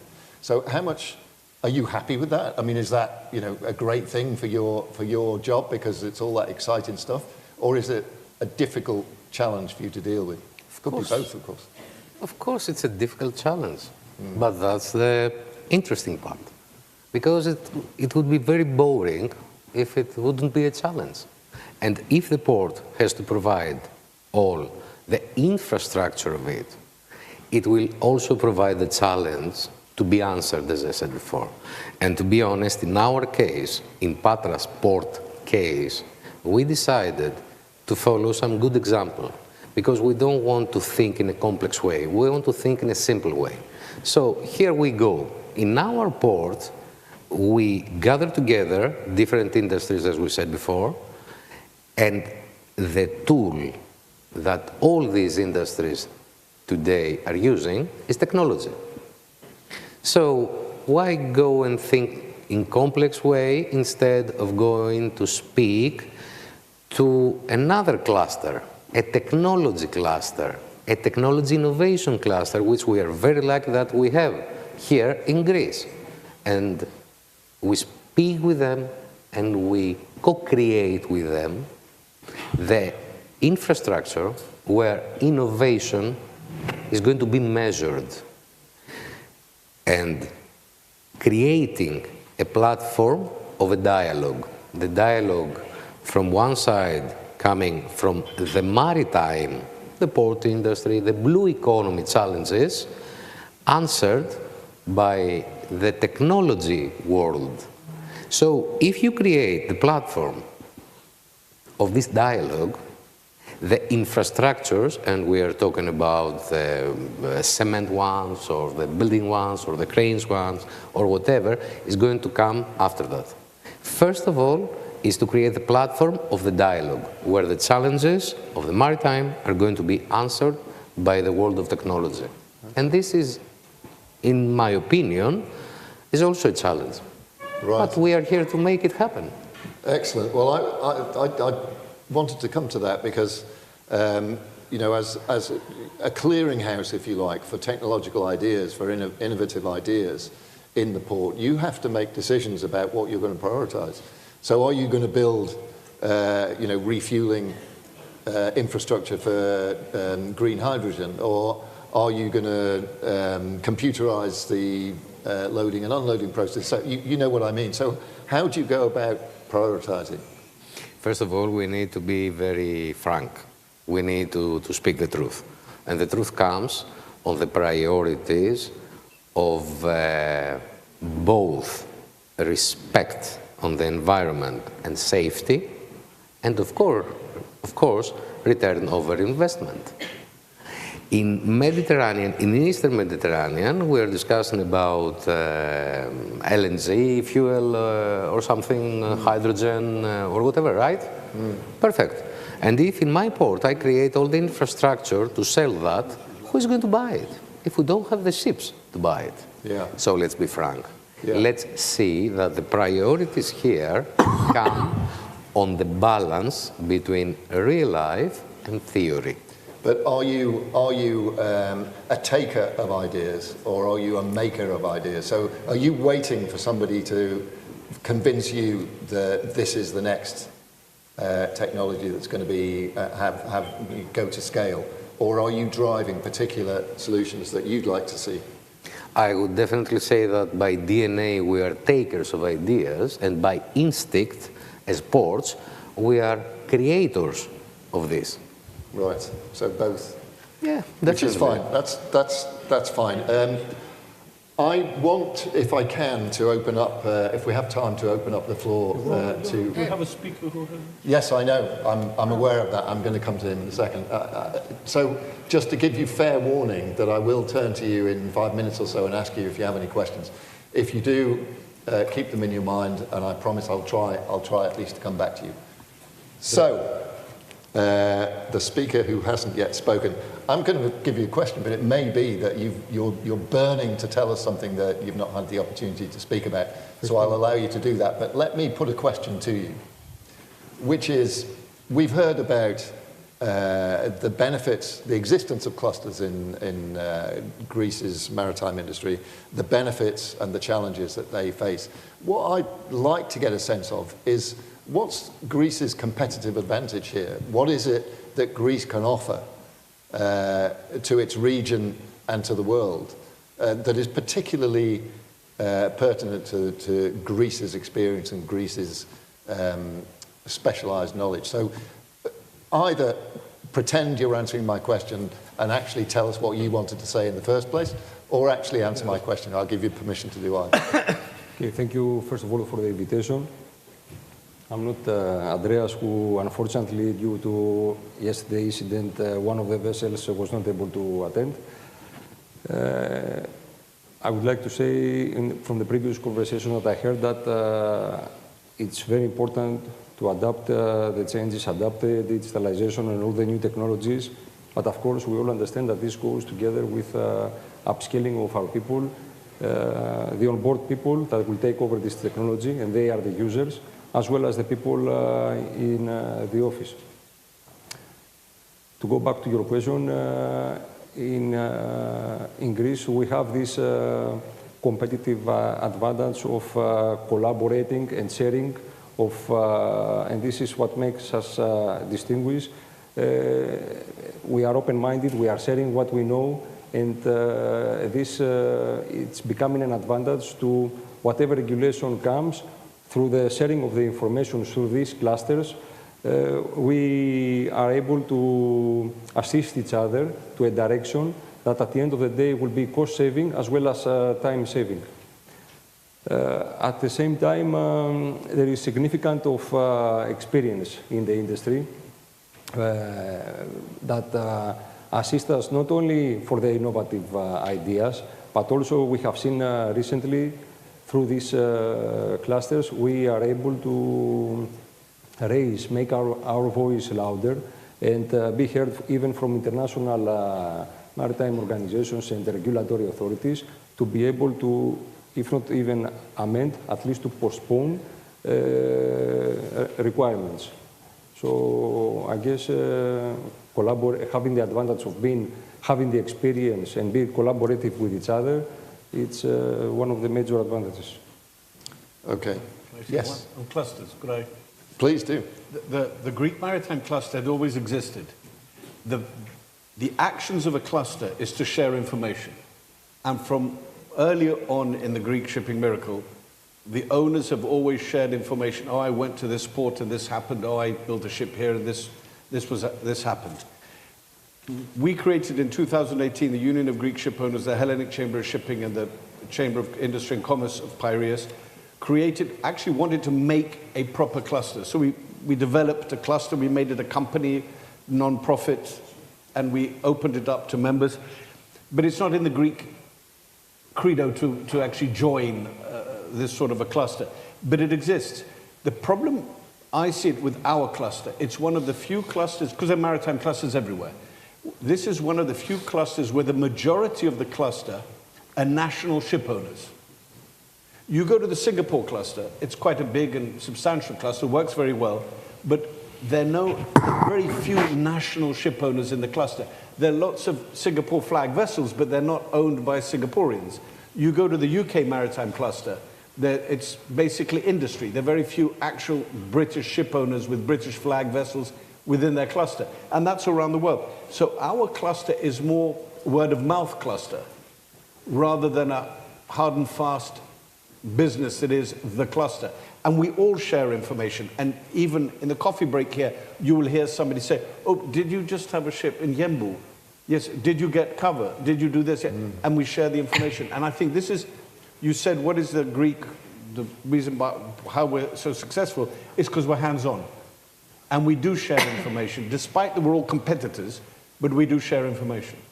Okay, so there's a network effect, which is very interesting. Thank you very much for that. I did say I would ask you if you had any questions in the audience. So if you do, now's the time to raise your hands. I don't see any. We have a very, I know it's not a shy audience, but we don't have any questions from what I can see. So let me then move on to another theme. We're short of time, so I'm wary about broaching a brand new theme, but I think it's an important one for us to cover. I'm going to come back full circle and start with you, LP, on this one. But afterwards, I'll give everybody else an opportunity to jump in if they want. And that is the question of skills and the workforce. You can't have a successful cluster. I mean, clusters in particular are about diversity. They're about lots of different skills. That's the point. And you can't have one if you don't have the skills. So how challenged is Greece to supply the skills that your maritime clusters need? And how is Greece going about resolving that particular puzzle? I think it was touched upon by the previous speakers, both Eleni and yourself. With all the changes happening in, and you called them structural earlier on, happening in the maritime industry, of course we need to adapt. And I think it is in the interest of everybody that we make sure that we adapt in all sectors, because there are technological changes, there are a lot of cultural changes, behavioral changes, younger generation coming in that has totally different mindset than the previous one, if I can say, or the existing one. And the challenges, especially for the vessels, will be various, and they definitely have to do with technology, with safety, with cybersecurity, and geopolitical unstableness. Is that the word? Instability, my God. So definitely, and I think it is our major concern, and we try to do a lot in Greece especially, and I think almost everywhere, to make sure that the people coming in or the existing people are advanced and are re-educated on what is needed. Of course, it's not very easy, because we are asking people that are in the industry for more than 20 or 30 years to change what they know. But human beings are adjustable, and it's a matter of adaptability, and I think our industry, and especially the Greek one, has shown how adjustable we are and agile. Okay. I mean, clearly you're in, we do have now a question in the audience, so while the mic comes to you, I'm just going to, LP, if I may, just going to dive a little deeper into that. You're in competition globally these days for skills. People can go pretty much anywhere in the world and sell their talents and their skills. And you're in competition sectorally with other parts of the Greek economy who probably want some of the same skills that you're looking for. What is the major skill shortage in the maritime clusters? Which are the skills that, if you had a few people in this room who were looking for a job, what are the skills you would want them to have? Or seafarers, I think seafarers is the number one, and then I would go to technical, lower, how can I say, rank technical skills, what Eleni would need in her industry, which is manufacturing and even ports. I am seeing now the ports. Having people in the port, let's say, do what we call lower rank, I would say, jobs. I think this is the skills that we lack. And in Greece and everywhere, I think in Europe as well. Yeah. Yeah, good luck. Yeah. Did anybody have anything? Yes, I want to add something to that. Yes. Everybody's got onto the bandwagon of the environment. And we talk about all these wonderful alternative Hollywood fuels, methanol, ammonia, and all these wonderful things that we intend to use on our ships without having the technology or the skill set to operate these vessels. Finally, when everything settles down, as a previous panel said, we'll go nuclear. The third generation thorium, molten salt, small reactors we're going to have. But the funny thing is, we do not have anybody left who knows how to work a steam turbine. It's nitty-gritty. That's it. We've got to go granular. We don't have them. The only people that teach people to work a steam turbine are the US Navy. because they have nuclear-powered vessels and submarines. The nuclear makes the steam, and you have to run a turbine. So we're going to have to retrain crews to be able to work a steam turbine, and that's going to come sooner rather than later. Because ammonia, I mean, all these other alternative fuels, you know, it's a fad. All of a sudden, somebody will build 10 ships with ammonia. Ammonia is the next fuel. Yeah. Then somebody will build methanol. Oh, methanol is the next fuel. It's not. None of these fuels are actually going to, worldwide, without doing the huge carbon footprint of changing the infrastructure to accommodate one of these new fuels, which will be a worse carbon footprint than the savings that they're going to make. So finally, we're going to go nuclear. We've got to sit down from today and train people to know how to work the equipment of the future. Okay. And that's something everybody forgets about. Well, back in the 19th century, my great-granddad was one of the first steam engineers. So he was an engineer on board one of the first steamships. On Triple expansion. On the River Mersey. So perhaps I'm your person. I've probably got it genetically. It's probably still there. We do have the sails as well. We have the sails. The sails, so indeed. Even before that, yes. So we might need actual sailors. Yeah. Do you have a mic? Yes, I do. Thank you once again. Angelakos from Angelakos. I'd like to congratulate The Economist for doing, and I'm sure I speak on behalf of all the shipping hub, the shipping cluster here in Greece.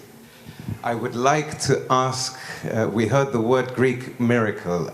Can we expand on why we say the Greek miracle? Thank you. Who wants to take that? Oh, I said, yeah. Well, it's an expression coined by Mr. Fustanos from the Fustanos Museum, the Greek shipping miracle. After the Second World War, the Greek fleet was completely obliterated. We had nothing. We had lost 580 ships. We had lost 2,500 seamen, mostly families, because the crews were basically family of the owners. And we had to rebuild the fleet. We could have just sat back and taken the aid from the Marshall Plan and done nothing. But instead of that, we had a few people with ideas, few people who want to move forward.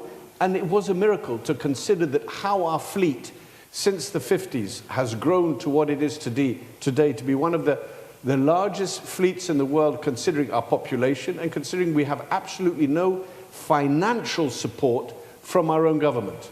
And we've never requested it, and we've never taken it. And we've built a fleet, but a lot of people say we have 25 and 22 and 23% of the world fleet.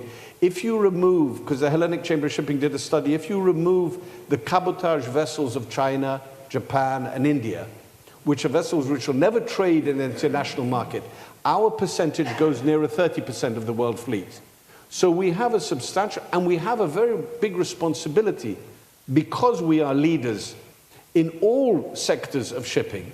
We have a huge responsibility, and we're the ones who go forward and we do the new ideas on ships. As a very famous Greek shipowner, Kostas Lemos, said, as soon as a ship is launched, it's already out of date. It's obsolete. And that's the case. We keep on coming up with new ideas. That, for me, is a miracle.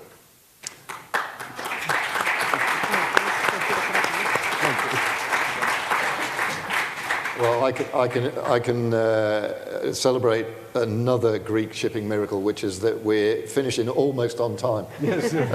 which is a first, especially in Greece. So we're going to move on to our final panel, but once again, before we do, there were a lot of us on the stage. Not everybody got to speak an awful lot, but everything that you said was fascinating, and I'm very pleased to have shared the stage with you. So join me, please, in thanking our panel. Thank you.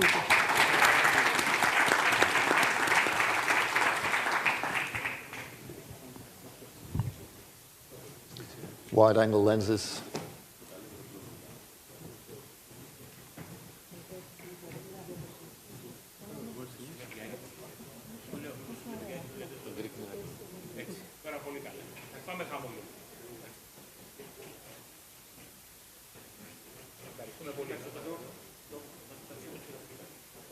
Okay.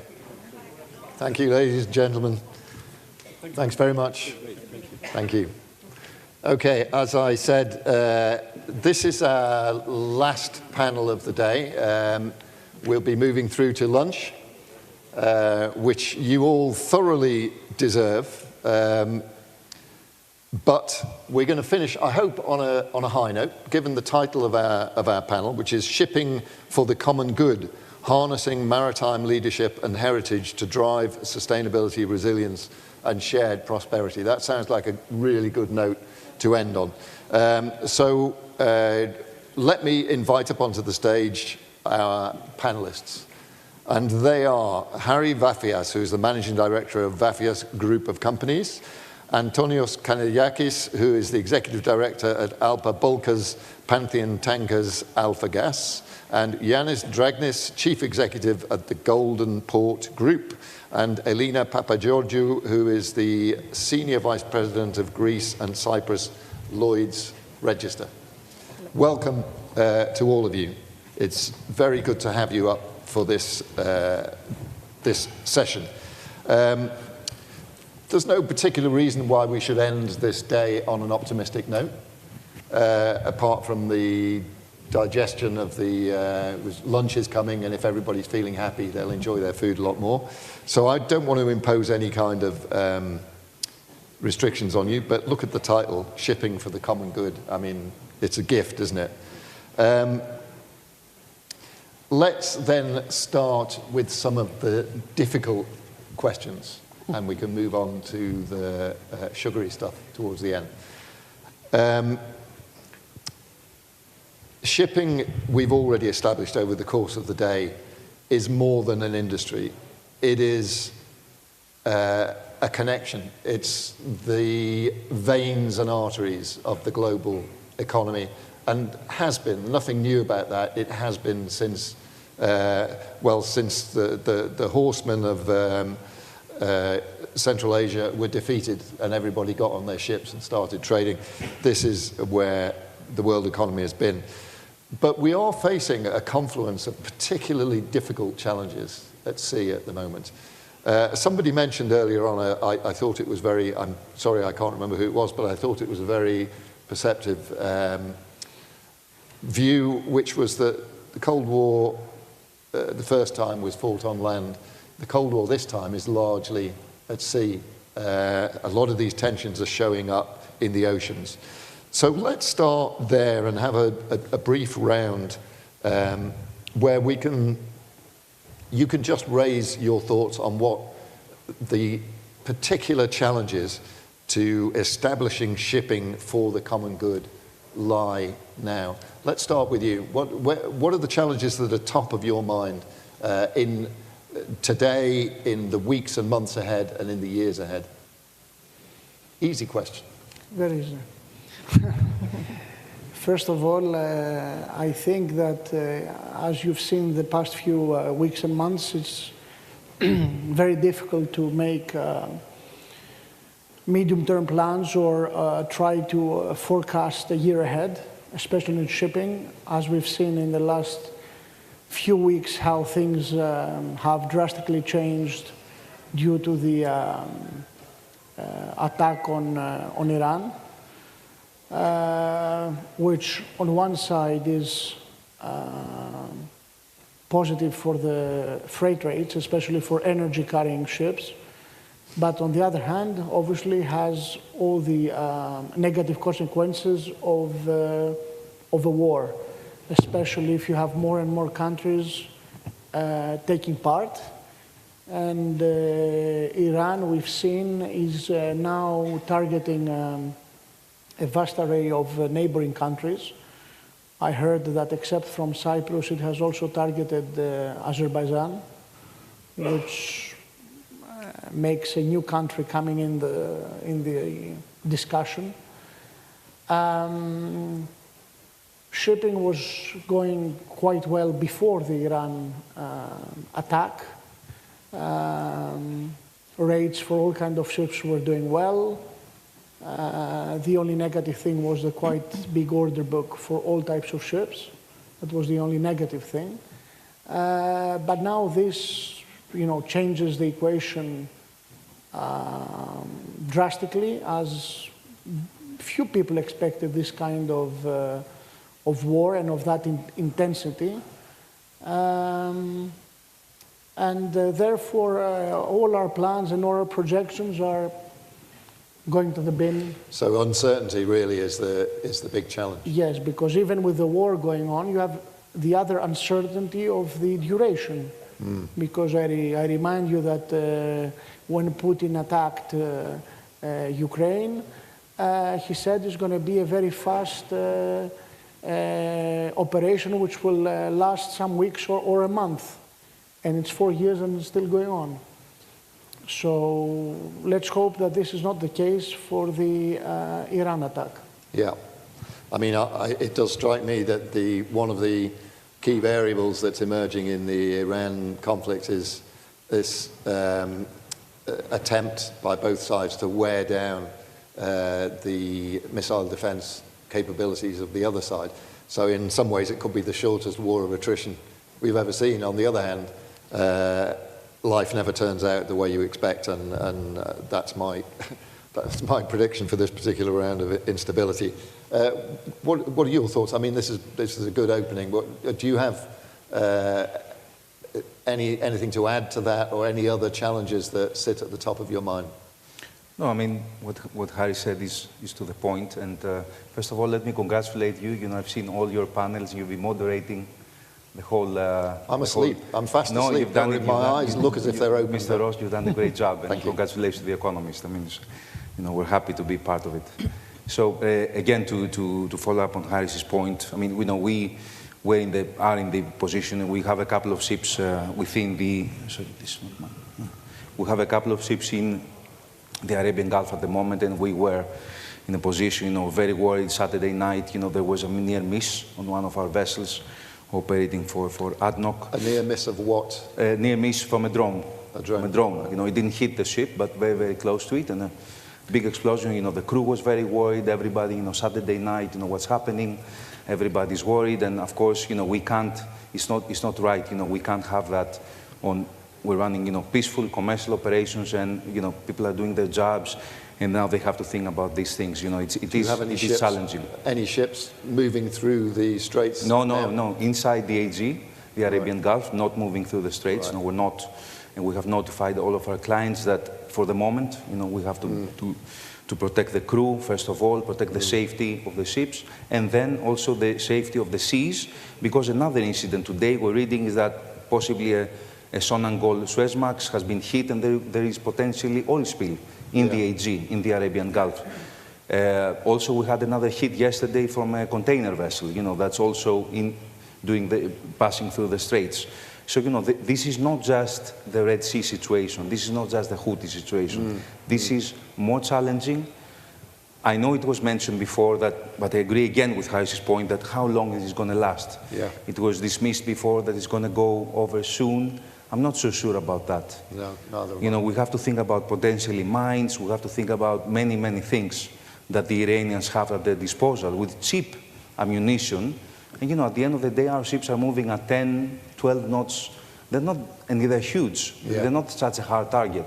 So we have to beware that if there is protection set in place, which there should be as soon as possible, it has to be quite comprehensive to protect the crew, to protect the assets, and to protect the sea, obviously, but most of all the human element. Right. If we were wrong in our assumption, in our expectation that this is going to last a while, and it all died down very quickly, which is not impossible, would we be back where we were before this blew up, or has something changed in our assessment of geopolitical risk in the world? I think the situation of just forgetting about what happened and going back, it's almost it's a mythology. It cannot happen. So I think we have to. I think that scenario is less than 10%.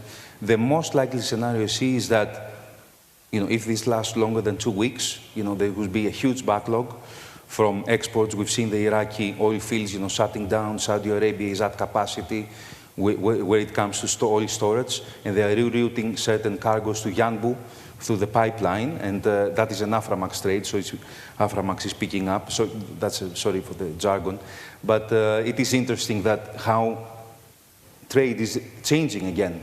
You know, we had the Ukrainian war, trade changed. We had the Red Sea, people were going around the Cape. Now we have this. So again, this is changing. I think we'll be in a situation sooner or later where It's going to be a risky trade to go through, but there will be some basic protection. There will be qualified insurance, and there will be people that are prepared to go through, but we have a few steps to go until we're there. Okay. Is the perspective the same from the point of view of ports? You know, if you've got ships out on the open sea and moving through some of these very dangerous choke points, do you look at the world in the same way when your interest is ports? When you are? When your interest is ports. Mm-hmm. So the risk while being in ports or at sea, I mean, is I would say similar. I mean, today we have a ship in Kuwait loading. Just yesterday, I think a ship was hit not far from there in Iraq. We have ships sitting near Fujairah, and I think they're under the same kind of risk. We've seen Iran hit Cyprus, which is a lot further away. So I don't think you can feel safe anywhere right now. Right. One of the interesting things about the Cyprus strike for me was that this is, I presume that the weapon was fired from Lebanon, not from Iran. And this sort of extension, geographical extension, not just of the targets, but of the originators of these fires. Somebody who's mentioned before the Houthis and the Red Sea. So this seems to me like an additional layer of complication and threat and uncertainty that where these attacks can come from. I expected this to be a bit more of a sort of general discussion about challenges, but clearly top of mind at the moment is this overriding uncertainty arising from the situation in Iran. Elena, what is the response of the shipping industry as a whole to this? How is that response shaping at the moment? Is it as you would expect it to be? Are there areas where the response is inadequate and that things that worry you about the nature of the shipping industry's response to the challenge coming from Iran? I think, well, you talk about response, but the most recent response we had, which was a very clear voice, was in the last MEPC back in October, where that was completely unprecedented and unexpected. And that showed a clear voice from the industry itself, saying we've got more work to do here. Right. And it's interesting when we talk about uncertainty, we usually talk about, well, go back 5 years ago, you talk about pre-COVID times I'm talking about, it was usually about technological compliance and regulatory regimes, which meant, you know, there were a number of years and the shipping industry had to comply and there was a preparation around it. And it was around technology. It was around the technical capability. So in an industry, we pulled, you know, it was able to be in a collaborative effort to make that next step. Now we're looking at something completely different and we're balancing a scale between energy security and energy transition. And that balance is becoming more and more pulling towards opposite ends. And it brings in community, it brings in commercial. So there's a lot of pressure from many factors, as my fellow panelists have also mentioned. And that uncertainty does question how quickly we're able to adapt on that balance of energy security versus energy transition. But I'm just thinking of your first comment and says we don't want to end this in a doom and gloom. So just to end the first comment. I love doom and gloom, I have to admit. No, we'll have to be careful You're right. that we don't. On times of uncertainty, though, there's also a lot of opportunity. And with that opportunity is where we have something in our hands to do something with it. So through that opportunity, there's a bit of a push and pull within the industry to, let's say, decarbonize or to make investments, particularly around longer-term investments when it's still a very evolving picture, plus the fact you've got the overlay of geopolitical unprecedented. So, but that doesn't represent that there is opportunity to make changes, and there is also a responsibility. And shipping has demonstrated that with environment, safety, and keeping the livelihood of significant routes across food, energy across the world. Global trade, 80–90%. So we've got to go back to that purpose. Right. That sense of purpose, I think, is central to the conversation that we're having. This isn't just an industry, it's an industry upon which the whole world leans and relies, often without really thinking much about it. Once again, I'm going to give you an opportunity, even you, I'm going to give an opportunity to ask questions. So arm yourselves with your puzzles and questions, and I will give you an opportunity to come in and put a question to our panel. Before we do that, I do want to broaden out a little bit, but not too far. We've talked about the challenge to shipping of these immediate current threats that we're seeing in the Red Sea, in the Straits of Hormuz, and far more broadly than that. But so ships are being forced to reroute, insurance policies are shooting through the roof or are simply unavailable. But this happens against the background of a much longer term change in trading patterns in the world. I'm a journalist, so I tend to get over-dramatic, and on the one hand I oversimplify, on the other hand I over-dramatize. So I'm going to do both now, because that's my duty and my role here. Surely we're seeing at the moment not just a change in paradigm from what had been a world that relied on efficiency in the movement of goods, just-in-time deliveries and long, complicated supply chains, to one of security and resilience, where people are bringing their supply chains back closer to home or diverting their suppliers and building in redundancy into their supply chains. This was already happening, and to dramatize even more, I could say that this is reflective of almost a civilizational shift. So there's a hegemonic shift from what was a Western-centric global economy to one which is far more balanced now between East and West, and where there's a contestation of dominance on both sides of the planet, to simplify. How does that all spill into the role and the behavior of the maritime industry? This is happening regardless of what shipbuilders do or what ports do or anybody else.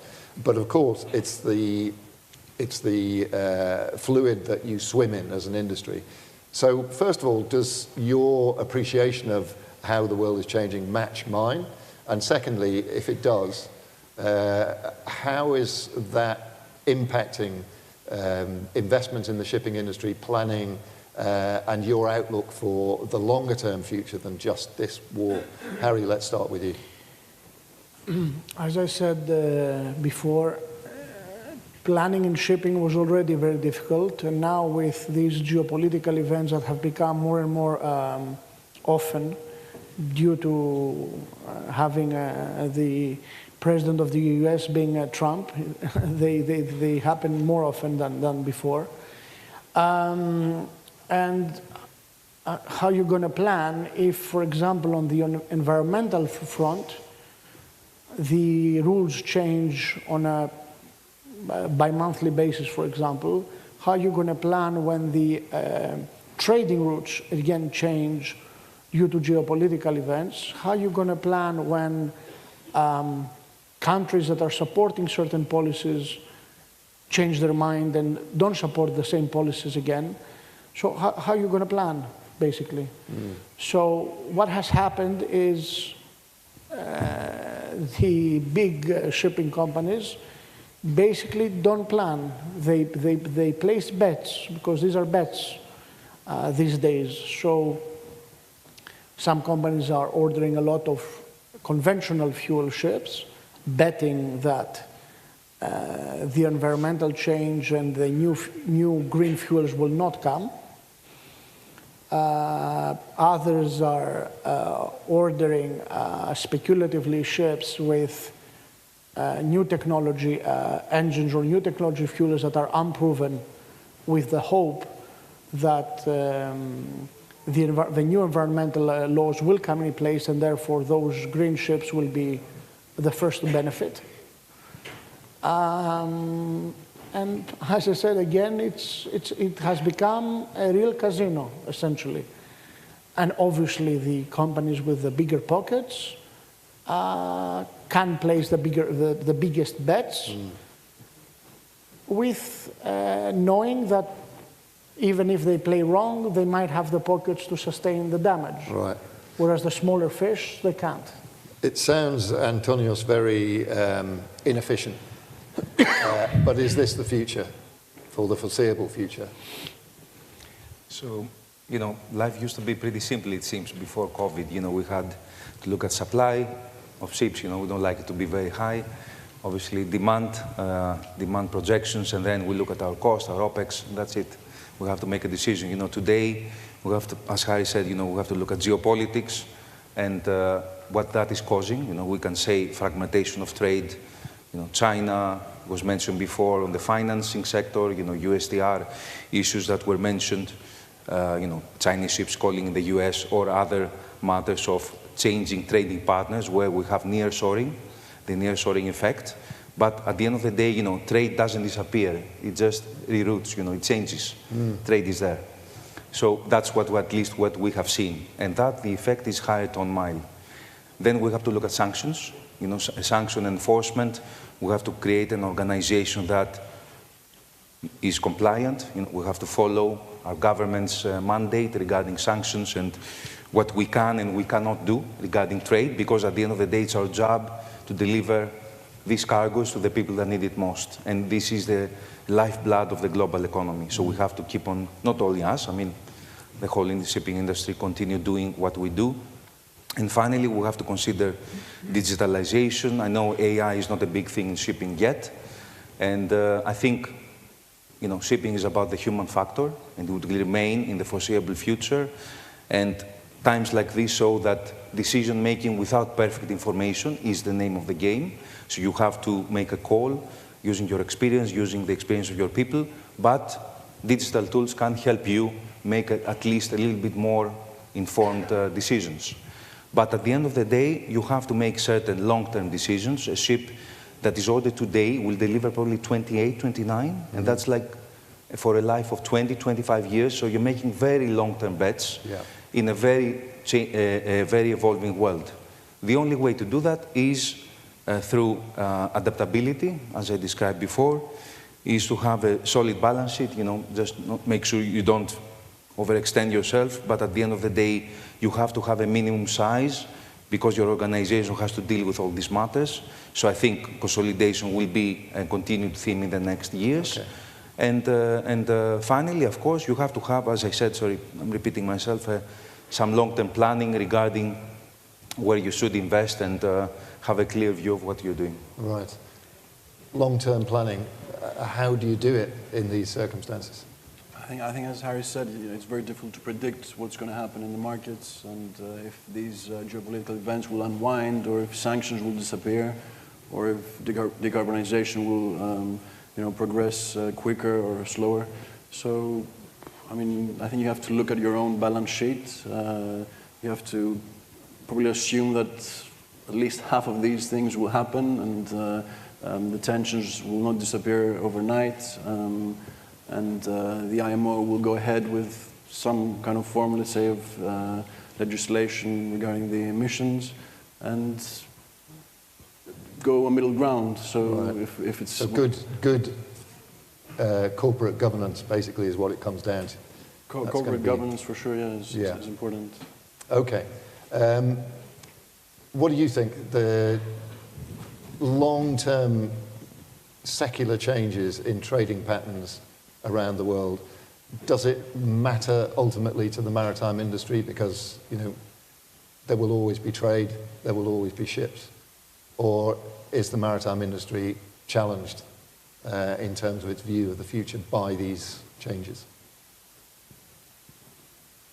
They're definitely challenged by these changes. I mean, we've got to look, if we just take the bulk carrier fleet, for example, we've got a massive number of ships and a fleet that's aging and some of the older vessels in that fleet. But we need those vessels to continue to trade.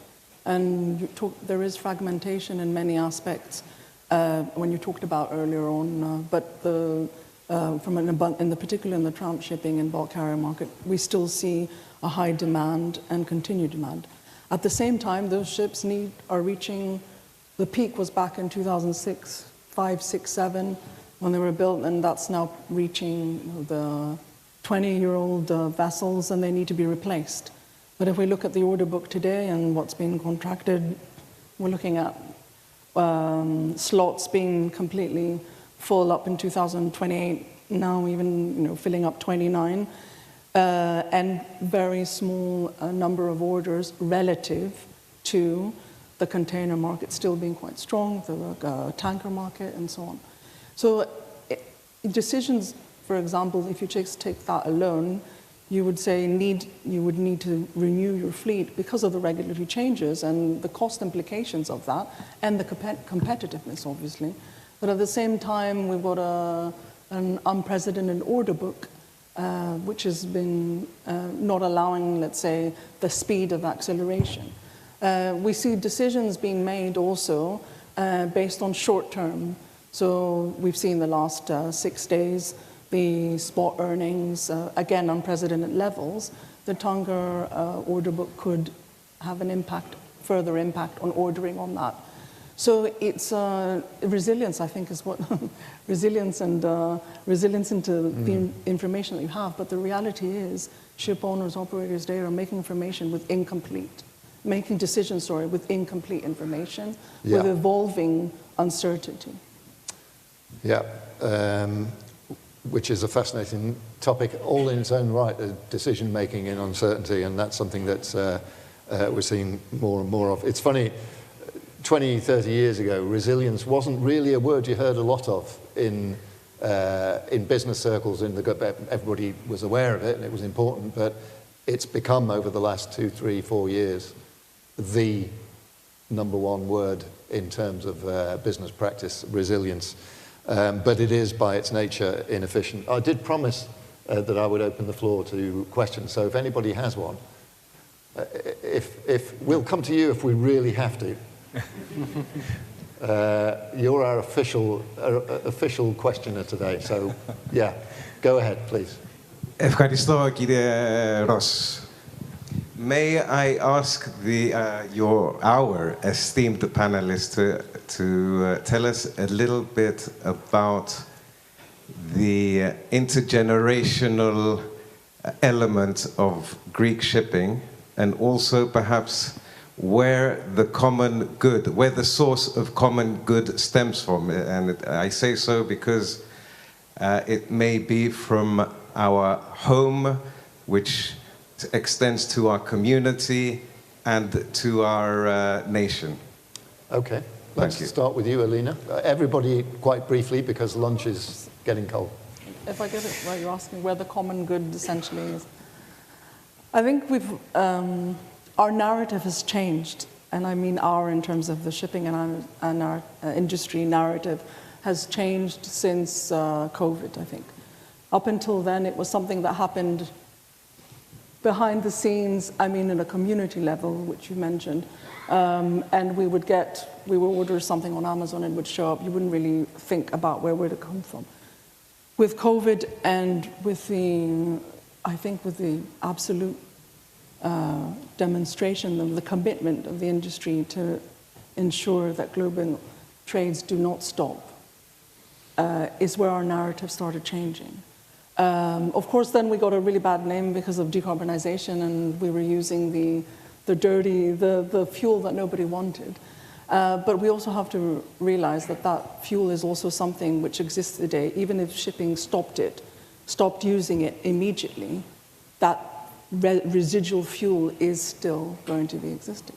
Yeah. Because it's demand from other types of fuels in other industries, that is what we have to address. But fuel, I wanted to say something on fuel, because usually panels are always about fuel, and we haven't said the other word, ammonia, but we'll park that one. But going back to the common good, I think that's where it stems from.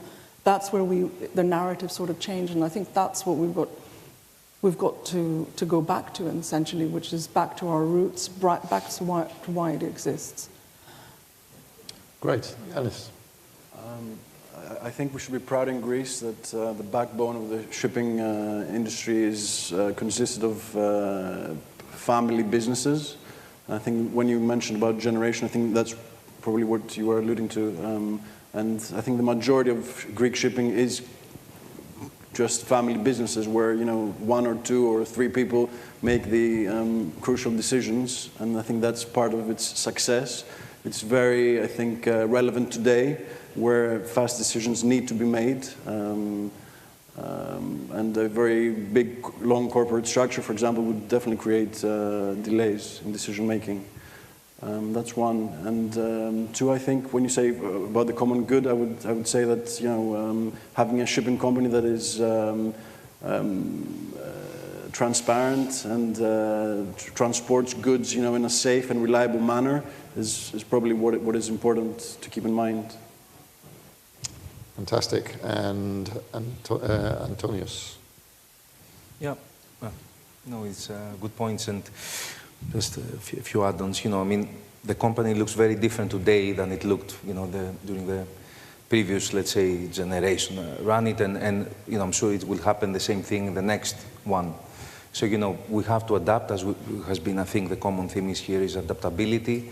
And this is, it seems that you know, Greek shipping understands that need to adapt to changing situations, which is happening more and more often, especially the last couple of years. What Adonis said about family tradition and commitment is a very, very powerful argument, because there is nothing worse in such an evolving environment to have no decision making. It's better to make a slightly wrong decision than no decision at all. So I think strong leadership and decision making is necessary in order for the company to survive, to continue growing, and I think, you know, this heritage, you know, will continue. We've seen that you know, many of the best and brightest minds in our country are attracted to the industry. Maybe not as many as at sea as we would like, you know, to keep that connection between sea and the office. But okay, at the end of the day, you know, the industry is evolving. We will find a way to move forward. Okay. Harry, the generational question here. Is it help, do you think, is it a help to Greece that it can draw on this generational experience as it faces yet another period of change? Yes, because don't forget that, I don't know the percentages, but at least 50% of the companies that now exist, public or private, do come from previous generations of people that were captains or chief engineers, and so they come from the sea. So that, you know, generational heritage is very highly valued.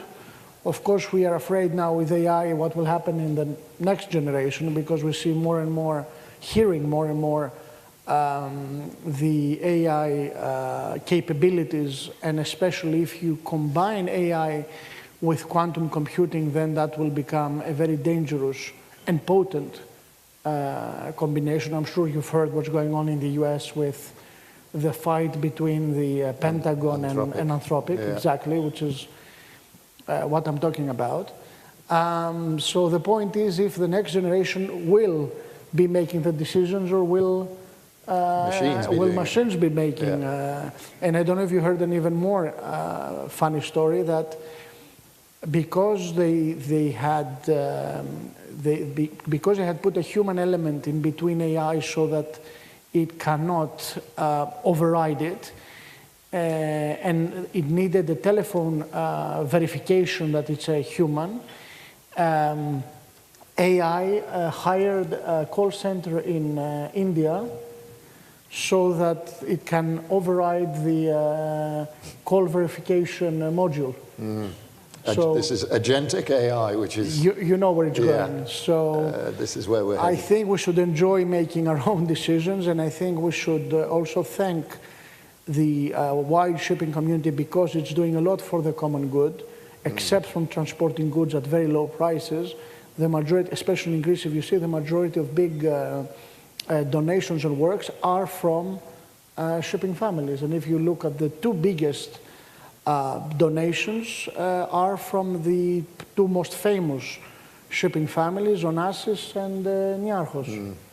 So we should keep that in mind. Well, as I said when I opened this conference, it seems like various days ago, shipping is an industry, yes, it's a global connecting industry, but in Greece, it is far more than that, isn't it? It's part of the national heritage, it's part of the DNA of the country, and I promise that in a few years when AI is running the whole industry, we will still meet here, sit up on the stage and chat about it and have a gripe about AI behind its back, if such a thing is possible. I just want to say, though, it's around the attraction to the industry for younger generations, which is something which is still, I think, we struggle, not only because of the demand for more resources, obviously, but also more younger generations wanting to come into shipping. And that's something, because that has also changed and evolved in terms of not only engineers, but data analysts and all sort of other capabilities, but also within a younger generations want within their career paths to also change as they also progress. And there's also, and this is on the onshore, but when you look at seafarers, obviously how would that be attractive when all the things we're talking about today? How can you attract the younger generations? I think that we talk a lot about seafarer training, and that's really fundamental. But it's also the attraction of, as a classification society, we take a big responsibility in that, talking with universities around the world, trying to sort of attract more. But actually, you have to go back even further to schools. Because what happens is, if you look at a university degree, a naval architect degree that was 20, 30 years when we did it, it's more or less the same now. So we have a lot of movement in terms of that attraction to younger generations. Right. Okay, good. Well, that's it for the day. I've found it an absolutely fascinating day. I've really, really enjoyed it. I hope you've enjoyed it at least half as much as I did. I'm going to send you all off for lunch, but before I do, and as I officially close the event, I want to thank various people. I want to thank the interpreters at the back who do a fantastic job. Only I hear them, but I'm very grateful to them. I want to thank our wonderful sponsors. We've had a great set of sponsors for this event. All their names are up there. I'm not going to go through them all because we don't have another hour. But we appreciate their contribution to make this event possible.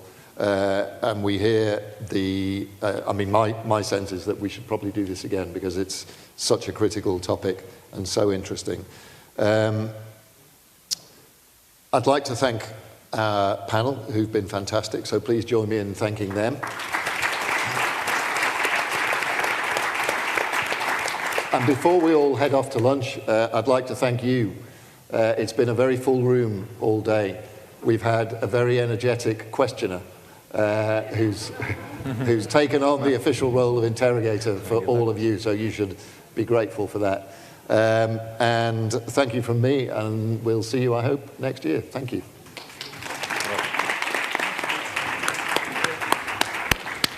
Well done.